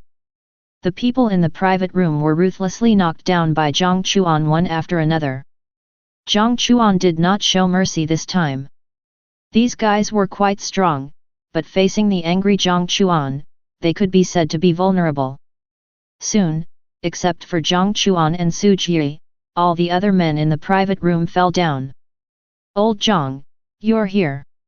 Mu Qingcheng was very weak at the moment. She breathed a sigh of relief when she saw Jiang Chuan coming. I'm here. It's okay. Jiang Chuan said to Mu Qingcheng. Seeing that Mu Qingcheng was about to fall, he immediately helped her up to prevent her from falling. Su Jia was also looking for Reba's figure. Seeing Reba and others in the corner, he quickly ran over to comfort them and told them that they were here and safe. Kill him for me. Jiang Chuan helped Mu Qingcheng. Another group of people entered the box. The leading young man was slightly older than Jiang Chuan. He looked handsome, wearing an expensive suit and gold-rimmed glasses. He looked very gentle. He saw that Jiang Chuan was actually taking advantage of Mu Qingcheng, so he directly ordered the people he brought. Got it, Mr. Mu. The people brought by Mr. Mu were more powerful, like a sword out of its sheath, and more terrifying than the people Jiang Chuan had knocked down before. Brother. Mu Qingcheng looked at the gentleman and wanted to speak, but saw Mu Shao's people rushing towards them. Jiang Chuan saw that there were still people coming to deal with Mu Qingcheng at this time, so he arranged a sentence for Mu Qingcheng, and without giving the other party a chance to speak, he rushed towards the group of people in an instant. You are looking for death, today I will fulfill your wish. Jiang Chuan roared and fought with the group of people directly. Hey! After Jiang Chuan knocked down a few people, he found that this group of people actually cooperated tacitly. Although they were not his opponents, they could also hold on for more time. Mu Shao, this person is too strong, we are not his opponents, you go first. The group of people spoke to the gentleman behind them. The gentleman did not speak, but looked at Jiang Chuan with gloomy eyes. He did not expect that this handsome Jiang Chuan, who looked not much flesh, had such terrible strength. Stop it! Jiang Chuan saw through their cooperation and was about to solve them, when suddenly a familiar voice came into their ears. Jiang Chuan heard Mu Qingcheng's voice and immediately distanced himself and retreated quickly. The other party's personnel also retreated quickly and returned to Mu Shao to protect him. Old Jiang, stop fighting. The people on the other side are my eldest brother and my eldest brother's people. Brother, don't let your people do it either. The others have been dealt with by Old Jiang. Old Jiang is my boyfriend. Mu Qingcheng continued to speak loudly, directly revealing the identities of the two. Brother-in-law. Brother-in-law. Jiang Chuan looked at the gentleman in confusion. He didn't expect that the guy who came was actually his cheap brother-in-law. Mironghua didn't expect to see his sister's boyfriend. His eyes were full of hostility and scrutiny. After knowing Jiang Chuan's identity, Mironghua did not continue to fight, but ordered his men to send the injured to the hospital. As for the other people who were beaten unconscious by Jiang Chuan, Mironghua didn't care, but walked in front of Jiang Chuan and looked at him deeply. Brother, what are you doing? Come and sit down. Old Jiang, come over too. Mu Qingcheng sighed helplessly at the scene and pulled the two of them aside to sit down. Yang Mi and the others saw that the crisis was resolved. The relationship between Mu Qingcheng and the other two was rather delicate. They called the others to temporarily leave the box and went to Wang Kong's box. Mu Qingcheng also noticed the delicate atmosphere and wanted to speak but didn't know how to speak. What's your name? Who are the people in your family? What do you do? Mironghua looked at Jiang Chuan coldly and asked forcefully. Jiang Chuan frowned when he heard the other party's tone, and thought of the other party's identity, so he gave up. My name is Jiang Chuan, from Jiangbei. From the Jiang family in Kyoto. You are from the Jiang family in Kyoto? Why haven't I heard of you? Qingcheng, who doesn't even dare to tell the real background, is making up stories. I won't agree, nor will my parents, and even less will my grandparents. When Mironghua heard Jiang Chuan say that Jiangbei would be changed to the Jiang family in Kyoto, he sneered instantly, interrupted Jiang Chuan's words, and looked at Mu Qingcheng seriously. Hey! Jiang Chuan's face became even uglier when he heard Mironghua interrupt him. In the end, because the other party was Mu Qingchen's eldest brother, he didn't say much, even though he said these words. Old Jiang, aren't you from Jiangbei? Why is it Kyoto? Mu Qingcheng ignored Mironghua's words, looked at Jiang Chuan in confusion and asked. I met a kind person who found my biological parents, and they are all in Kyoto. Jiang Chuan explained with a smile. Still an orphan. Mironghua knew Jiang Chuan's identity, and his eyes were even more disdainful. The Jiang family he was talking about should not be the Jiang family he thought of, so he naturally looked down on Jiang Chuan in front of him. Jiang Chuan's face became more and more ugly, and Mu Qingchen's face also became ugly. She wanted to speak for Jiang Chuan, but Mironghua's cold voice sounded again, do you know Qingchen's true identity? Do you think you are worthy of Qingcheng? Although you look good, it is useless to have good looks in this society. Can you bring happiness to Qingcheng? Can you bring the life you want to Qingcheng? I tell you clearly that you and Qingcheng are impossible, and our family will not agree. Facing the repeated ridicule of Mironghua, the brother-in-law he met for the first time, Jiang Chuan couldn't help it. Mu Qingcheng wanted to say something, but was stopped by him. Jiang Chuan looked at the other party coldly and said, are you sure you can represent your family? Are you sure your background is better than mine? Are you sure I can't give Qingcheng happiness? Are you sure I don't know what kind of life Qingcheng wants?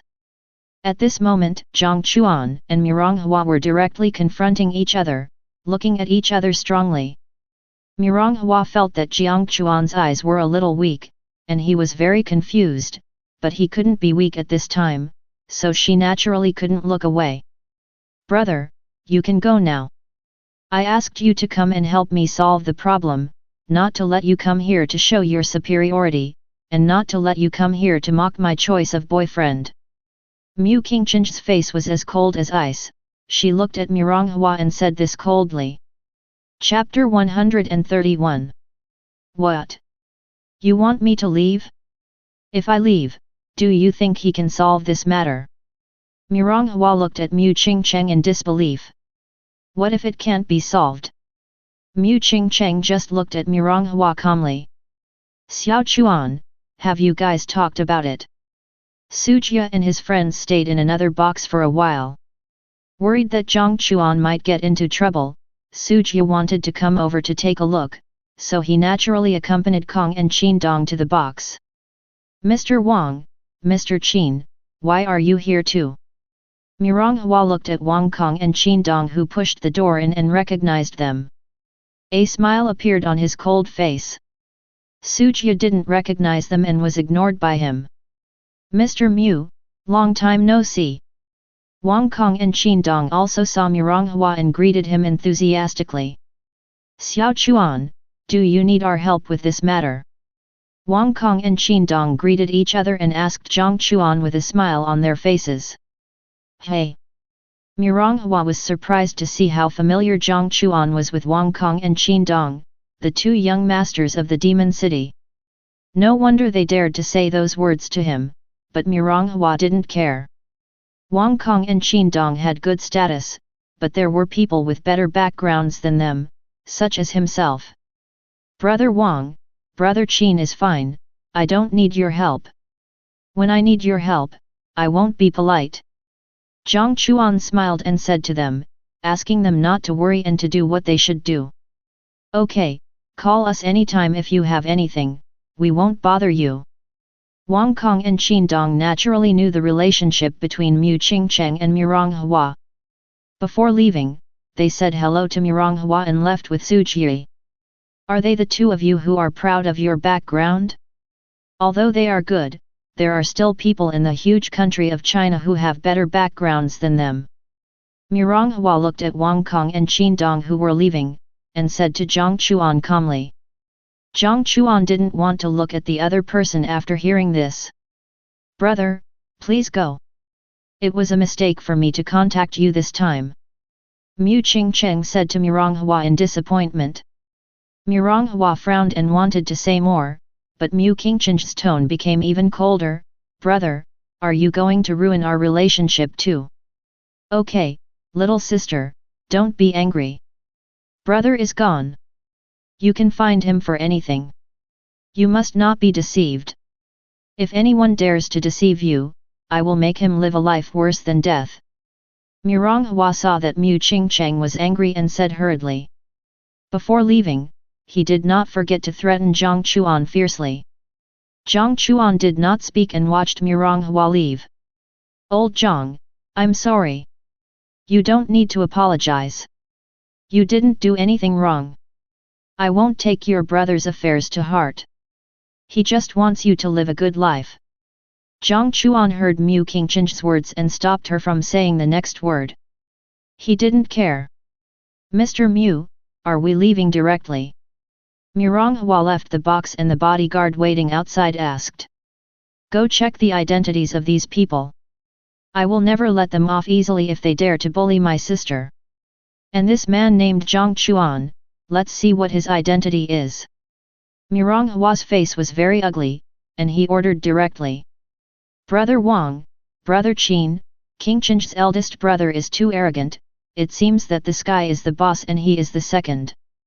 Sujia and Wang Kong left the box and couldn't help asking.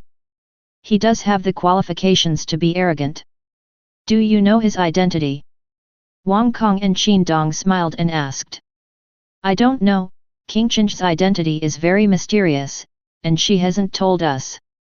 Sujia shook his head in confusion. Mu Qingchen's eldest brother is called Mironghua, a famous domestic entrepreneur. He founded the Mu Group at the age of 30. This group is also one of the top 500 in the world and has very strong capabilities.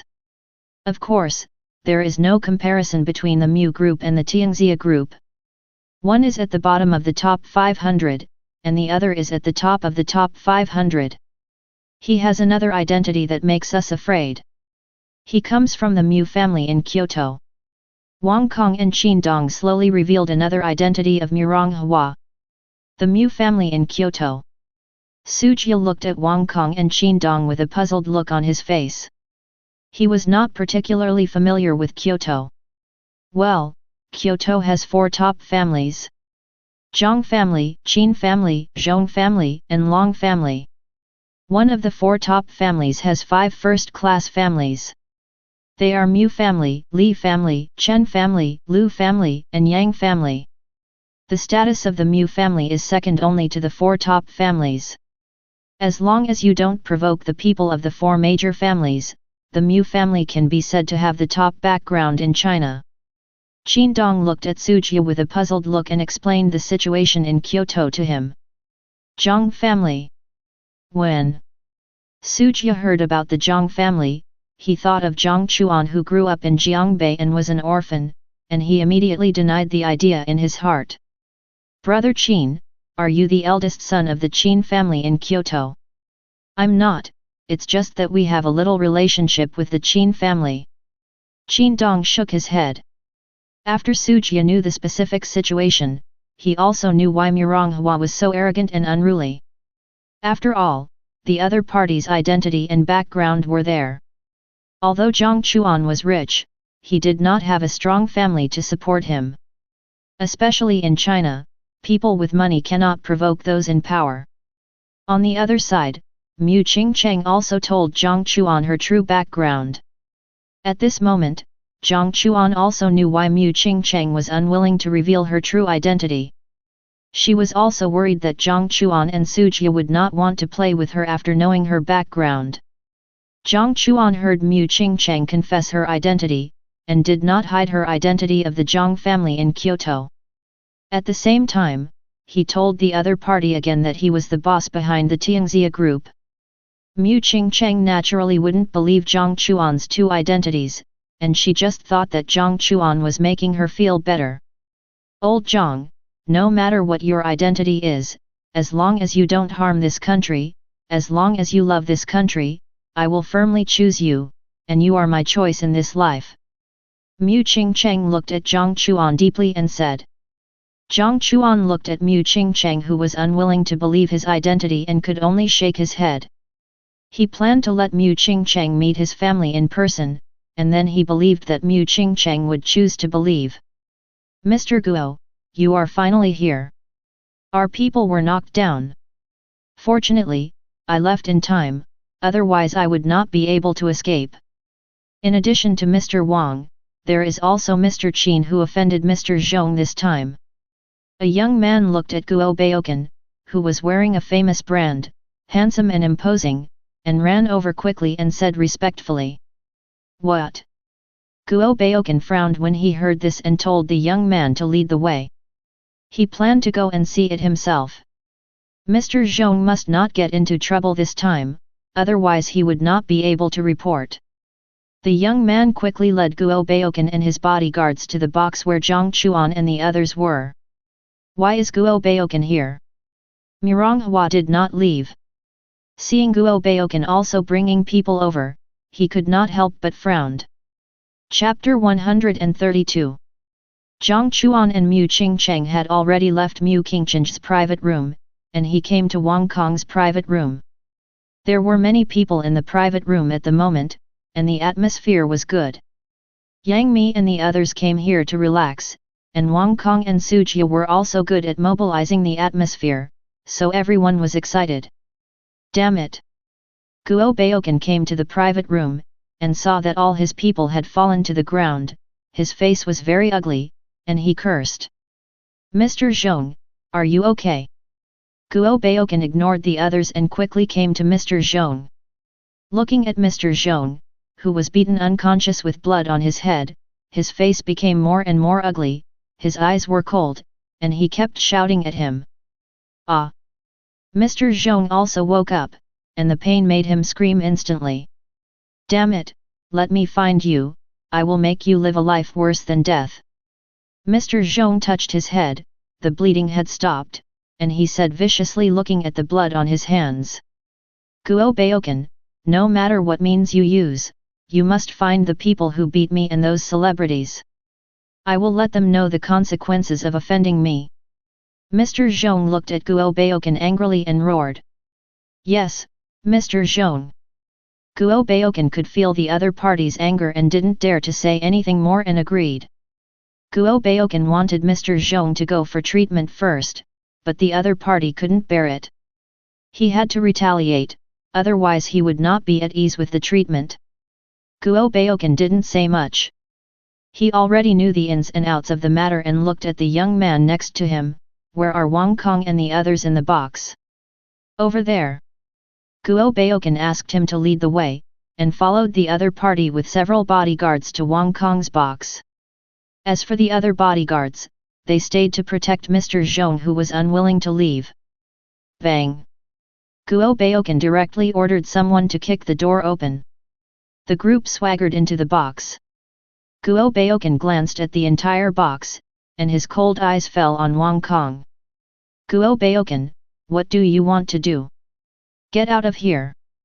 I don't want to argue with you now. Wang Kong also saw Guo Baokan. After all, the other party had turned on the lights when he came in. Wang Kong squinted his eyes and looked at the other party coldly.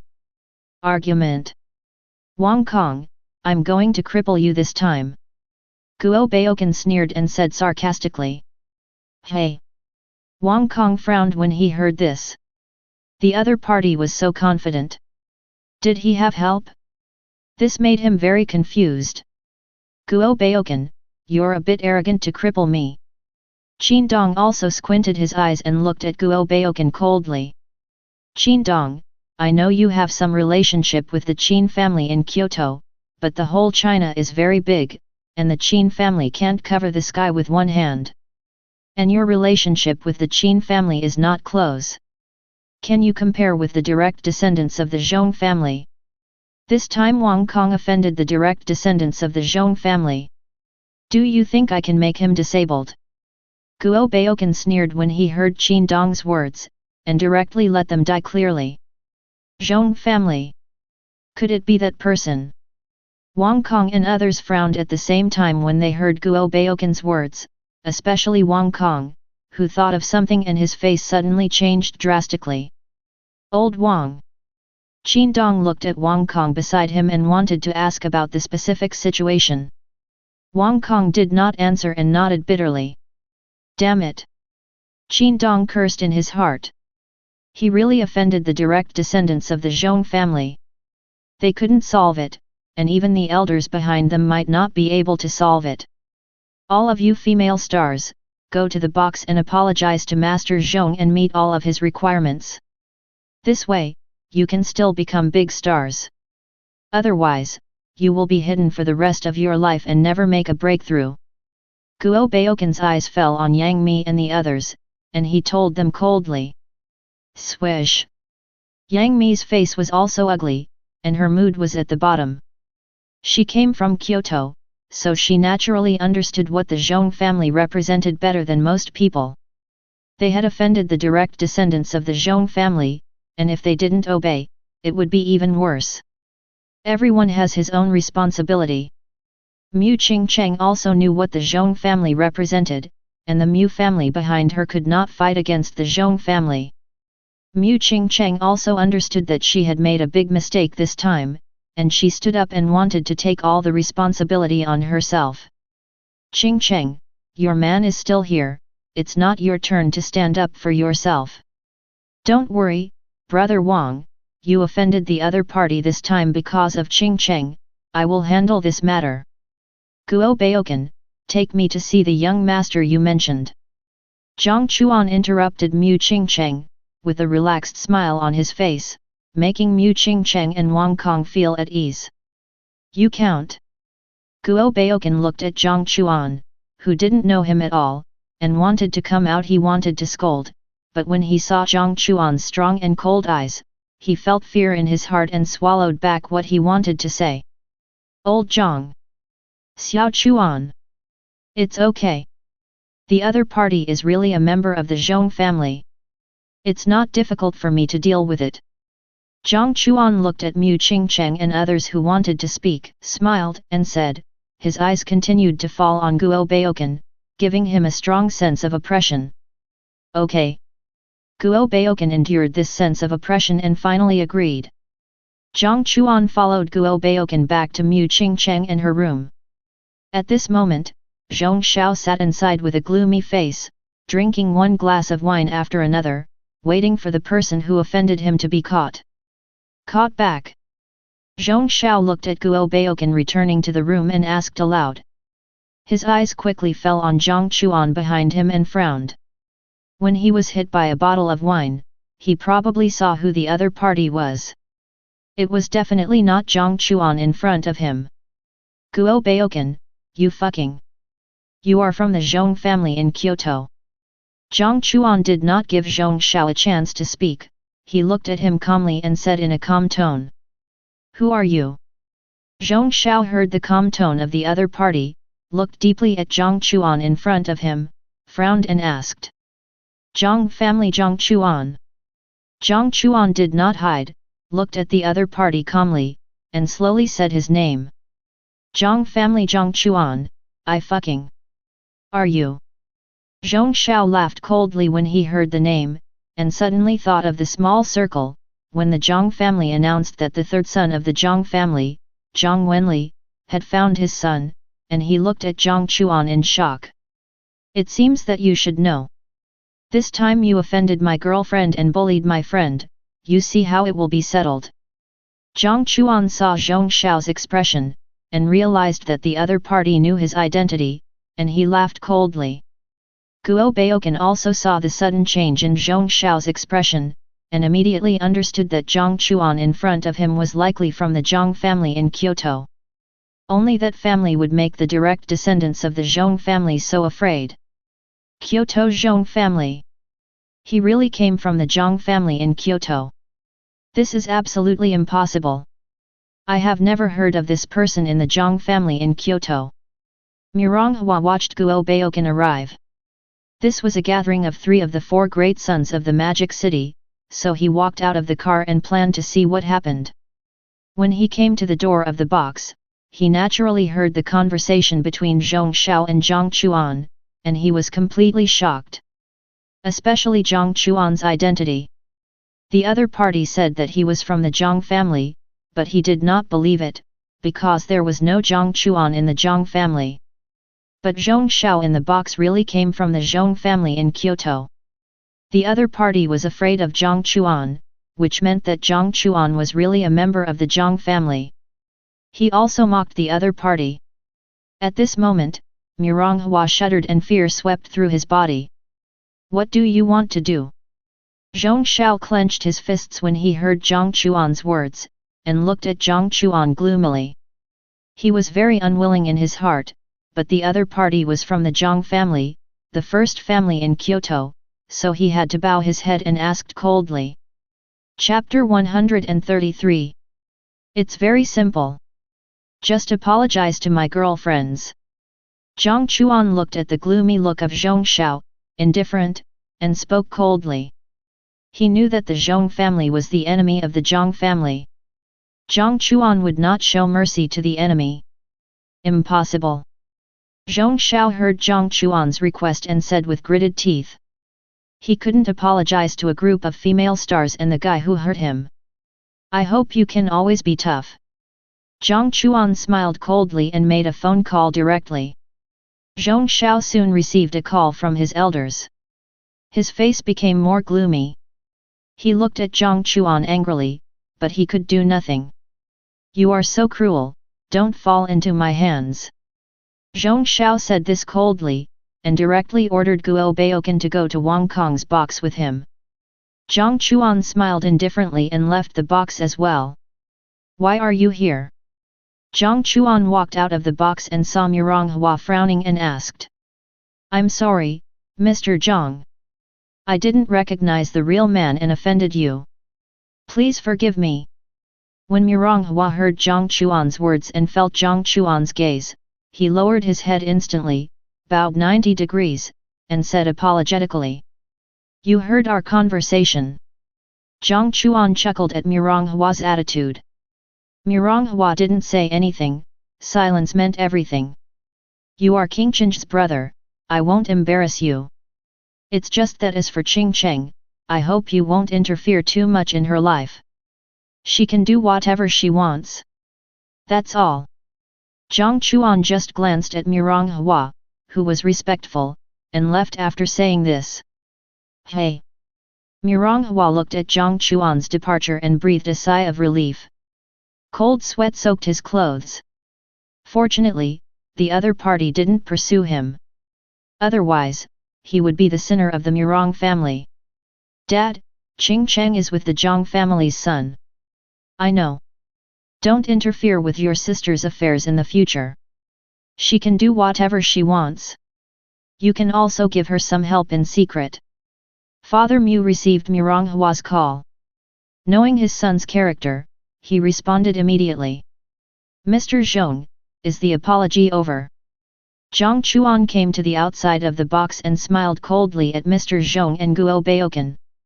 Mr. Zhong glared at Jiang Chuan and reluctantly took Guo Baokan inside. The atmosphere in the box was very tense. No one spoke and saw the door of the box being opened. Everyone was surprised that Mr. Zhong and Guo Baokan came here. I'm sorry, I was wrong this time. Mr. Zhong had a gloomy face and glanced at everyone with cold eyes. He said this unwillingly. After the voice fell, Mr. Zhong fled in embarrassment. Guo Baokan also quickly followed. Old Zhong. What's going on with Xiao Zhang? Looking at Zhong Xiao and Guo Baokan leaving, they also saw Jiang Chuan and couldn't help asking. My background is just not as good as mine. Jiang Chuan said this calmly. When Wang Kong and Qin Dong heard this, they thought of Jiang Chuan's surname and his achievements, and had a guess in their hearts that Jiang Chuan should come from that family, otherwise it would be impossible for Zhong Xiao to bow his head. Okay, everyone should eat and drink. Jiang Chuan said with a smile and changed the subject. After what happened today, everyone naturally didn't feel like playing anymore. Everyone left one after another. Jiang Chuan and Mu Qingcheng naturally went home together. Mu Qingcheng accompanied Jiang Chuan for a few days in the Magic City this time. She knew that without Jiang Chuan's help, she was in danger and also hurt Sister Mi and the others. 5 days later, Mu Qingcheng needed to continue working. Jiang Chuan knew that she liked this job, so he didn't stop her and smiled and sent her to work. Just before parting, Jiang Chuan invited Mu Qingcheng, hoping that Mu Qingcheng could accompany him to meet his parents this year. Mu Qingcheng shyly agreed. Jiang Chuan returned home alone. He opened Douyin and found that the entire Douyin was dominated by a video. China's first self-developed lithography machine was successfully manufactured. China manufactured the world's first 1 nanometer lithography machine. China has gone from a country without chips to a country with the most advanced chips in the world. Our country is so awesome. I always thought that our country could not develop chips. It turns out that we held back a lot and became the world's number 1. Thanks to the powerful country, we have our own chips. We don't need to import them in the future. We can save a lot of money. That's right, we have the world's number 1 chip, and we don't need to import them. We can develop more industries. China 666666666. Who dares to say that China doesn't have its own chips? Countless Chinese people left comments under the video, very proud and proud. The chip is finally successful. Next, we need to work hard to extract another blueprint. Jiang Chuan also laughed when he knew that Liu Zhenji and his team had successfully developed a nanometer chip. He had the idea of extracting another thing in his mind. China's own global satellite system. The satellite system is very important. It is the eyes of the missile. Not having its own satellite system is equivalent to not having its own eyes. Once China and the United States really break out in a war, even if China has developed the Dongfeng 88, it still cannot accurately strike without its own eyes, and its deterrence will be greatly reduced. But if you want to exchange for the global satellite system, there are also prerequisites in the game, which is to have a chip. The Dongfeng 88 has been successfully developed, and I believe our eyes are gone. Even if the Dongfeng 88 is not launched, it is a huge threat to countries around the world, making all countries dare not act rashly. Jiang Chuan thought in his mind. He put aside other thoughts and opened the live broadcast without hesitation. He started to reward each anchor with a happy mood. After Douyin, he rewarded other platforms. In one day, Jiang Chuan received tens of thousands of gratitude points through anchors and games. But there is still a long way to go before getting the next withdrawal opportunity. Xiao Chuan, can you do me a favor? Jiang Chuan received a hurried call from Wang Kong while he was still sleeping the next day. What's wrong? Brother Wang? Jiang Chuan asked sleepily. My father wants to buy chips from Tianxia Group, but there are too many people, countless companies are queuing up, and the supply is in short supply. I wonder if you can help say hello so that our group can get chips. Wang Kong asked embarrassedly. It's a small matter. I'll let the people from Tianxia Group contact Mr. Wang directly. Thank you, Xiao Chuan. I'll treat you to dinner tonight. Okay. Jiang Chuan smiled and agreed, and the two ended the call. Jiang Chuan continued to be busy thanking the value. Chapter 134. China has produced a nanometer chip, which has caused a sensation worldwide. The United States also imposed sanctions immediately. First, promote the threat theory of Tianxia Group and China. Second, prohibit domestic enterprises from importing Chinese chips. Third, directly order the younger country to resist Tianxia Group and Chinese chips together. Liu Yang also learned the news immediately. Many foreign companies that had booked chips cancelled their orders and began to resist Tianxia Group. It's okay. Let them resist if they want. From today on, the chips produced by Tianxia Group are prohibited from being sold to any country or enterprise that resists us. Jiang Chuan smiled indifferently. Facing foreign sanctions, he did not take it to heart and directly resisted. They have mastered the core technology, so they have the right to speak.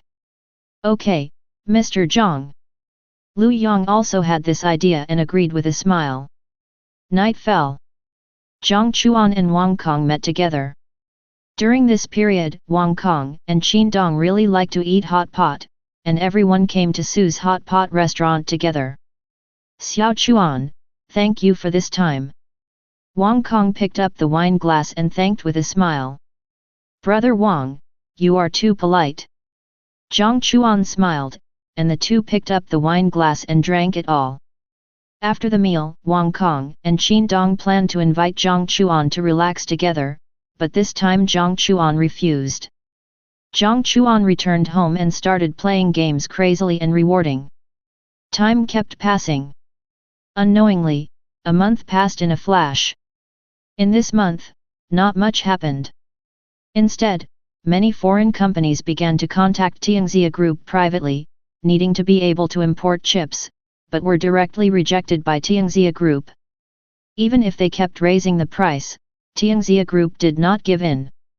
After a month of hard work, Jiang Chuan finally extracted the Tiangong satellite system. The eyes are finally obtained. Jiang Chuan looked at the extracted Tiangong satellite system and smiled happily. With the Tiangong satellite system, China's satellites will not be sanctioned by any country, and China has its own eyes.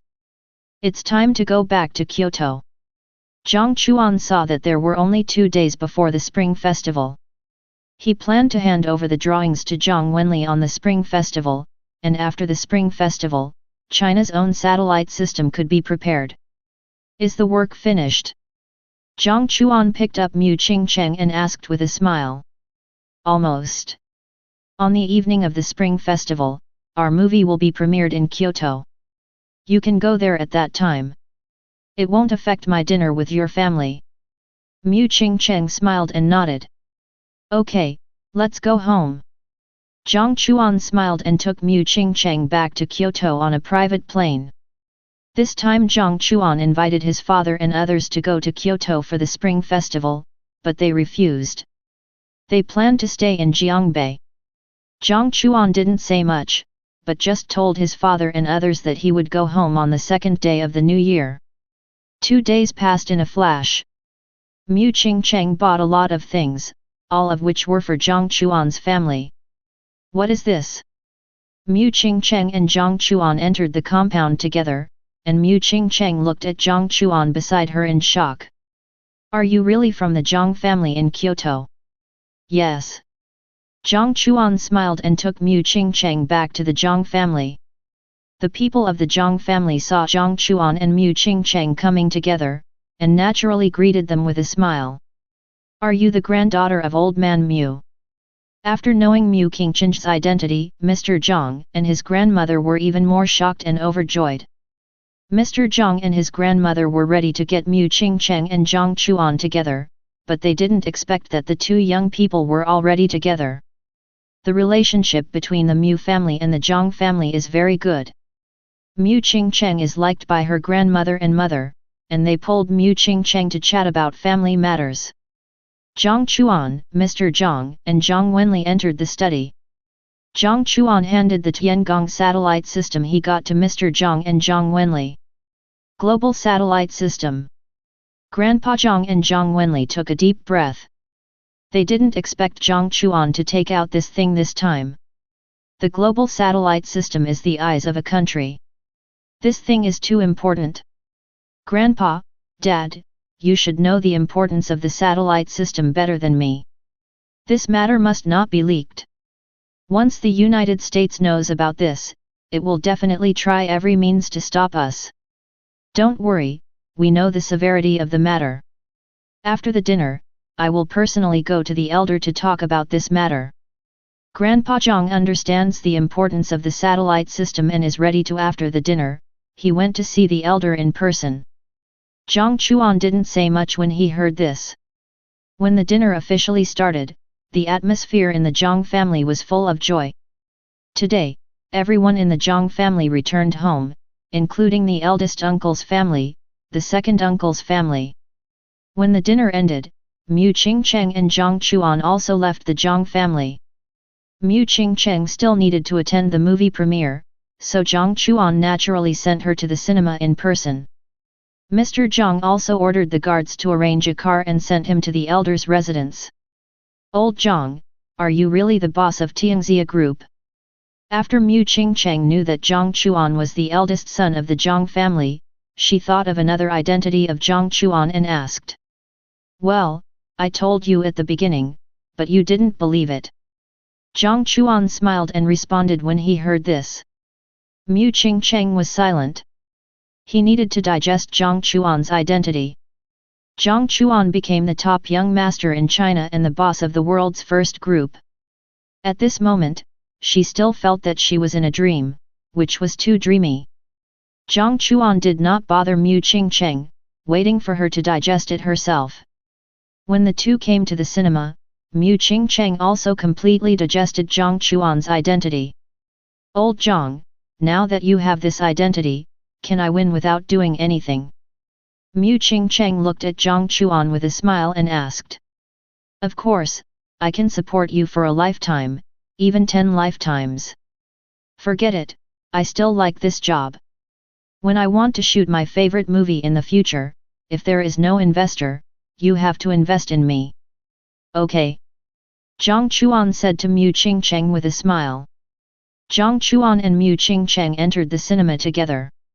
The movie that Mu Qingcheng participated in this time was a comedy movie. When it premiered, the response was still very good. Jiang Chuan also watched the movie and laughed during it. This movie should be a big hit. After the premiere, the members of the starring team also went home one after another. After all, they needed to stay with their own homes today. Mu Qingcheng and Jiang Chuan did not return to the Jiang family compound, but returned to the villa purchased by Jiang Chuan outside. The next day, Jiang Chuan accompanied Mu Qingcheng home and was naturally warmly received by the Mu family, especially the eldest brother-in-law, who was very enthusiastic. Mu Qingcheng looked at the family's attitude towards Jiang Chuan and understood that this was due to Jiang Chuan's identity, but she didn't care, because she liked Jiang Chuan, and she was naturally very happy that her family was satisfied with Jiang Chuan. Chapter 135. The second day of the Chinese New Year. Jiang Chuan and Mu Qingcheng got up very early. Today, the two of them are going back to Jiangbei City together, and Zhang Wenli and Qin Lingwei are also traveling with them. Mom and Dad, we are here. Where are you? Jiang Chuan and Mu Qingcheng have already bought gifts in advance. At the same time, Jiang Chuan also took some special wine from the old man. He knows that his father likes to drink, but he didn't do it in advance before, so he drank some cheap wine. We are here. Zhang Wenli smiled and said after receiving Jiang Chuan's call. Mom and Dad. Uncle and Aunt. After the two ended the call, Jiang Chuan also saw Zhang Wenli and Qin Lingwei coming to the private airport. The four of them took a private plane to Jiangbei City smoothly. Brother, we have arrived in Jiangbei City, come and pick us up. Jiang Chuan's family of four arrived in Jiangbei City, and he immediately contacted Lin Yi who was returning home from the army. Okay, I'll be there right away. Subscribe to Chinese Novel Audio Wave. Lin Yi drove the car in the garage directly to the private airport. Who are you? Lin Yi arrived at the private airport and saw Zhang Wenli and Qin Lingwei standing next to Jiang Chuan, and his eyes widened. Hello, Chief. Lin Yi stood up straight and saluted Zhang Wenli and Qin Lingwei at the same time. Do you know us? Zhang Wenli and Qin Lingwei looked at Lin Yi's expression and asked with a smile. Yes, Chief, I have been serving in the Kyoto military region and have protected Chief Zhang and Chief Qin. Lin Yi answered loudly to the two. Zhang Wenli and Qin Lingwei heard that Lin Yi had protected them, and they also looked at each other deeply. The person who can protect them is not simple in the military region, at least he is a soldier king. Okay, brother, these are my parents, don't be too restrained. Jiang Chuan looked at the restrained Lin Yi and explained with a smile. Lin Yi looked at Zhang Wenli and Qin Lingwei standing next to Jiang Chuan. He actually guessed their identities, but he was still shocked when Jiang Chuan said it at this time. He didn't expect Jiang Chuan to become a descendant of the Jiang family, the first family in Kyoto. Lin Yi has been staying in the Kyoto military district. Naturally, he has heard about and understood the big families in Kyoto. He has not only protected Zhang Wenli and Qin Lingwei, but also other big figures. Xiao Chuan is right. Since Xiao Chuan calls you big brother, we are a family. Family members can't be too restrained when getting along. Just treat us as ordinary uncles and aunts. Zhang Wenli also smiled and said to Lin Yi. Yes, chief, uncle. Hearing this, Lin Yi answered loudly. When he wanted to say chief, he was glared at and immediately changed the title. Lin Yi and Mu Qingcheng are very familiar with each other, and the two also greeted each other. Lin Yi personally opened the car door for Zhang Wenli and Qin Lingwei, showing great respect and vigilance. Zhang Wenli and Qin Lingwei did not say anything more. Lin Yi drove to the villa himself. This place is not bad. Zhang Wenli and Qin Lingwei came to the villa and nodded with satisfaction at the environment. Uncle Zhang, Aunt Qin, Dad, and little sister are waiting inside, let's go in. Lin Yi said to Zhang Wenli and Qin Lingwei. Okay. Zhang Wenli and his wife entered the villa with Jiang Chuan and others. Hello, you are Xiaoquan's biological parents. Zhang Wenli and his wife entered the villa, and the old father who was cooking in person came out immediately. Looking at Zhang Wenli and Qin Lingwei with extraordinary temperament, he guessed that the other party's identity might not be simple, but the old father did not care, but wiped the oil on his hands and greeted them with a smile. Zhang Wenli and his wife also respected the old father very much and would not have any dislike. Dad, you two can chat for a while. I'll cook next. Jiang Chuan saw that his father and Zhang Wenli and his wife were communicating harmoniously. He smiled and said, and went directly into the kitchen. I'll go help. Lin Yi also smiled and said, and followed Jiang Chuan into the kitchen. Mu Qingcheng and Lin Xiaoxiao accompanied the three old people. After Jiang Chuan prepared the meal, the family sat together happily. Jiang Chuan and Lin Yi accompanied Dad and Zhang Wenli to drink a lot of wine. Dad also told about Jiang Chuan's past. Qin Lingwei heard Dad's narration and looked at Jiang Chuan with heartache. Tears couldn't help but flow out of her eyes. The next day, Jiang Chuan's family left the villa and went to the Su family. When Zhang Wenli was in Jiangbei City, the Su family gave Zhang Wenli a lot of help. Zhang Wenli and the Su family had a close relationship. The relationship is also very good, and they have been in touch all the time. Old Zhang, I didn't expect Xiao Chuan to be your son. Su Jia's father is called Su Deifu. Su Deifu was also surprised to learn that Jiang Chuan was Zhang Wenli's son. Su Jia was also shocked to learn that Jiang Chuan was actually a direct disciple of the Jiang family in Kyoto. His brother's status has now risen again in the country.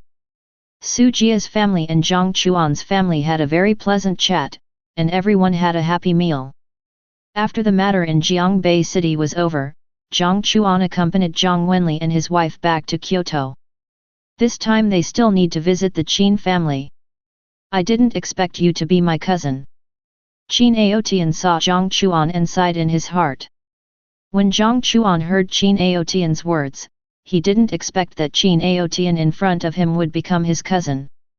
Jiang Chuan and Zhang Wenli and his wife returned to the Qin family, and he naturally met his grandfather's family. Brothers and sisters of the same generation were also very enthusiastic about Jiang Chuan. At the end of the New Year's greetings, Jiang Chuan finally got a break. He was too tired during this period. Visiting various relatives every day, eating and drinking every day, his body was almost unable to bear it. Thank you for your hard work. Mu Qingcheng looked at Jiang Chuan's exhausted appearance and couldn't help but smiled and said, Are you going to work too? Jiang Chuan smiled and asked Mu Qingcheng beside him. Well, this movie is very popular, and Sister Mi also took a TV series for me. This TV series is about to be filmed. I need to go to the crew to familiarize myself in advance. Okay, I will visit you then. Jiang Chuan said with a smile. Mu Qingcheng stayed with Jiang Chuan for 3 days, and she also left Kyoto and went to the crew. Mr. Jiang, I am a Douyin staff member. Our Douyin is holding a Douyin party this time. We sincerely invite you to join. Jiang Chuan sent Mu Qingcheng away, and the Douyin staff called and invited him to attend the party held by Douyin. Can I bring my family with me?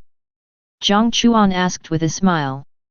Sure, Mr. Jiang, you can bring 3 family members. Okay, I will be there on time. Jiang Chuan smiled and agreed to go when he heard that he could bring his family. Chapter 136. Jiang Chuan did not contact Zhang Wenli and the others, because they were too busy to attend such a party. Jiang Chuan contacted his father and the others. His father did not like this kind of party and refused. Lin Yi and Lin Xiaoxiao were very interested in this Douyin party and expressed their willingness to go to Hangzhou to attend it together. Brother, little sister, we will rush to Hangzhou from Jiangbei at that time. I will return to Jiangbei today. Jiang Chuan agreed with a smile and returned directly to Jiangbei. Jiang Chuan returned to Jiangbei and received a call from Su Jie. Su Jie also received an invitation to the Douyin party. He planned to invite Jiang Chuan and the others to attend the party together, and Jiang Chuan naturally agreed. Jiang Chuan stayed in Jiangbei for a week. A week passed in a flash. Let's go to Hangzhou. Jiang Chuan and the other 4 arrived in Hangzhou by private plane. Lin Xiaoxiao was very excited when she came to Hangzhou for the first time.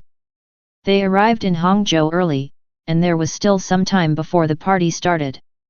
Jiang Chuan and the other 2 also accompanied Lin Xiaoxiao to take a good walk around Hangzhou. Let's go, the party is about to start. Jiang Chuan saw that it was only an hour away from 9 o'clock, and the 4 of them also came to the largest business hotel in Hangzhou. The banquet hall of this business hotel can accommodate more than 1,000 people. This is the first time that Douyin's party is held. The people invited by Douyin are basically some well-known internet celebrities and Douyin's rich people. Jiang Chuan and his friends used the invitation letter to enter the party smoothly. The staff personally led Jiang Chuan and his friends into the banquet hall.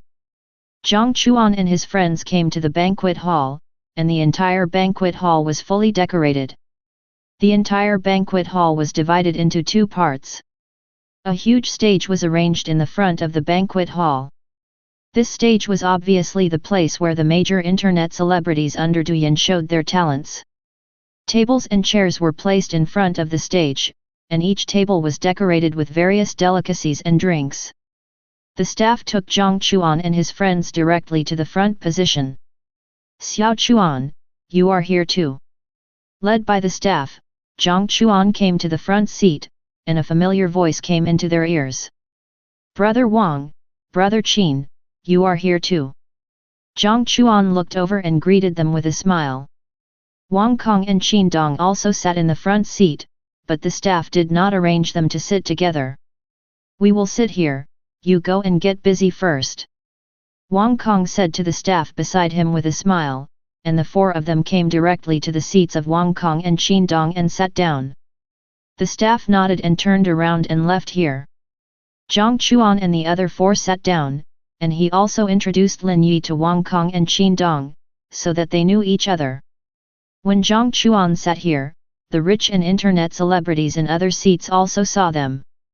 The king of steel guns and some big internet celebrities came to Jiang Chuan one after another, greeted him and showed respect. Brother 13, when we perform our talents, you can cheer us up. Brother 13, I have prepared a dance, I hope you will like it. Before the major internet celebrities left, they all hoped that he could cheer them up when they performed their talents on the stage. Jiang Chuan naturally agreed to all of them.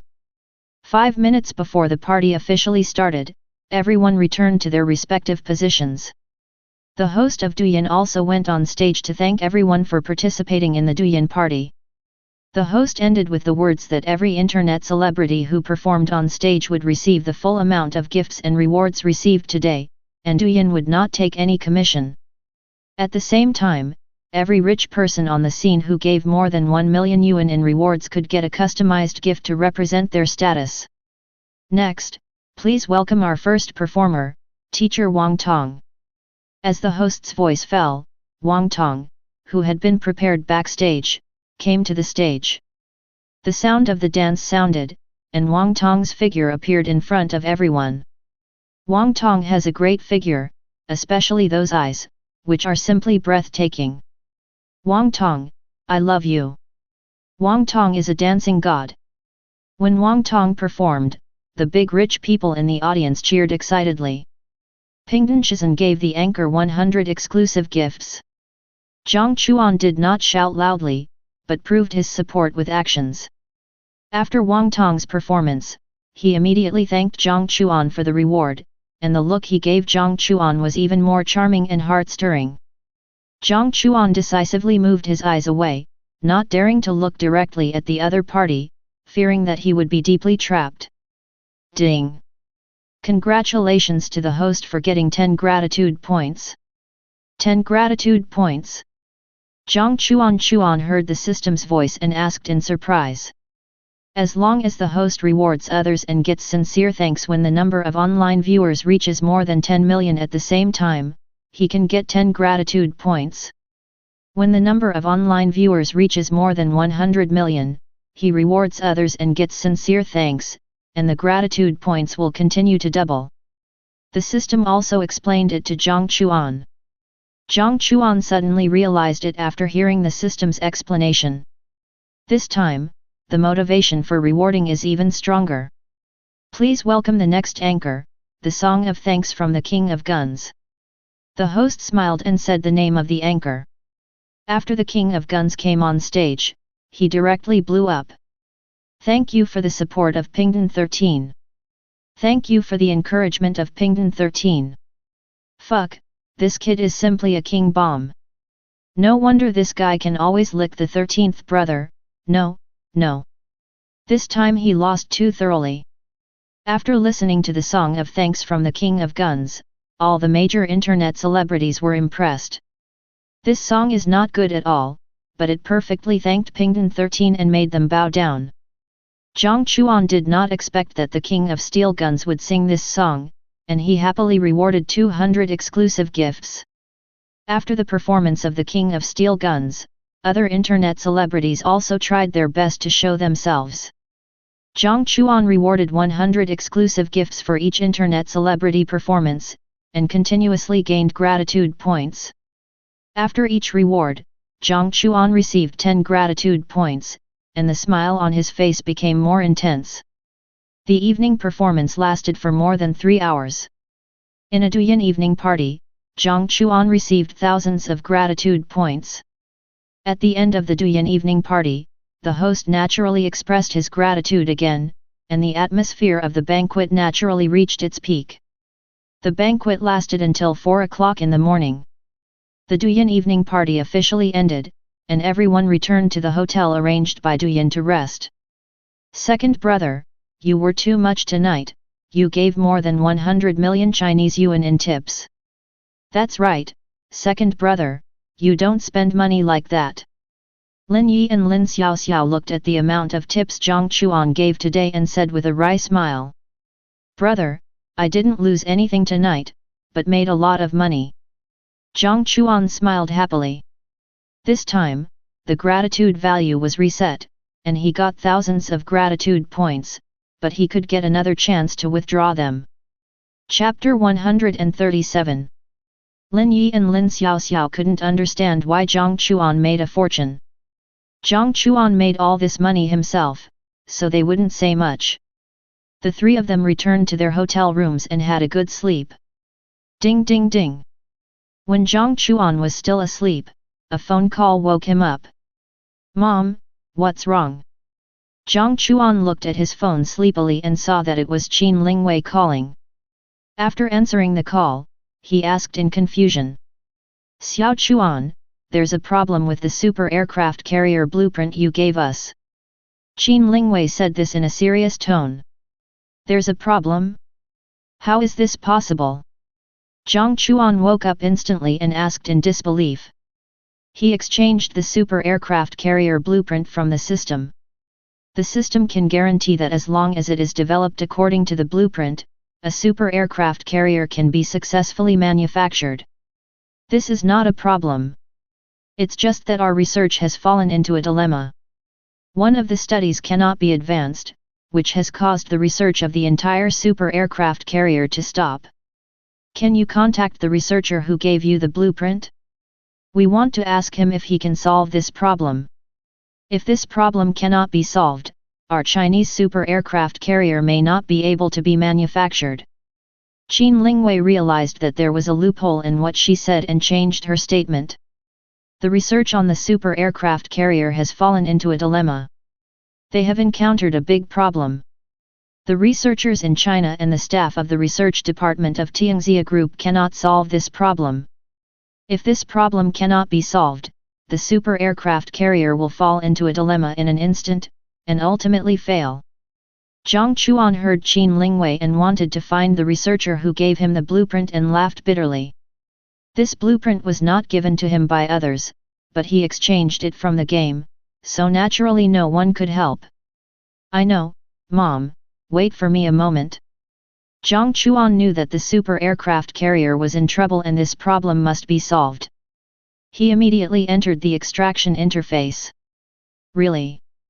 Jiang Chuan looked at the new abilities that appeared on the extraction interface, one of which was the super aircraft carrier research ability, and he breathed a sigh of relief instantly. Extract. Jiang Chuan extracted this ability without hesitation. As Jiang Chuan extracted, countless knowledge about super aircraft carriers appeared in his mind.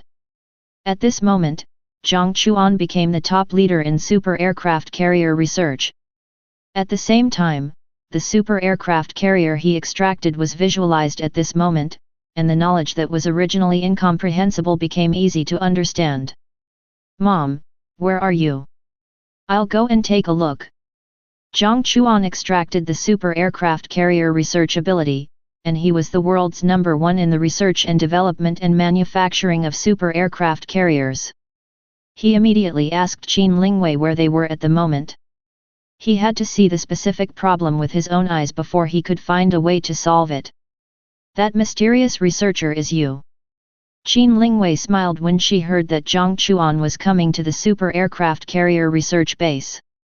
Yet, Jiang Chuan understood that Qin Lingwei had misunderstood, and he could only admit it. Where are you? I'll send someone to pick you up. You need to sign the highest confidentiality agreement before you can come here. Okay, Mom, I'm in Hangzhou now.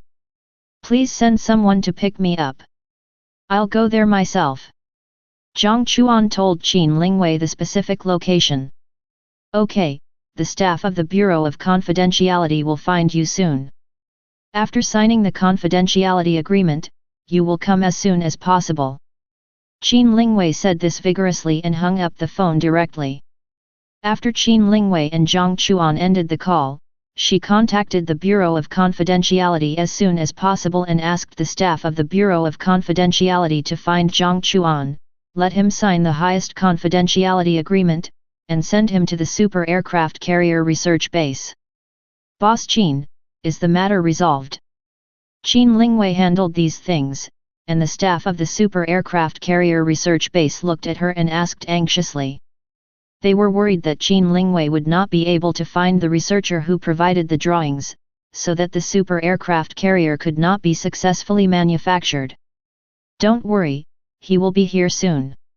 Let's put down our work and take a break. Qin Lingwei smiled with ease and said to many researchers. That's good. It's good that we found the person successfully. If we can't find him, the super aircraft carrier will fail and we will be the sinners. The staff of the super aircraft carrier research base all breathed a sigh of relief. On the other side, the staff of the Security Bureau received the order and came to the hotel to find Jiang Chuan as soon as possible. Second brother, what's wrong with you? When Jiang Chuan followed the staff of the Bureau of Confidentiality to leave. He happened to meet Lin Xiaoxiao, who had returned to the room after breakfast. "Little sister, I'm fine. I have some things to deal with. I have to leave first. You can tell my brother when the time comes."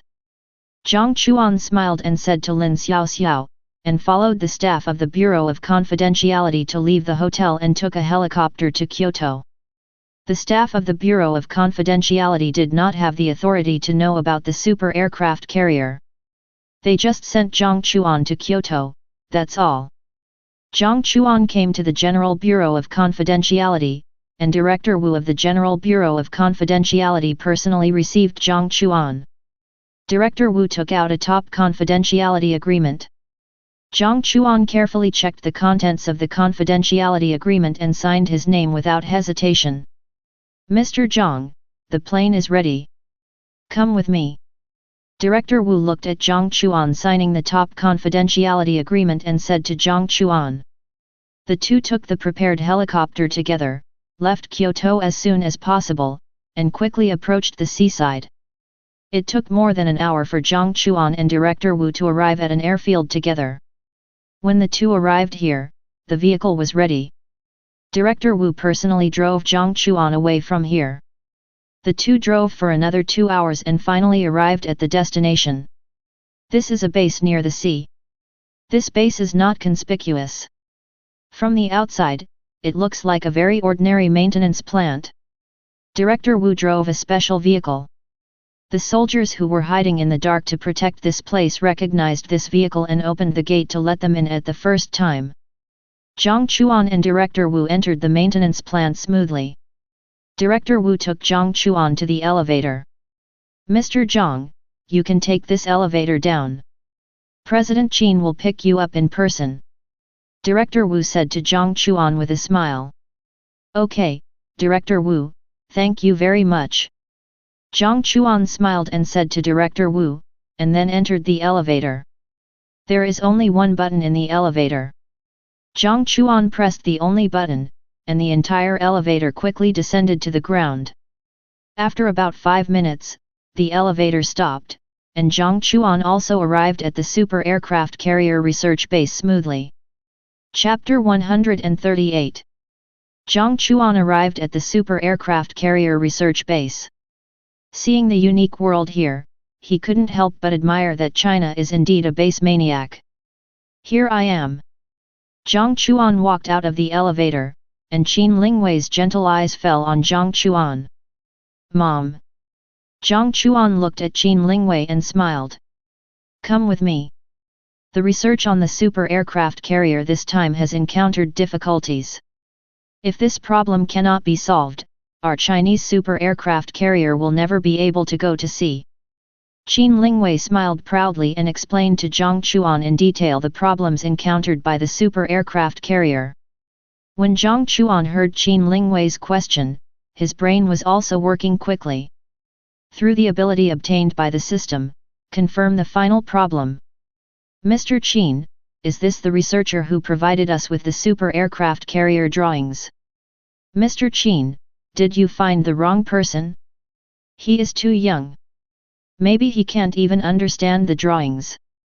Jiang Chuan and Qin Lingwei came to the depths of the base. An expert saw Jiang Chuan with a surprised expression and expressed doubt. "Mr. Jiang, why are you here?" In addition to the national researchers, the staff of the Tianxia Group's research department are also here.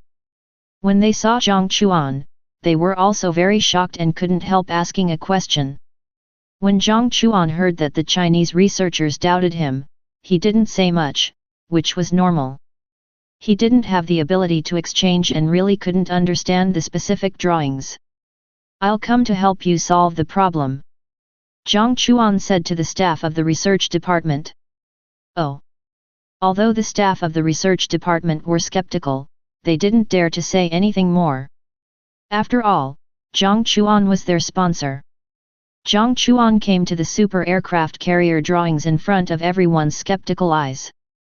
After Qin Lingwei's previous notice, Jiang Chuan spent 2 hours to find the specific problem. The national researchers and the researchers of the research department looked at Jiang Chuan so seriously, looking for the problem. Although they were skeptical, they didn't disturb Jiang Chuan. Since Jiang Chuan came here, everyone just tried their best. The problem has been found. The calculation of this formula is wrong. You should have changed the calculation amount, which led to this problem. Another problem is the material problem. The drawings should have marked the specific materials for you, but you changed other materials. Although this material has better ductility, it is not suitable for super aircraft carriers. The last problem is the power source problem. You should not understand the principle of controlled nuclear fusion, which led to some deviations.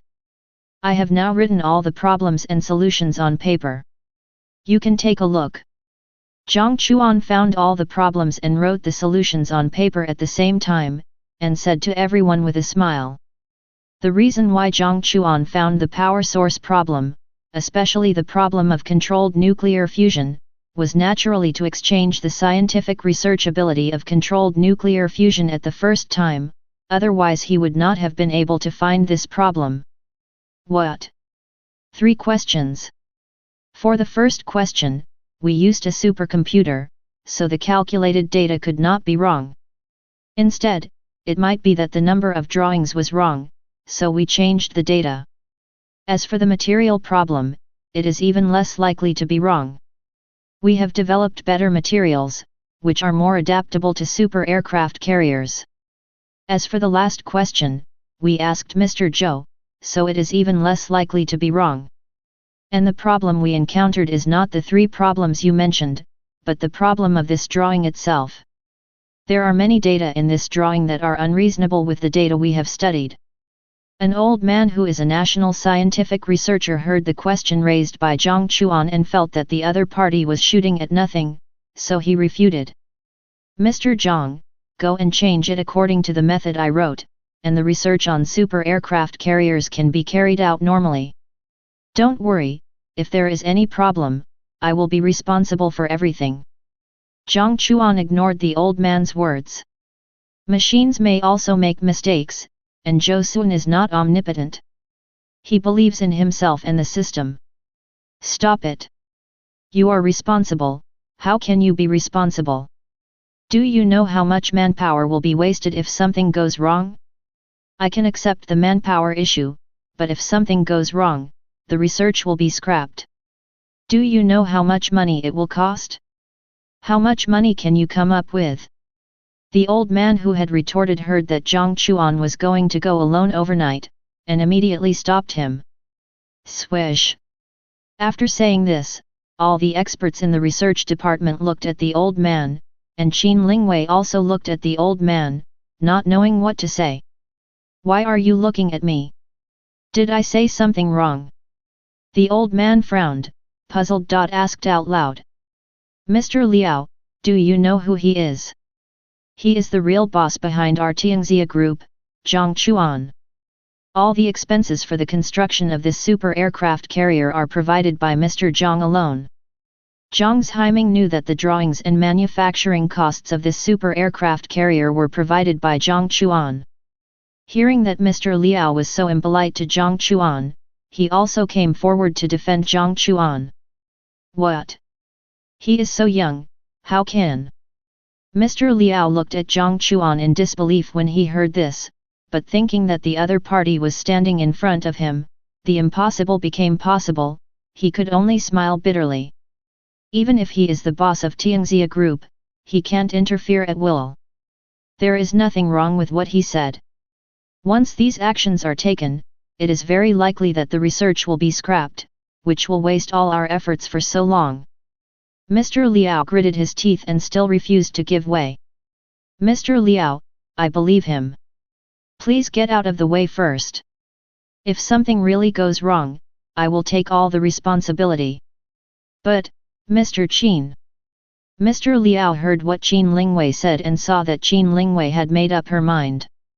In the end, he could only get out of the way. Ah! Mr. Liao walked to the side and sighed, thinking that this research would be completely scrapped because of Jiang Chuan alone. The staff of the research department changed the calculation amount according to Jiang Chuan's request.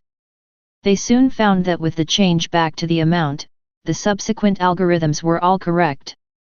Mr. Qin, Mr. Jiang changed back according to the calculation amount that Mr. Jiang said. Our subsequent calculation methods are all correct and our problems have been solved. Mr. Qin, Mr. Jiang calculated based on the materials. If we continue to use this material, when the aircraft carrier is successfully built, it will also be completely broken. The materials given by Mr. Jiang are the most suitable. Mr. Qin, Mr. Jiang, according to the data given by Mr. Jiang, our power source problem has also been solved. The staff of the research department quickly tested the 3 questions and finally got the answers. Jiang Chuan was right. This is impossible, how can he be so young? This is true.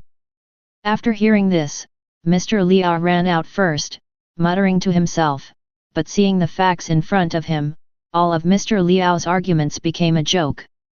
Chapter 139. Boss Jiang, you are so amazing. You solved the problem that we have not solved for a while in such a short time, and found other problems and solved them. Boss Jiang, I am completely convinced by your strength. Boss Jiang, the boss of Tianxia Group is just a coat you wear, you are actually the world's #1 researcher. Other researchers also looked at the problem solved by Jiang Chuan, and at this moment they were convinced, and their doubts about Jiang Chuan completely disappeared. Qin Lingwei looked at this scene and smiled proudly. Boss Jiang, I am convinced, you are right, I will do whatever you say in the future. Mr. Liao is also a person who can take it or leave it. If it is wrong, it is wrong. Although he is old-fashioned, he also has self-knowledge. Mr. Liao is fine, I can understand your doubt.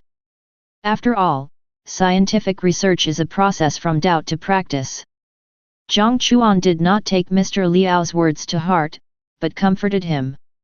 Mr. Liao looked at Jiang Chuan deeply, with gratitude in his eyes. Mr. Liao's suspicion of Jiang Chuan before could be said to be targeted. Jiang Chuan did not blame him, but spoke for him, which Mr. Liao could not do, and he admired this young man even more in his heart. Okay, the problem of super aircraft carrier has been solved. Next, we need to speed up the progress and strive to build our own aircraft carrier as soon as possible. Qin Lingwei also changed the subject. Yes. At this moment, everyone was enthusiastic. The problem was solved, and they had more confidence in building super aircraft carriers. Mr. Jiang, come with me. Qin Lingwei said to Jiang Chuan, and the two entered the office. Tell me, you have such a strong scientific research ability, why don't you join the scientific research group? Qin Lingwei looked directly into Jiang Chuan's eyes and asked solemnly. Facing Qin Lingwei's question, Jiang Chuan smiled bitterly in his heart. He has no scientific research ability. If he hadn't extracted the ability this time, he couldn't even understand the drawings. But he couldn't say it, so he could only smile bitterly and talk nonsense. Mom, a country's scientific research ability does not depend on everyone, but on most scientific researchers. Only when the ability of our scientific researchers continues to improve, the country will become stronger. I provided these drawings for this reason, so that our scientific researchers can understand deeper scientific research through the drawings I provided and improve their scientific research ability. Of course, when scientific research stagnates and problems arise, I can also take action to escort our scientific research. You're right. Qin Lingwei heard Jiang Chuan's sincere nonsense, thought carefully, and agreed. That's fine too. Jiang Chuan looked at Qin Lingwei and believed it, and he breathed a sigh of relief. Super aircraft carriers are very important. They are related to our China's maritime power. You will stay here as a consultant for the time being. If there are any problems, you can ask you or let you solve them at any time. When there are no problems with the super aircraft carrier, you can leave. Okay. Jiang Chuan agreed with a smile without refusing. When he didn't have the ability to do research, he naturally couldn't participate in such high-end and classy things. Now that he has the ability, he will naturally help the country become stronger. Jiang Chuan joined the research and development of super aircraft carriers. He really played the role of consultant. In the process of super aircraft carrier research and development, many problems were still encountered. Jiang Chuan would not directly solve them at the first time, but let the researchers discuss freely and find solutions. When there was really no way to solve them, he would provide the correct ideas. Every time at this time, everyone suddenly realized how to solve them more deeply and absorb knowledge faster. Unknowingly, Jiang Chuan has been here for almost half a month. Jiang Chuan played the role of consultant very well. These top researchers have also learned a lot, and their thinking direction has also been broadened a lot. Sometimes changing a way of thinking can easily solve the problem of super aircraft carriers, so that Jiang Chuan was very relaxed later, and basically didn't need him to provide ideas. Well done, your method has made our country's researchers better. Qin Lingwei also spoke to Jiang Chuan with satisfaction. Jiang Chuan smiled bitterly in his heart and didn't say much. Mom, the super aircraft carrier research team has embarked on its own path. Basically, any problem can be solved. If I continue to stay here, I will not be able to fully utilize their research talents. I plan to leave. Jiang Chuan looked at Qin Lingwei seriously and said, well, our researchers are indeed growing very fast. When you were here, they always not daring to make decisions on your own, and needing to ask for your opinions from time to time, this is really not a good thing. Everyone's scientific research capabilities have been greatly improved, and the difficulties of the super aircraft carrier have been solved. You can leave. Qin Lingwei also agreed to Jiang Chuan's departure. Only when Jiang Chuan left can the members of the super aircraft carrier research team give full play to their talents. Yet, Jiang Chuan also bid farewell to the super aircraft carrier research team. The members of the research team were naturally reluctant to leave, hoping that Jiang Chuan could stay and continue to lead them to successfully develop the super aircraft carrier. Sorry everyone, I have other things to explore, so I can only leave. Jiang Chuan smiled bitterly and told everyone that he had other things to study. Everyone understood that Jiang Chuan looked young, but his ability was too strong, surpassing all of them. Knowing that Jiang Chuan had another research direction, their super aircraft carrier no longer had too many difficulties, no one continued to keep him, hoping that Jiang Chuan could bring better research to China. If you continue to stay in there, you will have no more ability and no more research in the future. Jiang Chuan breathed in the air outside and smiled bitterly. He had been in there for so long, but without the internet, he had no way to get thanks, and without thanks, he could not extract everything from the game world. The system he had was not suitable for staying in research all the time, but for the colorful world outside, enjoying life while leading China to the peak. Jiang Chuan left the super aircraft carrier research base, and the military immediately sent Jiang Chuan to the nearest airport and sent him back to Kyoto. Jiang Chuan's mobile phone had no internet access during this period, and he could not use the mobile phone to surf the internet. He decisively gave up using the mobile phone, and naturally did not charge the mobile phone. He was out of contact for more than half a month. Jiang Chuan finished charging his mobile phone. He saw that many people sent him text messages, and the number of missed calls reached more than 99. Is it Mr. Ma's call? Mr. Jiang looked at his missed calls and planned to call them back one by one. He saw a note for Mr. Ma from the research department, and immediately called Mr. Ma first. He remembered that he had asked Mr. Ma for something, and there should be a result. Chapter 140. Mr. Ma, I have a detailed test report for the specimen I gave you. Jiang Chuan called Mr. Ma and said with a smile. Yes, Mr. Jiang, we conducted a comprehensive test on the spring water you gave me. We found many microorganisms in it, including trace elements that inhibit the growth of diseases. This is one of the reasons why the villagers in that village can live long. At the same time, we also found a trace element that can slowly change the physical constitution. This trace element is too rare, and we also tested it countless times before finding it. If you want to slowly improve some physical fitness through spring water, you may need to take spring water for more than 20 years. Mr. Jiang, the spring water sample you gave me finally came to the result.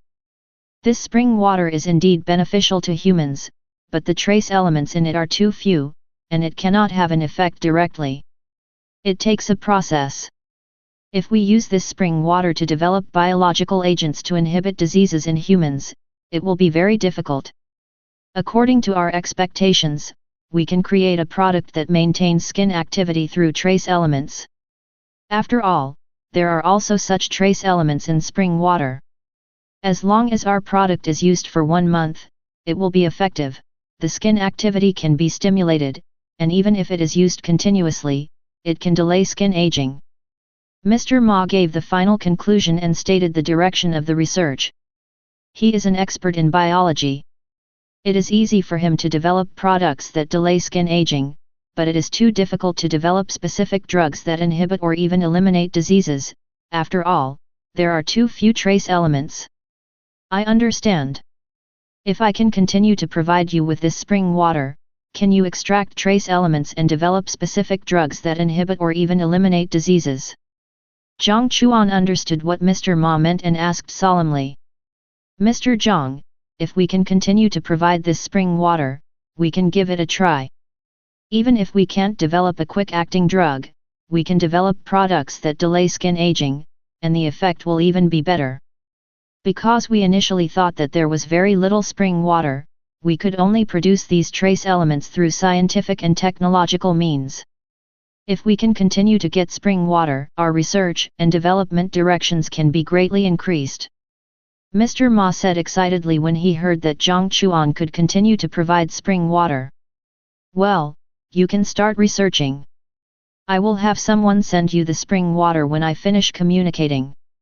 Jiang Chuan smiled when he heard what Mr. Ma said. Okay, Mr. Jiang. Mr. Ma waited for Jiang Chuan's reply. Jiang Chuan ended the call and contacted the King of Steel Guns without any thought, wanting to know the phone number of the elders in their village. King of Steel Guns told Jiang Chuan that their elders did not use mobile phones, but had the phone numbers of other villagers. Jiang Chuan asked for the phone numbers of other villagers, introduced himself and stated his purpose.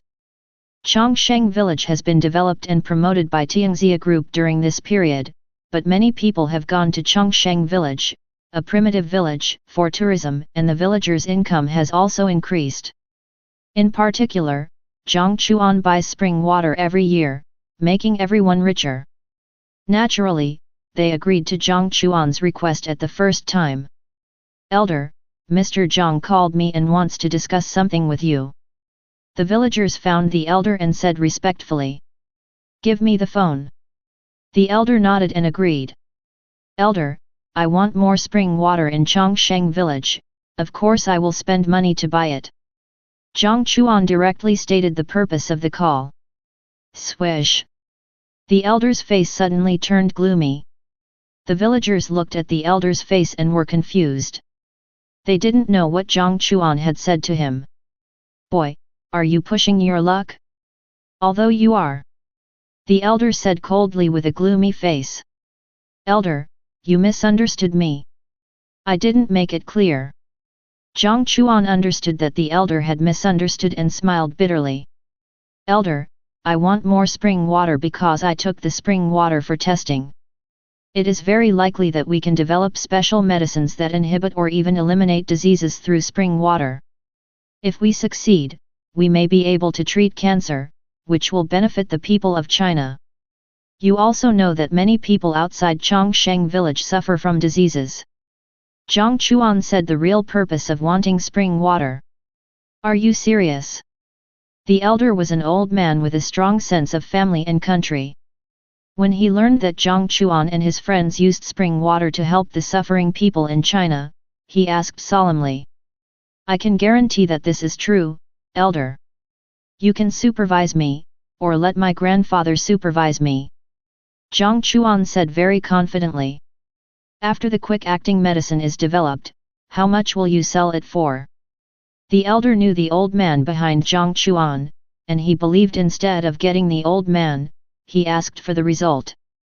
Jiang Chuan didn't expect that the elder had thought of success, and he solemnly promised, "Elder, I can guarantee that I will sell it at the lowest price in China, and I can even give it to some people who need it but can't buy quick-acting medicine unconditionally.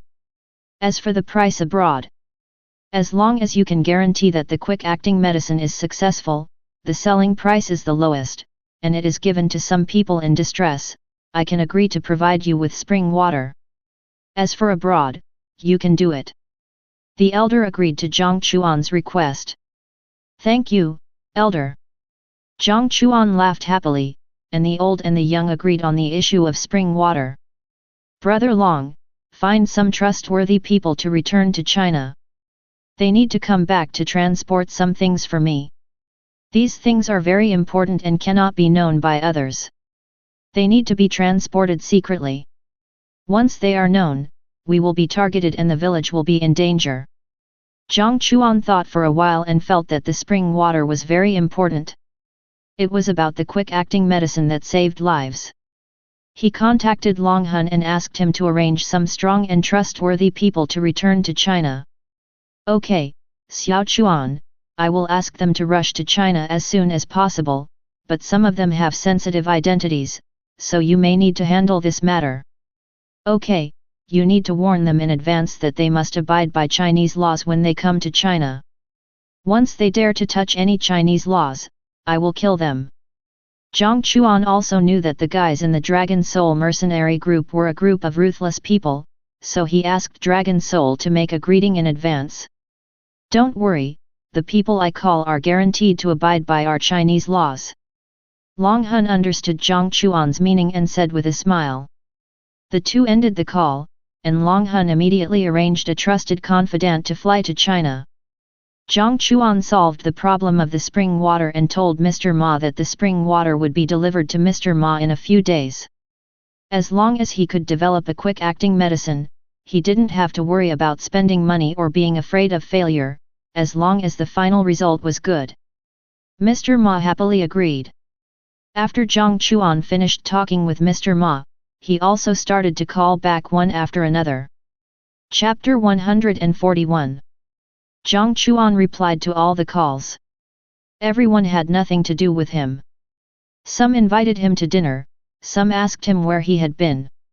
After Jiang Chuan answered, he started a day's work and tried to earn gratitude points. 3 days passed in a flash. Jiang Chuan got gratitude points again, but he didn't withdraw them immediately. Instead, he received a call. "Ching Cheng, what's wrong? Do you miss me?" Jiang Chuan asked with a chuckle. "Old Jiang, Sister Mi and her friends are in trouble. Do you know anyone in northern Myanmar?" Mu Ching Cheng didn't play with Jiang Chuan, but asked seriously. "What happened?" Jiang Chuan's face also became serious and asked. "Sister Mi invested in an anti-fraud movie. The director contacted Sister Mi and the officials in northern Myanmar. The officials in northern Myanmar agreed to Sister Mi and her friends going to northern Myanmar to scout. I was able to contact Sister Mi before. Sister Mi suddenly sent me a message for help today on her private mobile phone." Mu Ching Cheng told Jiang Chuan the whole story. "Got it. You contact our embassy there now. I will also use my connections to find out the specific situation of Sister Mi and the others." Jiang Chuan solemnly explained to Mu Ching Cheng, and he contacted his people at the same time. "Okay." Mu Ching Cheng agreed, and the two ended the call. She contacted the embassy as soon as possible to seek help. Jiang Chuan also called Song Zan and asked, "Northern Myanmar, have you taken it now?" "Young Master Jiang has not taken northern Myanmar yet. There are people behind northern Myanmar supporting them. The strength of those people is not weaker than Longya and others. Longya and his people have fought with them several times and are evenly matched. At the same time, the underground world in northern Myanmar seems to have been integrated by them. When we planned to invade the other party's underground world, the other party's counterattack was very serious, and even the official helped them, resulting in our failure every time we invaded. There is no way to obtain the underground world in northern Myanmar for the time being. Okay, I understand. I will go to northern Myanmar in person. You integrate everyone. At that time, I will personally meet who the other party is. Jiang Chuan frowned slightly when he heard Song Zan's words and spoke indifferently. With your help, Mr. Jiang, I am confident that I can take over northern Myanmar. During this period, I have obtained the support of some of their officials through money. If we take action against the underground world, they will not let the official take action against us. Okay. Jiang Chuan nodded with satisfaction and replied. After the two ended the call, they ordered the private plane to take off, and he was about to rush over to take it. Old Jiang, I have contacted the embassy. The embassy told us that no crew came to northern Myanmar. They also helped us contact the official in northern Myanmar to confirm that no film crew came to northern Myanmar. Mu Qingcheng told Jiang Chuan about this anxiously. I understand, don't worry, I will go to northern Myanmar to take a look myself, and I will tell you as soon as I have any news. Jiang Chuan probably guessed this matter. Since the other party was able to take away the entire crew, it was naturally impossible to leave any traces. It was impossible to find them through official forces. After all, the official in northern Myanmar may have been in collusion. I'll go with you. Mu Qingcheng heard that Jiang Chuan was going to northern Myanmar and said without hesitation. No, that place is too dangerous. You are not strong enough. You should stay in the country. I will find the whereabouts of Sister Mi and send them back in 3 days at most. Jiang Chuan decisively refused and gave a guaranteed time. Okay. Although Mu Qingcheng was unwilling, she also understood that she could not help in any way if she went to northern Myanmar. Jiang Chuan hung up the phone and rushed to the private airport as soon as possible. You should find out where the missing film crew in China disappeared as soon as possible. Once you find out where they are, if you are sure, save them immediately and never let them suffer any harm. Jiang Chuan also contacted Song Zan as soon as possible and asked him to use all his connections to find Sister Mi and the others. After Sister Mi and her crew were taken away, they came to a building. All the crew members, about 20 people, were all detained in this place. Sister Mi, I'm scared. Will anyone come to save us? Reba said fearfully, looking at Yang Mi beside her. Don't worry, I have contacted Qing Cheng. Qing Cheng will definitely find a way to rescue us. Yang Mi could only comfort Reba. After all, she was just a little girl in her early 20s. She was naturally afraid of being caught. It's you. When everyone in Yang Mi's group was shrouded in fear, suddenly a young man with a sincere smile on his face and who looked harmless came to their room.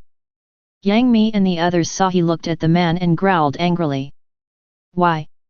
Yang Mi looked at the other party without saying anything and asked in a low voice. The young man in front of them was the tour guide found by the northern Myanmar government for them. He had been helping them all this time. Who could have thought that this guy would appear here? It was obvious that he had betrayed them. The other party gave me more money, that's all. Don't worry, I'll talk to them. As long as you are willing to give enough money, they will never hurt you. Otherwise, you can only. The tour guide smiled softly, and then showed a hideous and indifferent smile. Yang Mi and the others couldn't help but shudder when they saw the other party's smile. As long as we are safe and can be let go, I am willing to pay any amount of money. Yang Mi was relieved. The other party only wanted money. She heard from the tour guide that this place is very chaotic, selling organs and becoming streetwalkers. Straightforward, you are worthy of being a top star in China. The money they want should not be much for you. 100 million Chinese yuan per person, as long as the money is in place, you can leave at any time. The tour guide heard this and immediately said the specific amount. What? 100 million per person? I don't have that much money. I have made 50 million in these years. I will give all the money to you, uncle, please let me go. I am just an ordinary assistant director, I can't make so much money in my life, I am willing to give all my savings, please let me go home, I have old people and children. When the tour guide said the amount, most of the crew members were desperate and frantically begged for mercy in the hope that they could be let go. Shut up, if you dare to say one more word, I will kill you and sell all your organs. The tour guide turned ferocious, staring at everyone coldly and roaring. I am not here to discuss with you, but just to inform you. I will give you half a day to discuss and half a day to raise money. After one day, whoever fails to raise money, don't blame me for being ruthless. The tour guide said coldly and turned away. Chapter 142. Me, please save me, I don't want to die here. Yang Mi, it's you and the director who came to this place, you must save us, otherwise I will take you with me before I die. Someone asked Yang Mi and the others for help, and someone else made a hideous sound. At this moment, human nature was completely exposed. Ha! The tour guide looked at this scene through the surveillance and sneered.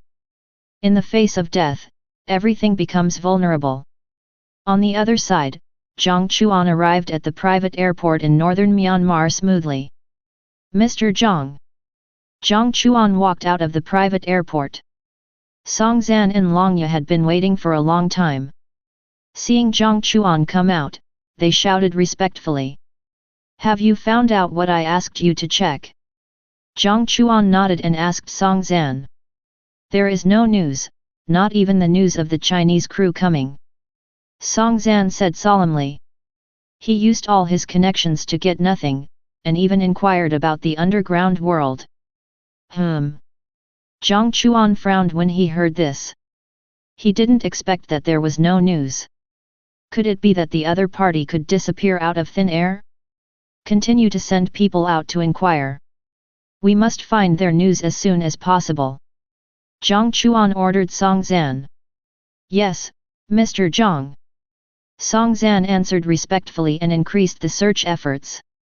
Tell me, what is the situation? Jiang Chuan's eyes fell on Longya and asked. The strength of that group of people is comparable to ours, and the number of people is not less than ours. After several battles, I roughly guessed their identities.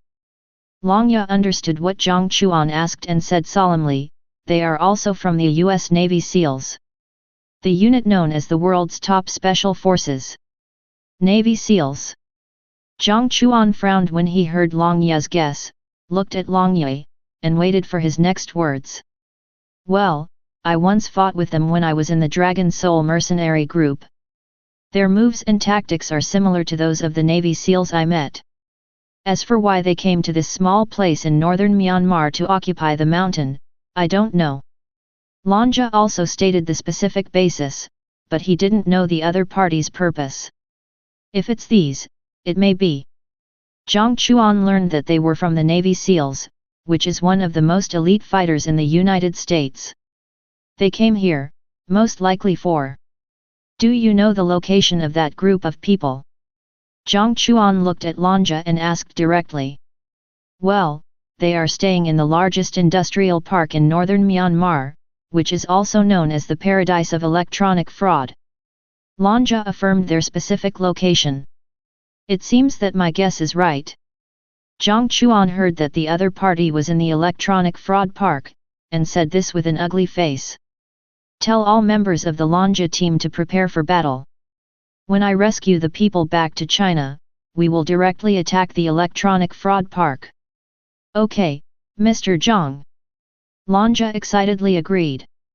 With Jiang Chuan here this time, he believed that he could definitely deal with the personnel of the Navy SEALs, successfully occupy the electronic fraud park, and then unify the entire northern Myanmar underground world step by step. Old Jiang, Sister Mi called me and asked me to raise 2.3 billion Chinese yuan in half a day. After Jiang Chuan and Longya finished talking, Mu Qingcheng called him. Jiang Chuan heard this and realized that Yang Mi and the others were really kidnapped. Try to contact Sister Mi and tell her that you can't raise 2.3 billion Chinese yuan in half a day. Let Sister Mi contact me directly so that I can determine her specific location. Jiang Chuan immediately ordered Mu Qingcheng. Okay, I'll contact Sister Mi right away. Mu Qingcheng agreed and contacted Yang Mi as soon as possible. Sister Mi, it's impossible to raise 2.3 billion in half a day. I don't have such high authority, and the most important thing is to transfer so much money to China. I contacted Lao Zhang, and Lao Zhang should have a way. You contact him and ask him to think of a way for you. Mu Qingcheng breathed a sigh of relief after getting through Yang Mi's phone, and then said it directly. Yang Mi didn't say anything. Her phone was always on speaker. The tour guide was listening all the time, and her eyes were also looking at the tour guide beside her. The tour guide nodded and agreed. Okay, I'll contact Xiao Chuan and ask him to think of a way for me. Yang Mi agreed, and the two ended the call. Who is Xiao Chuan? The tour guide looked at Yang Mi and asked coldly. I don't know his true identity either. He is my friend's boyfriend, but I guess he should be a senior executive of Tianxia Group. If he is willing to help, 2.3 billion can be raised in half a day. Yang Mi answered honestly. Give me the phone first, I'll go ask. Hearing that Tianxia Group was very cautious, the tour guide took the phone from Yang Mi and quickly left the room. The tour guide quickly returned to the room and handed the phone to Yang Mi, saying coldly, You'd better be honest and don't talk nonsense, otherwise I can only send you to hell. The tour guide held a mobile phone in his hand and pointed it at Yang Mi's head. Seeing this scene, other people were directly frightened and turned pale, and kept backing away. Yang Mi also promised not to talk nonsense. Is it you, Xiao Chuan? Yang Mi dialed Jiang Chuan's number, trying to keep her tone calm, and asked with a chuckle. I'm here. Jiang Chuan answered Yang Mi's call with a smile on his face. He quickly locked Yang Mi's specific location through his hacking technology. It's my sister Mi. Qingcheng told me that you are short of money in your business and need to transfer the money abroad, right? Yes, my partner abroad asked me to transfer it. See if it's convenient on you. You can help me transfer it first, and I will return it to you when I return to China. It's convenient here, but Sister Mi may need some time to transfer 2.3 billion. Is that okay? Jiang Chuan kept stalling for time. Finally, after 3 minutes, the tour guide made Yang Mi hang up the phone with a look. Xiao Chuan, you must not forget to transfer the money. I will return it to you as soon as I return to China. Okay. Jiang Chuan smiled and agreed, and the two ended the call. Very good. The tour guide looked at Yang Mi and left with the phone in his hand. The location has been determined. It's time to act. Tell the Lonja team and Songzhen to come over. Jiang Chuan ordered Lonja beside him. Yes. Lonja nodded respectfully and left.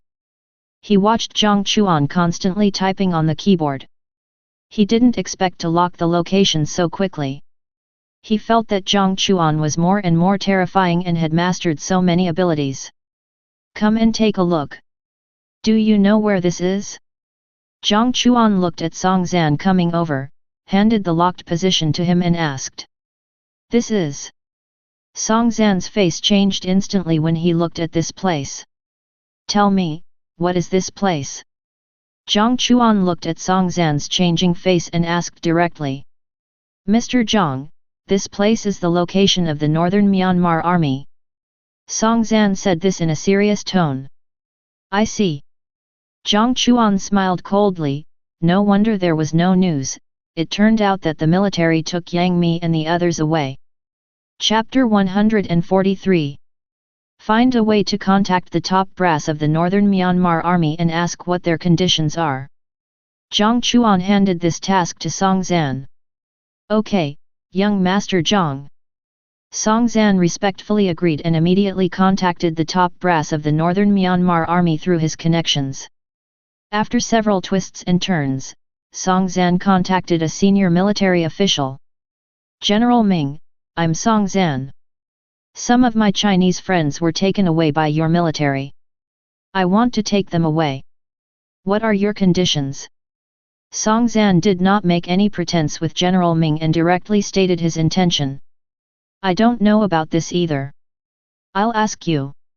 General Ming received Song Zan's call and immediately said with a smile. Through the official's notification, General Ming naturally knew that Song Zan's identity was the king of the underground world of Siam. Now he came to northern Myanmar to unify the entire northern Myanmar underground world. He knew that this kind of person was not short of money, so he planned to leave him alone and raise the stakes. And the most important thing is that he didn't care about the ownership of the underground world in northern Myanmar. As long as he could get enough benefits, he didn't care about what happened in northern Myanmar. So even if he knew Song Zan's identity, as long as the other party gave enough, he was willing to communicate.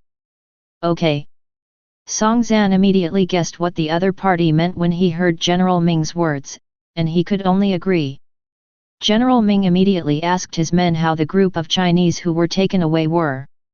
Hearing that the group of Chinese were fine, he also laughed and asked them not to touch the group of Chinese for the time being.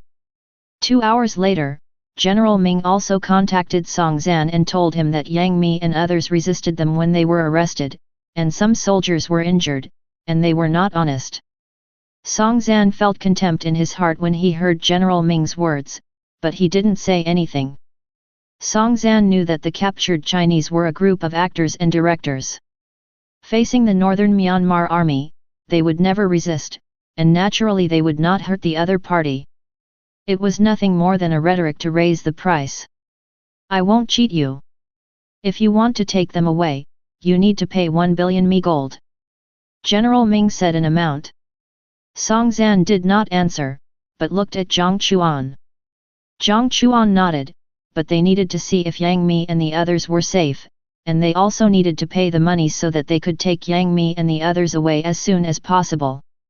Of course, and my reputation can be guaranteed, otherwise you can't contact me.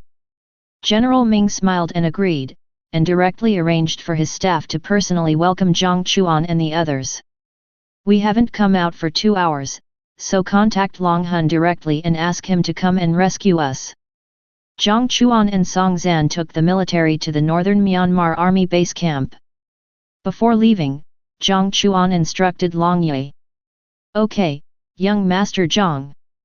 Long Ye agreed respectfully. Jiang Chuan and Song Zan arrived at the military district smoothly. They took a car directly to the place where Yang Mi and the others were detained. Through the surveillance, they could see that Yang Mi and the others were fine, and Jiang Chuan was relieved. Everyone is all right, right? General Ming also came here at this moment. He was wearing a general's uniform and had a smile on his face, looking like a smiling tiger. It's all right, General Ming, give me a card number, I'll transfer the money, and I'll take the people away, okay? Song Zan looked at General Ming in front of him and said with a smile. Okay. General Ming gave his confidant a look, and the other party immediately gave Song Zan a card number. Transfer 1 billion Mi Jin to this card number. Jiang Chuan contacted Lu Yong and asked him to transfer the money directly. In 5 minutes, General Ming got the news that 1 billion Mi Jin had arrived smoothly. Happy cooperation, you can take the people away.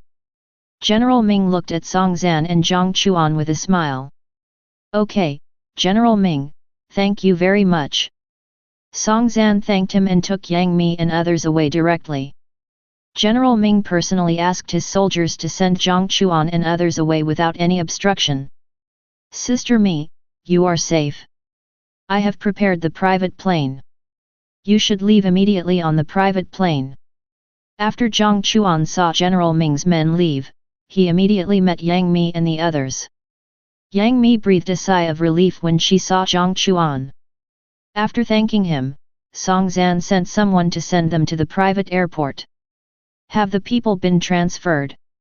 Jiang Chuan sent Yang Mi and the others away, and looked at Longya beside him and asked. Well, people have come one after another, and the Dragon Country mercenary group has also sent people here, but they are too far away and may still be on the plain. Longya naturally understood what Jiang Chuan meant and immediately said to him. Well, when the people of the Dragon Country mercenary group arrive in northern Myanmar, we will tell him. We will launch an attack. Jiang Chuan gave Longya an order, and the next step was to completely solve the problem in northern Myanmar. Yes, Zhang Shao. Longya replied respectfully. Have the official personnel been dealt with? Jiang Chuan looked at Song Zan and asked. Well, with your support, Zhang Shao, I have dealt with all the official personnel. The only trouble is the 4 major families.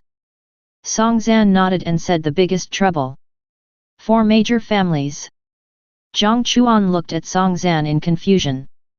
The underground world in northern Myanmar is controlled by the 4 major families. They have their own private armed forces. Although their private armed forces are not as good as the northern Myanmar army, we need to spend some effort to destroy them. I have contacted the official and northern Myanmar army personnel through my connections. If we go to war with the 4 major families, they will not give us any help, and of course they will not help the 4 major families. Whether we can occupy the underground world in northern Myanmar depends entirely on our ability. As long as we successfully occupy the underground world in northern Myanmar and pay enough fees, we can do whatever we want in this place, and the official and northern Myanmar army will just turn a blind eye. Even when our people encounter difficulties at that time, the official and northern Myanmar army will help. Song Zan also told everything. I understand, they just don't need to help, and when the members of the Dragon Soul mercenary group arrive here, we will directly attack them. Jiang Chuan smiled indifferently. The Dragon Soul mercenary group is the world's #1 mercenary group. When he knew that there were members of the Navy SEALs here, he had ordered Longya to contact Long Soul and send a squadron to arrive here to help. When the squadron arrived here, it was the beginning of the war. If the squadron wants to arrive here, it naturally needs to build a good relationship with the official in northern Myanmar, otherwise they will be very uncomfortable if the northern Myanmar army attacks them. At this moment, Song Zan has already established a good relationship. The underground belonging of northern Myanmar is about to begin. Chapter 144. The next day, a squadron of the Dragon Soul mercenary group arrived in northern Myanmar smoothly. Jiang Chuan and Longya received them in person and told them the purpose of their visit. Yes, Dragon King.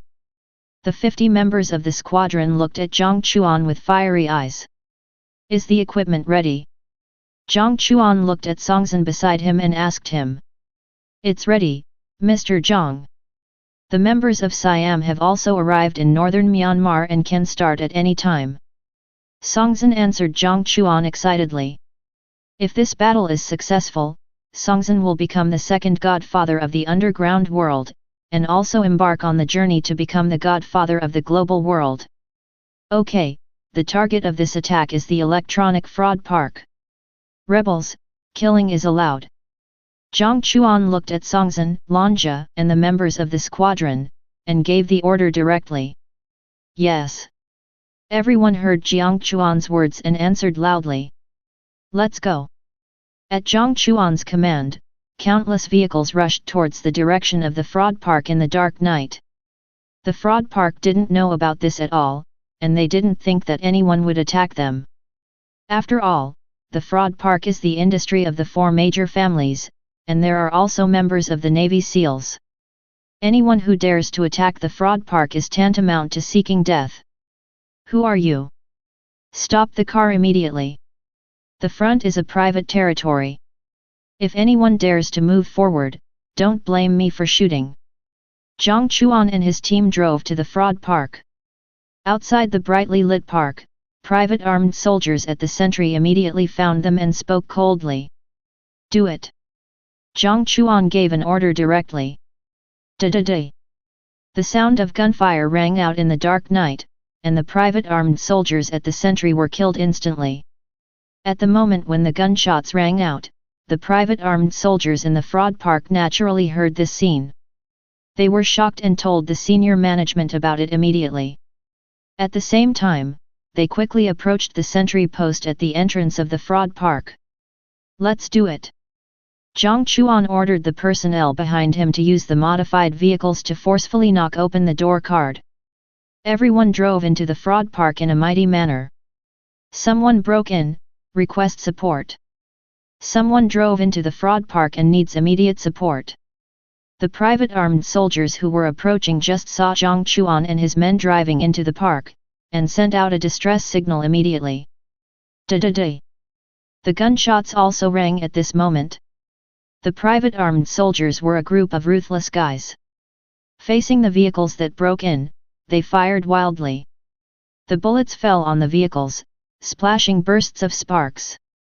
These were the bulletproof vehicles prepared by Song Zan. The first few vehicles were also equipped with large shovels, the purpose of which was to be able to crash into any obstacles. "Do it!" Jiang Chuan's cold voice sounded, and the car window opened immediately. Countless bullets instantly drowned the private armed soldiers who fired like a fire dragon. At this moment, the electronic fraud park was completely in chaos. Countless private armed forces came out of the electronic fraud park and fired at the vehicles. Jiang Chuan and his men killed the first batch of private armed soldiers who arrived, and naturally got off the car. When they saw the private armed soldiers who appeared, they showed no mercy to these guys and attacked them without any money. The four major families also received the news that the electronic fraud park was attacked, and sent more armed forces here, determined to eliminate all the guys who resisted them. "What? A bunch of trash! Go! Take your weapons and go to annihilate the enemy." In a luxurious room in the electronic fraud park, more than a dozen white people were enjoying the unity of man and nature. When they heard the private armed soldiers in the electronic fraud park calling for help, they immediately cursed angrily. Yes. The white people heard this, quickly put on their clothes, and rushed to the place of the battle as soon as possible.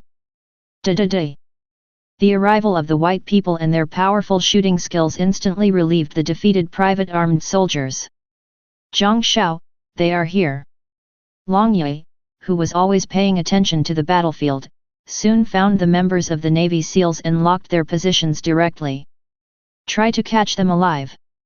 Jiang Chuan also looked over and found that more than a dozen white people were constantly attacking and suppressing the members brought by Song Zan. "Yes." Long Ye and his men heard Jiang Chuan's order, quickly changed their positions, and kept approaching the direction of the white people. Da-da-da! Jiang Chuan and his men's approach quickly attracted the attention of the white people. When they saw Long Ye, they immediately cursed, shot quickly, and looked for cover at the same time. The body hid. The members of the Navy SEALs knew that Long Ye and his men were as powerful as them. "It's these Siamese guys again. They're still haunting us." Half of the private armed soldiers in the fraud park have been wiped out. If we continue to fight, we will definitely be surrounded. Contact the four major families immediately and ask them to send people to support us. The members of the Navy SEALs cursed and understood who attacked the fraud park. The private armed forces sent by the four major families were blocked and there is no way to get to the fraud park for the time being. Damn it! Find a way to leave here. The faces of more than a dozen members of the Navy SEALs suddenly changed, and they cursed directly. The squadron will go to attract firepower, just hold them back. The Dragon Teeth squad will follow me from another direction to attack them. The guys who resist stubbornly are allowed to be killed, and as many as possible are left alive. Jiang Chuan saw that the counterattack of the Navy SEALs was very fierce. It was impossible to rush in a short time. Jiang Chuan quickly issued an order. Received. After receiving Jiang Chuan's order, the squadron immediately began to attract the firepower of the Navy SEALs. Jiang Chuan led the Dragon Teeth team to quickly leave this place and surrounded them from another direction, intending to keep all the Navy SEALs. Let's go. The members of the Navy SEALs also knew that it was absolutely impossible to leave if they stayed, so they growled and started to move directly. Move forward to prevent them from leaving. The members of the squadron heard the gunshots of the Navy SEALs become sparse, and they knew that they wanted to escape, so they spoke loudly. Yes.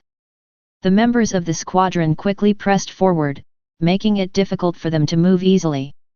Da-da-da. Jiang Chuan and the members of the Dragon Teeth team also successfully rushed to the back of these guys, and gunshots rang out instantly. Da-da-da. Several members of the Navy SEALs had no time to react, and their hands and feet were hit by bullets.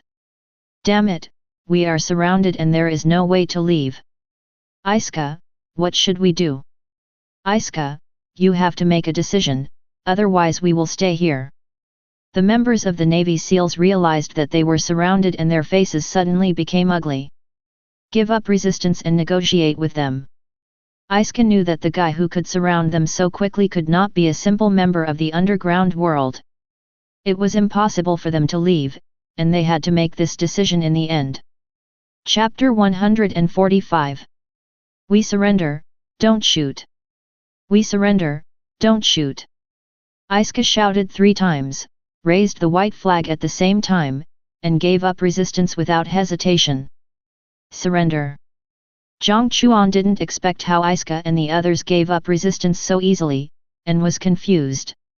Lanja saw Jiang Chuan's inquiring eyes, and he also shook his head in confusion. When they fought before, they didn't have the help of the squadron, nor did Jiang Chuan join them. Subscribe to Chinese Novel Audio Wave. They fought evenly and it was difficult to tell who was better. They didn't expect to be surrounded now, so they gave up resistance directly. Tactically move forward, don't let down your guard, and the other party's resistance is allowed to be killed. Jiang Chuan didn't relax and gave orders through the headset. Jiang Chuan led the Lanja team and the squadron members to quickly surround the group of guys. Seeing that Iska and the others really gave up resistance, he kicked away the guns around them to prevent them from jumping off the wall desperately. Hi friends, we know that you are mercenaries hired by the underground world of Siam. As long as you can let us go, we can provide you with rich rewards. Or you can bring us to your employer, I believe he will be happy to meet us. Iska and others were surrounded. They did not show any timidity on their faces, but spoke confidently. Jiang Chuan heard what Iska said and realized that they still had a backup plan. He immediately gave Lanja a look and asked him to call Songzhen over. Lanja understood what Jiang Chuan meant, and Songzhen also came here smoothly under the protection of his men. You should be the employer of this group of people. As long as you are willing to let us go, we can help you master the entire underground world in northern Myanmar. We can even provide weapons if you need them. If you want to attack the underground world of other countries, we can also provide technical assistance. Iska looked at Songzhen, who came with confidence. He believed that the other party would not refuse the conditions he offered. That's it. Songzhen heard the conditions they offered, without any interest, and sneered. Jiang Chuan has already provided everything Iska said, but this condition cannot impress him. Iska frowned when he heard this. The guy in front of him did not play by the rules. In general, in this situation, shouldn't these yellow monkeys be grateful to let them go and treat them with good wine and meat? Don't you know our identity? Iska thought that the beginning of the conversation was wrong, and asked Songzhen deeply. Should I know you? Songzhen said to him fiercely, and Jiang Chuan wanted to praise Songzhen for his performance on the spot. Iska was hit so hard by Songzhen, and his eyes became fierce when he looked at Songzhen, but seeing the black muzzle of the gun pointed at them, they could only endure it. We are from the United States, the world's most powerful country. If you attack us and this matter gets out, you will be defined as a rebel army, and then none of you will survive. As long as you are willing to let us leave here, we can still cooperate for mutual benefit, and even help you unify the entire Eastern Underground world. Iska became proud again when he talked about the country behind him, and the pride on his face was not concealed at all. After Iska finished speaking, Jiang Chuan laughed.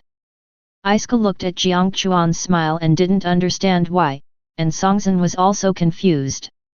The next thing for Lanja is left to you. See what the other party's purpose is for coming here. Jiang Chuan smiled and said to Lanja beside him. Are you Chinese? Iska heard Jiang Chuan's pure Chinese, looked at Jiang Chuan in shock, and planned to resist directly. But facing the siege of dozens of people, Iska and their resistance was easily suppressed. Let's go. Jiang Chuan and Songzhen left here and came to the electronic fraud park together. Jiang Chuan saw a dark scene in the fraud park. The humans here were sold as goods. They were beaten, abused, and even their organs were removed. A bunch of damned animals. Jiang Chuan couldn't help but curse. After some contact, Jiang Chuan found that most of the people here were from China. These people were attracted by the dream of getting rich, and thus were deeply trapped and unable to leave this place. Songzhen, I will give you a task. Protect all these Chinese people and send them to the border of China.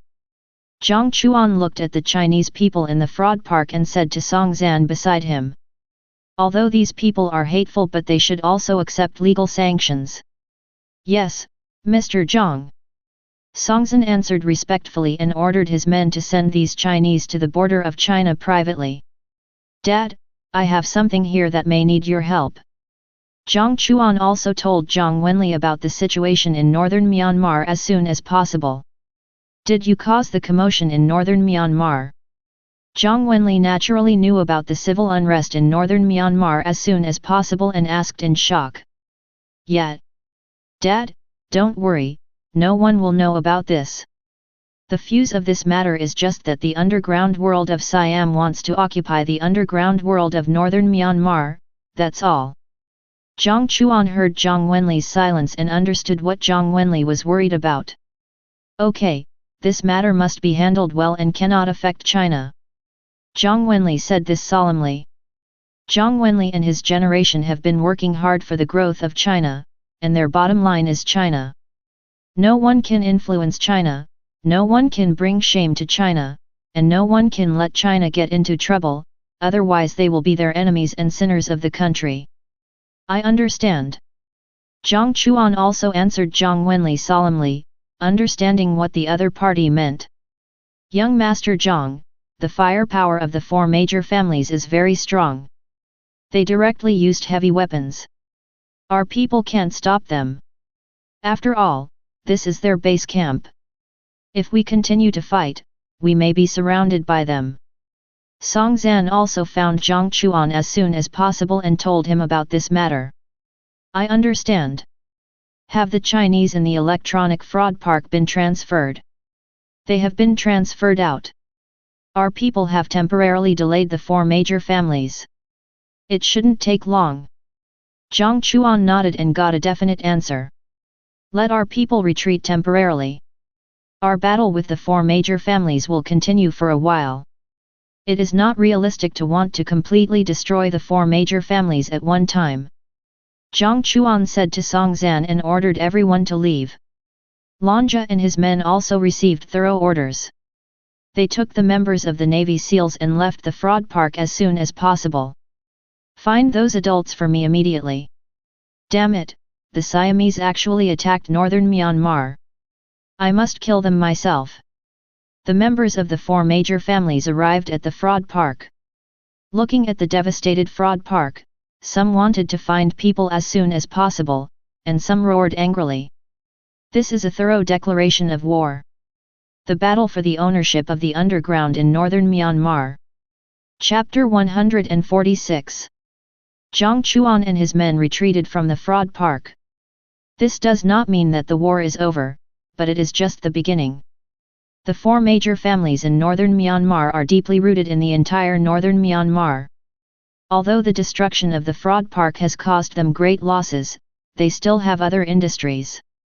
If they want to completely destroy the four major families, they can only seize all their industries and wipe them out. The four major families will naturally not let them go. That night, the gunfire in northern Myanmar did not stop. Until the next day. The officials and the military in northern Myanmar came forward at the same time, and the gunfire gradually weakened. Of course, the gunfire in northern Myanmar will only disappear during the day, and when night falls, the gunfire will sound again. When night falls, no one in northern Myanmar dares to leave their homes. They can only tremble at home and dare not go out at all. The Brahmins brought by Songtsen also started a tug-of-war with the four major families. The forces led by the Dragon Fang Squadron and the squadron continued to carry out decapitation operations, and the top leaders of the four major families were also constantly decreasing. The war in northern Myanmar should not last too long. When the gunshots disappear, the situation in northern Myanmar will change dramatically. Lanja also pried open the mouths of Eska and others. This group of people deserved to be rigorously trained. Lanja and others continued to torture them for 3 days and 3 nights. In 3 days and 3 nights, they didn't know how many times they had experienced life and death, but no one let go. They are worthy of the title of the world's military king. Lanja finally used his trump card. He used the ancient Chinese interrogation technology learned from Long Hun, making them endure the pain of being bitten by thousands of insects and living a life worse than death. These guys finally told the specific purpose. Eska and others are indeed members of the Navy SEALs. It's just that they are all guys who were officially expelled by the United States. Although they were expelled, a special department of the United States, the Eastern Special Operations Group, accepted all of them. The Eastern Special Operations Group sent Iska and his team to northern Myanmar, and secretly controlled the underground world of northern Myanmar through force and the power behind them. Their only purpose in coming to northern Myanmar was to defraud the Chinese of their money through various means, and to deceive the Chinese to come to northern Myanmar, and to use the Chinese to deceive the Chinese. Even the dishonest Chinese would have their organs removed and sold all over the world, and the women would be even worse. Of course, Iska and the four major families in northern Myanmar could get 2/5 of the money they defrauded from the Chinese, and the rest of the money would all be sent to the United States. The four major families in northern Myanmar were naturally unwilling to hand over most of their interests to the United States. The United States also gave a guarantee that as long as the four major families in northern Myanmar helped the United States for 10 years, the United States would provide assistance to make the four major families the real rulers of northern Myanmar and be recognized by the world. This is also the biggest reason why the four major families are willing to help the United States.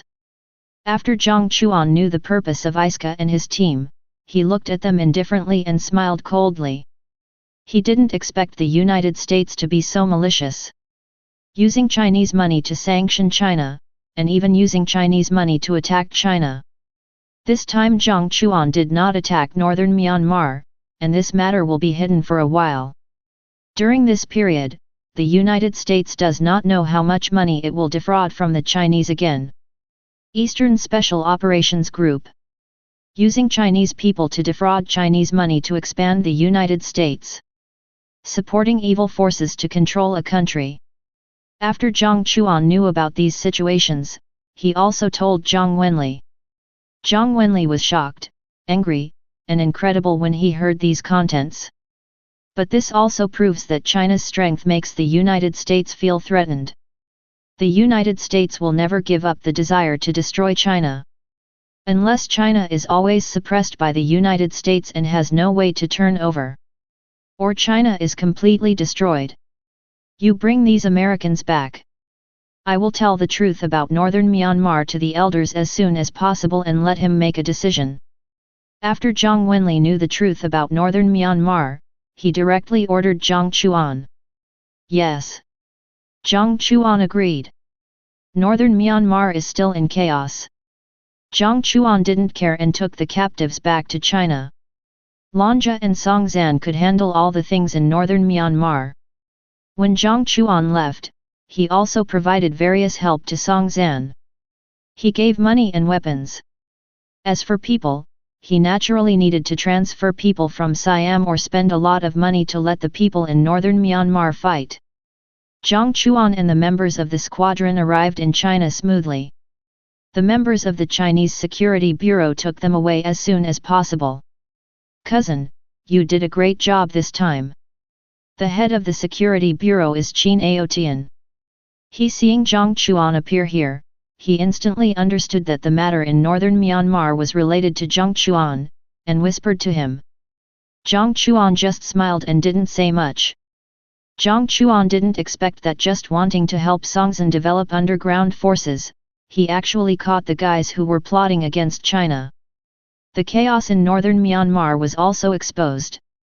The Eastern Action Team naturally gave support to the four major families, and ordered them to find Iska and others. "I want to see the person alive and the body dead." The Chinese people were naturally delighted when they heard the news. Chinese people know that northern Myanmar is the place where online fraud is most rampant. I don't know how much money the Chinese have defrauded in that place, and how many Chinese people have been ruined.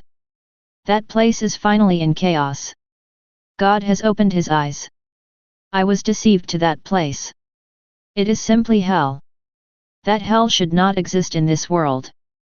This damn place is finally in chaos. My mother was cheated of money by them. I wish I could destroy this place completely. I worked hard all my life in India, but was cheated of everything by these damn guys. They ruined my family and people. They are in chaos. It's good to be in chaos. The internet platforms in China and surrounding countries are in chaos. Jiang Chuan naturally doesn't know about this. When Iska and others were taken away, Jiang Chuan was also called by Zhang Wenli to visit the elder as soon as possible. The elder also asked Jiang Chuan about the specific situation in northern Myanmar in detail, and Jiang Chuan told the elder everything he knew. The night deepened. Jiang Chuan left the elder's office. Zhang Wenli and the great elder stayed behind, and more people entered the great elder's office. Jiang Chuan looked at this scene and laughed. He understood that today's prosperity was due to the fact that someone had been carrying the burden forward. He had done what he should do, and the next national level matters needed to be decided by these old men, those who had fought for China all their lives. Chapter 147. The matter in northern Myanmar has come to an end for the time being. Jiang Chuan also received a call from Lanja and learned that the four major families had received help from the United States. Jiang Chuan also told Lanja that he could seek all the help from Long Hun. Money, weapons, people. The purpose of the United States helping the four major families is very clear. This time, Jiang Chuan will not allow such things to continue. Jiang Chuan had a good rest that night. Jiang Chuan was not clear at the moment about what the specific countermeasures of Zhang Wenli and the elders were. But he understood that the matter in northern Myanmar would definitely worsen the relationship between the two countries. Of course, it was still not visible on the surface. "Ching Cheng, I may have something to do and need to leave for a while. When I come back, I will find you." Jiang Chuan knew that China's global positioning system had not been successfully built. This system was related to all of China's missiles. Since he could extract various capabilities, Jiang Chuan naturally wanted to successfully build the eyes of the missiles as soon as possible. "Okay, let's have a meal together before you leave. Sister Mi and the others were very grateful for your help when they came back. Without your help, Sister Mi and the others would have stayed there for the rest of their lives." "Okay." Jiang Chuan agreed to this matter. Mu Qingcheng told Jiang Chuan and confirmed the specific location. When the time came, she would call him. Jiang Chuan would naturally not say much. "Grandpa, I wonder how the Tiangong satellite system is progressing." Jiang Chuan returned to the compound and came to the study to find Grandpa Jiang. Grandpa Jiang was quite surprised to see Jiang Chuan so concerned this time. The old man also knew that the Tiangong satellite system was provided by Jiang Chuan, and he did not hide too much. He told Jiang Chuan that the Tiangong satellite system was very complex, surpassing any satellite system in the world, and the country was still studying it and had not yet started. "Grandpa, I can speed up the research of the Tiangong satellite system." Jiang Chuan frowned when he heard that the Tiangong system had not yet started to study it, and said directly, "Tell me about it." Grandpa Jiang immediately became interested and said with a smile while looking at Jiang Chuan, "I will join the Tiangong project." Jiang Chuan said this seriously. When Grandpa Jiang heard this, he looked at Jiang Chuan deeply and laughed happily. "Okay, I will tell the elder about this, and I believe the elder will be very happy." "Thank you, Grandpa. It's just that the Tiangong system is successful. We also need to launch our own satellites. Do we have the ability to independently develop satellites?" Jiang Chuan looked at Grandpa Jiang and asked. "Satellite technology has been mastered. As long as the Tiangong system is successful, our country will launch corresponding satellites into space, and then China will have a global satellite system. From then on, our national defense force has its own strength and will not be restrained by those guys in the West." Grandpa Jiang understood what Jiang Chuan meant and laughed immediately. "That's good, Grandpa, I'll leave first. I can report tomorrow." After Jiang Chuan and Grandpa Jiang finished communicating, they turned and left the compound. Grandpa Jiang just took a deep look at Jiang Chuan who was leaving, and didn't say much. Jiang Chuan actually knew that the more he exposed, the more he would be suspected. But for China, he was not afraid of anything. If he could not protect his country, even if he had a system that could extract everything from the game world, it would be useless. Jiang Chuan left the compound and received a call from Mu Qingcheng. Jiang Chuan came to a private restaurant. "Xiao Chuan. Brother Chuan. Mr. Jiang." Jiang Chuan came to a private restaurant and saw that in addition to Mu Qingcheng and Yang Mi, who he knew, there were also some directors and other leading actors who had been rescued in the private room. They didn't know how to call Jiang Chuan, but just respectfully called him Mr. Jiang. Jiang Chuan also smiled and greeted him, and at the same time cared about the conditions of Yang Mi and Reba. Yang Mi and Reba were still in a bad condition, and they would have nightmares from time to time. After all, who could forget such a thing in the first place? Jiang Chuan understood that such things could only be slowly smoothed out with time. The meal finally ended amid the gratitude of the crowd. Everyone also separated. "Old Jiang, where are you going next? Is it dangerous?" Mu Qingcheng also knew about the war in northern Myanmar. When the two left the restaurant, Mu Qingcheng asked worriedly. "Don't worry, there won't be any danger this time. It just takes some time. When I come back, your crew will be almost finished. I will visit you then," Jiang Chuan assured Mu Qingcheng. "Okay." Mu Qingcheng, knowing that there was no danger, she breathed a sigh of relief and did not ask too many questions. The two returned to their own home together and lingered for a while. The next day, Jiang Chuan left his home very early, took a special car to leave here, and rushed to the South China Sea. Jiang Chuan will stay in the South China Sea for a while. Jiang Chuan arrived at the Nanhai Tiangong project team, and the entire project team expressed a warm welcome. They already knew that the expert who provided the drawings had come here, but when they saw Jiang Chuan's appearance, they still remained skeptical about his young appearance. Jiang Chuan did not speak, and through the system's exchange ability, he solved all kinds of problems raised by everyone at the first time. After a series of operations, the members of the Tiangong project team were also convinced by Jiang Chuan. "Mr. Jiang, do we need too many satellites?" The global satellite system composed of 81 satellites is more than twice that of the United States. When the Tiangong system was gradually conquered, everyone also found a problem.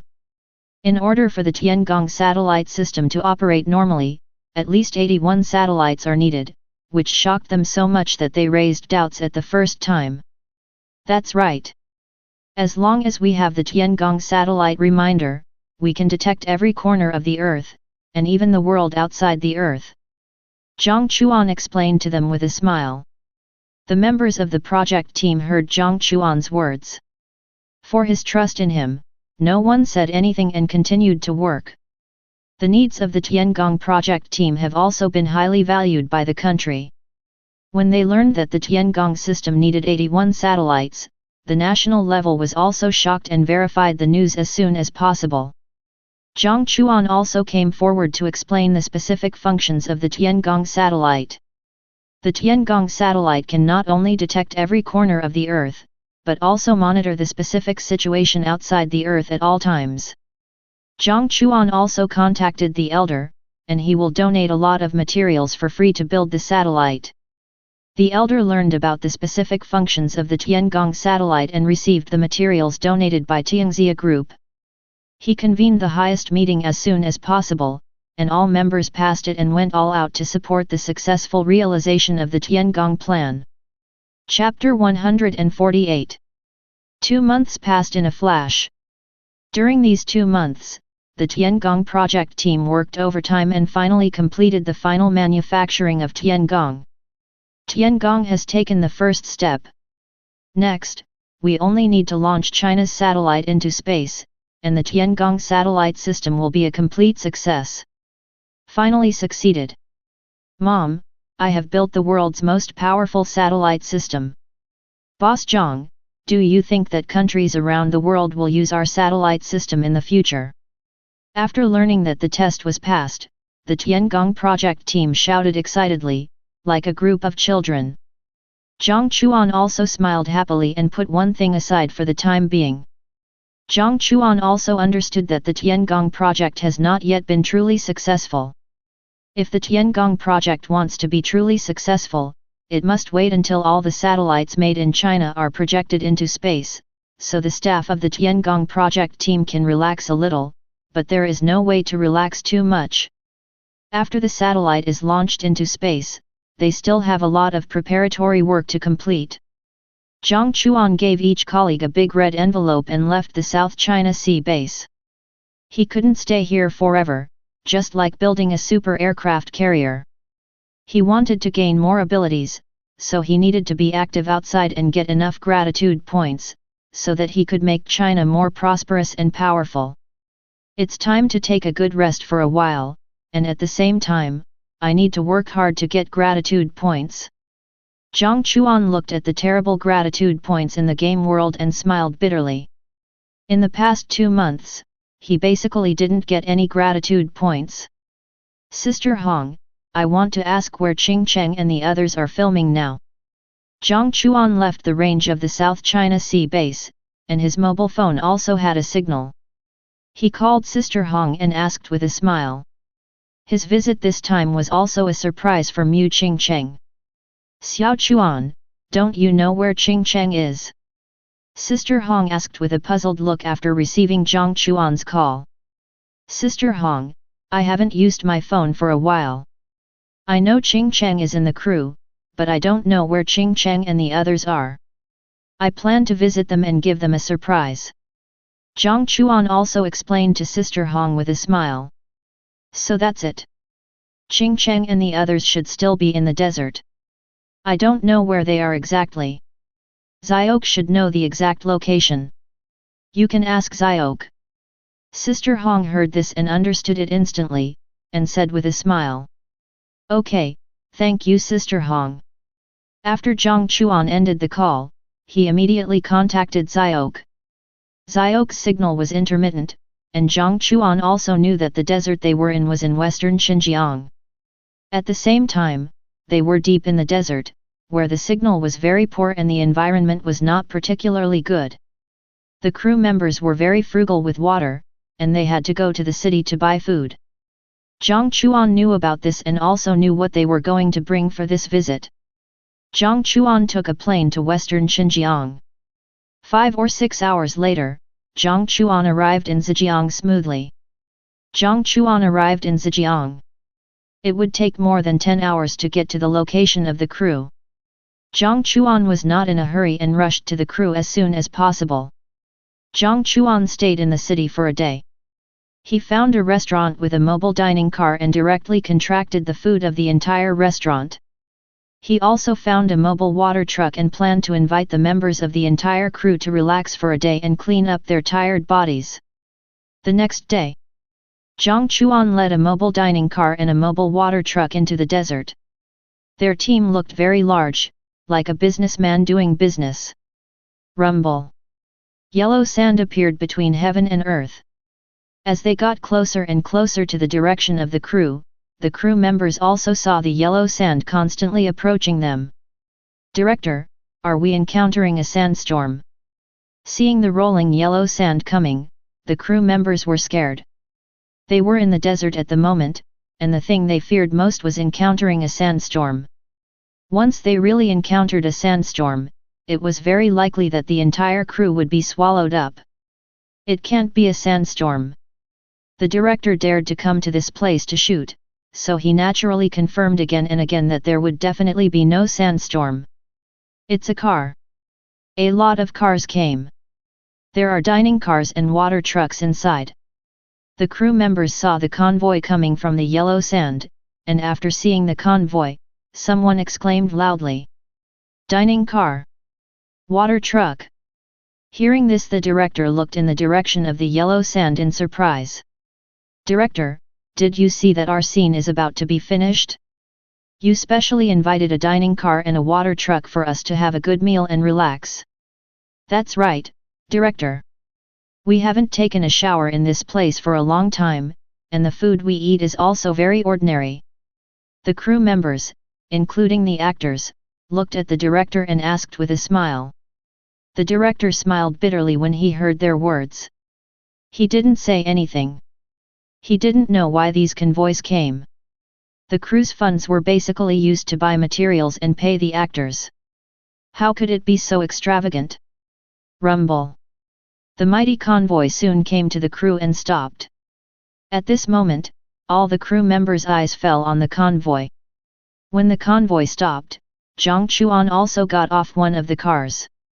His slender body, yellow jacket, and slender military boots, coupled with his perfect appearance, instantly attracted everyone's attention. Xiaok saw this person and immediately shouted excitedly, Sister Qing Cheng, it's brother Jiang. Xiaok, do you know him? The director heard Xiaok's words and looked at Mu Qingcheng's assistant and asked. Yes, he is Sister Qingcheng's boyfriend. Xiaok did not hide the relationship between Jiang Chuan and Mu Qingcheng, and said it directly. Mu Qingcheng couldn't help laughing when she saw Jiang Chuan making such a big scene. She had already run towards Jiang Chuan quickly, and then hugged Jiang Chuan directly under everyone's gaze. Why did you come here to make such a big scene? Mu Qingcheng couldn't help asking while hugging Jiang Chuan. Xiaok told me that you don't eat well and use water very sparingly. I wanted to come to visit you and also benefit your entire crew. Jiang Chuan also said to Mu Qingcheng with a smile. Jiang Chuan and Mu Qingcheng hugged each other for a while and then separated. Mu Qingcheng also introduced Jiang Chuan. Jiang Chuan also told the director that the dining truck and water truck were for the entire crew. This operation was sincerely appreciated by the entire crew. On this day, the director also announced a half-day break, so that everyone could eat and drink well, rest well, and take a beautiful bath in the desert. Chapter 149. Jiang Chuan did not expect to receive an unexpected surprise during this visit, and received hundreds of sincere thanks. Jiang Chuan and Mu Qingcheng leaned against each other, sitting in the desert and looking at the starry sky. This moment was like a fairy tale world. Mu Qingcheng only had a few days left before the filming was over, and he wanted Jiang Chuan to stay. Jiang Chuan agreed because he had nothing to do during this period. Of course, if you want to stay in the crew, you naturally need the director's consent. After Jiang Chuan bombarded the crew, the director immediately agreed. The next day, the dining car and water truck came to the crew again. The crew members looked at Jiang Chuan and Mu Qingcheng in disbelief. You know, the amount Jiang Chuan prepared is for the entire crew, and other expenses are required. It costs at least millions at a time. I didn't expect that they could enjoy it again after enjoying it once. I know everyone has worked hard to come to the desert to film. Everyone will eat and drink well in the evening. Mr. Jiang contracted all the expenses before we leave here, so we thank Mr. Jiang together." The director also asked the entire crew to thank Jiang Chuan. Time flies by. 5 days passed in a flash. The filming of the crew is coming to an end, and the crew members are packing up and preparing to leave. After the last scene, the crew members relaxed instantly. They have been here for almost a month, and they are finally leaving this barren place. Everyone's face is full of smiles. It's finally over. When we return to the city, I will treat everyone to a roasted whole lamb as a wrap-up banquet. This time, it's enough. The director also smiled at everyone with great pride. Director is awesome. Director, you are the most handsome. I have always heard that the lamb skewers in Xinjiang are delicious and authentic. I have always wanted to try them, but I have no chance. That's right, director, I can eat a whole sheep. Don't be reluctant to spend money when the time comes. The crew members laughed and joked when they heard the director's words. Go home. After all the luggage was packed, everyone drove out of the desert and returned to Tianhe City. Tianhe City's jade is well known throughout the country, and the mutton here is also very good. They came to Tianhe City, but no place had such a large venue to accommodate so many people to eat roasted whole lamb. Let me ask. Jiang Chuan looked at the lost expressions of the crew members and smiled. He contacted a local friend who had been delivering meals to him, and the other party also clearly told Jiang Chuan that there was no such large venue for roasting whole lamb in the city. If Jiang Chuan and his friends are willing, they can go to his grassland. Everyone can eat roasted whole lamb on the grassland, so the venue is solved. Jiang Chuan told the director about this. The director asked the crew members, and no one objected and all agreed. A group of people soon came to the boss's own grassland. The grassland that you can't see the end of at a glance is very comfortable. The crew members can also play games and browse their phones on the grassland. Jiang Chuan and Mu Qingcheng strolled on the grassland, very leisurely. The director did generously arrange 50 roasted whole lambs, and if there are not enough, they can go up.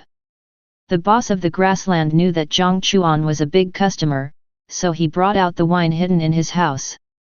The crew held the wine, ate mutton, and thanked the director and Jiang Chuan. Old Jiang, will you continue to work when you go back this time? Mu Qingcheng asked inconspicuously while eating mutton and drinking wine. There shouldn't be any work, what's wrong?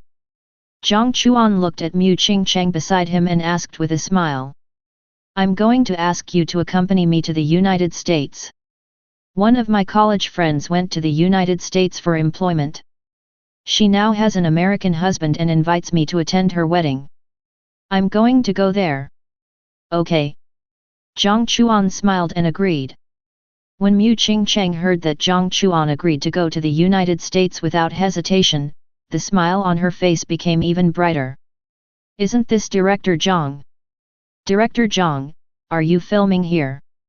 The members of the crew were talking about the mountains at this moment, and suddenly a surprised voice came into the ears of Jiang Chuan and others.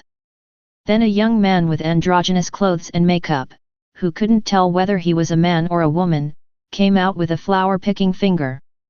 Jiang Chuan frowned at the young man's appearance and didn't say much. Sister Qingcheng is here too. Brother Li, I'm sorry I didn't see you. This young man was obviously a self-acquainted person. No one invited him, but he came over by himself and greeted everyone enthusiastically.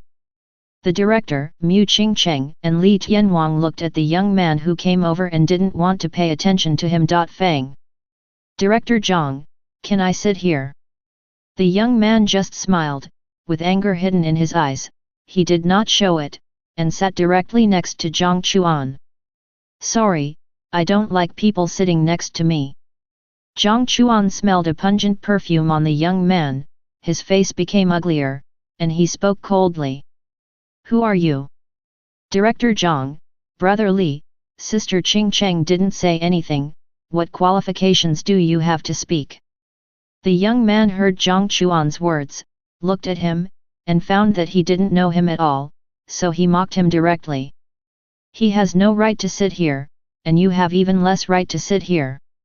Mu Qingcheng heard that this sissy dared to mock Jiang Chuan, and immediately spoke to protect her. Sister Qingcheng, what are you? Don't call me, we are not familiar with each other. Mu Qingcheng looked at the young man with a cold face and said this. Mu Qingcheng, I call you Sister Qingcheng because I give you face. If I don't give you face, you are nothing. When the young man heard Mu Qingcheng's words, the eyes of others were also attracted. He noticed that others were gloating and said angrily. Snap! As soon as the young man finished speaking, he slapped him directly on the face. Jiang Chuan naturally held back, otherwise he could have killed him with one slap. Damn guy, you dare to hit me, do you know who I am? I tell you, if you don't kneel down and apologize to me, Li Wei today, I will make you pay for it. Li Wei was slapped to the ground by Jiang Chuan. He covered his face and looked at Jiang Chuan in disbelief. He wanted to fight back, but when he saw Jiang Chuan's physique, he threatened him instantly. Get out! Jiang Chuan said disdainfully in the face of Li Wei's threat. Okay, remember this, I will make you pay for it, just wait. Li Wei looked around and saw no one spoke for him, so he left with a threatening message. Mr. Jiang, you are impulsive. That's right, Mr. Jiang. Li Wei is nothing, just a small actor, but he has a big boss in Hangzhou behind him. That person is difficult to deal with and may cause you some trouble. Mr. Jiang, what Director Jiang said is right, I also heard that an actor offended Li Wei and was directly banned by the person behind him. Mu Qingcheng heard that they were worried about Jiang Chuan, and didn't say anything but smiled, without any worries. It's okay, everyone eat and drink well, if there is really any problem, I can solve it. Jiang Chuan didn't take it to heart and said to everyone with a smile.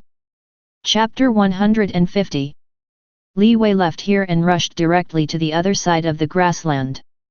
In the other direction of the grassland, there were several boys who were also dressed in seductive and looked neither male nor female, and there were also several young people wearing expensive clothes, talking and laughing. Mr. Zhu, your lover is back. A young master from Hangzhou saw Li Wei coming back and said to Mr. Zhu, who was sitting in the middle with a smile. Mr. Zhu looked over and saw Li Wei, who had a slightly bloated face and was panting, coming in front of him, and frowned slightly. Mr. Zhu, I was beaten, you must help me. Li Wei cried and knelt directly in front of Mr. Zhu, looking at him pitifully, hoping that Mr. Zhu could help. Mr. Zhu did not speak, he had already understood Li Wei's character. If Li Wei had not been good at talking, he would have kicked this troublemaker long ago. Mr. Zhu, didn't you just ask me to go over and see how the sheep in the sheepfold are doing? I met Director Jiang, Mu Qingcheng, and King Li from the entertainment industry. I went over to say hello to them, but they couldn't possibly pay attention to me. They ignored me, and I didn't take it to heart and prepared to leave, but Mu Qingcheng, that woman, actually insulted me, and at the same time insulted Mr. Zhu that you are nothing in front of her, and a man next to her slapped me directly and told me that if I dare to come here to cause trouble again, including Mr. Zhu, I will be dealt with by him. Li Wei's words were both true and false, and the following words were basically exaggerated, with the purpose of hoping that Mr. Zhu could go over and help him deal with Mu Qingcheng and Jiang Chuan. What did they really say? Li Wei knew Mr. Zhu's character, and as the voice fell, Mr. Zhu looked at Li Wei coldly and questioned. Li Wei felt Mr. Zhu's gaze and nodded very affirmatively, without dodging his eyes. It's interesting. A female star actually dares to look down on me. I wonder who gave her the courage. Anyway, we have nothing to do now. Let's go over and see who doesn't take me seriously. After the matter is resolved, we will go to the sheepfold to catch sheep ourselves and experience the fun of catching sheep. Zhu Xiao sneered and said directly to the second generation of the rich group behind him. Okay. I agree. We also want to see who dares not to give Zhu Xiao a name. Although Zhu Xiao's reputation in the entertainment industry is not as loud as Wang Xiao's, most people have to give Zhu Xiao face. The second generation of the rich around Zhu Xiao agreed. Led by Li Wei, the group rushed quickly towards the location where Jiang Chuan and the others were. Oh no, Li Wei brought people here. Did Li Wei and the people behind him come to Zhejiang together? Director Jiang saw Li Wei and a group of young people in expensive clothes coming here. The distance was relatively far, and Director Jiang did not see their appearance clearly, and his face only changed slightly. Li Tianwang's face also changed slightly. He quickly contacted Mu Qingcheng through his mobile phone. He directly asked Mu Qingcheng to take Jiang Chuan away quickly. The other party had come, and it was obvious that they were not easy to provoke. Hey, isn't this Director Jiang? Zhu Xiao walked in front. When Director Jiang saw the young man in front of him clearly, he wanted to speak, but Zhu Xiao said it directly in a yin and yang tone. Zhu Xiao. Director Jiang knew Zhu Xiao in front of him. He was the young master of the largest internet celebrity company in China. At the same time, Zhu Xiao in front of him also dabbled in some things in the entertainment industry. Director Jiang had met him several times. The other members of the crew did not know Zhu Xiao and his friends, but they saw that Director Jiang was so respectful to him and understood that Zhu Xiao's identity was not simple. They did not dare to speak and sat quietly in their seats. Li Wei, is the person who bullied you? Zhu Xiao ignored Director Jiang and said to Li Wei beside him when he saw that there were two fewer people in Director Zhang's position. Mr. Zhu, they are not here. They must have run away. Li Wei shook his head and told Mr. Zhu about this. Director Jiang, the choice is yours. Do you want to offend me or call them back in person? You and I have met several times. You should know my character. Mr. Zhu nodded, looked at Director Jiang, and said with a sneer. Director Jiang naturally knew that Mr. Zhu was a vindictive person, but he also knew that Mu Qingcheng's background was not simple. For a moment, he didn't know how to deal with the matter in front of him. Director Jiang, are you not going to give me face? Mr. Zhu looked at Director Jiang without saying anything, looking at him coldly, and the chill continued to spread. I'll call. Director Jiang had no good choice facing the angry Mr. Zhu, and could only bite the bullet. Said. Director Jiang called Mu Qingcheng immediately. Mu Qingcheng answered the phone quickly, but the person who answered the phone was not Mu Qingcheng, but Jiang Chuan. Director Jiang, what's the matter? Mr. Jiang, the people behind Li Wei are coming over, I'm here. I understand, Qingcheng is drunk and has been resting in the car, I'll go over to deal with it. Jiang Chuan understood what Director Jiang meant, smiled, and told him to relax, he would handle this matter. Xiao Ke, take good care of Qingcheng, I'll go over to deal with something. Okay, brother Jiang. Xiao Ke agreed and sat in the car to take care of the drunk Mu Qingcheng.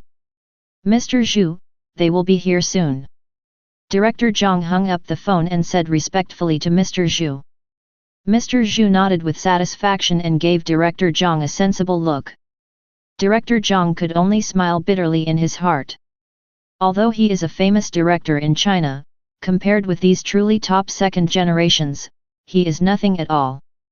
The other party might lose his career with just one word, so he couldn't afford to offend him. He could only hope that Jiang Xiao's background could surpass that of the other party, so that Zhu Xiao in front of him would be honest. Little brother, you look good, are you willing to come with me? Little girl, your chest muscles are well developed, do you want to communicate with me?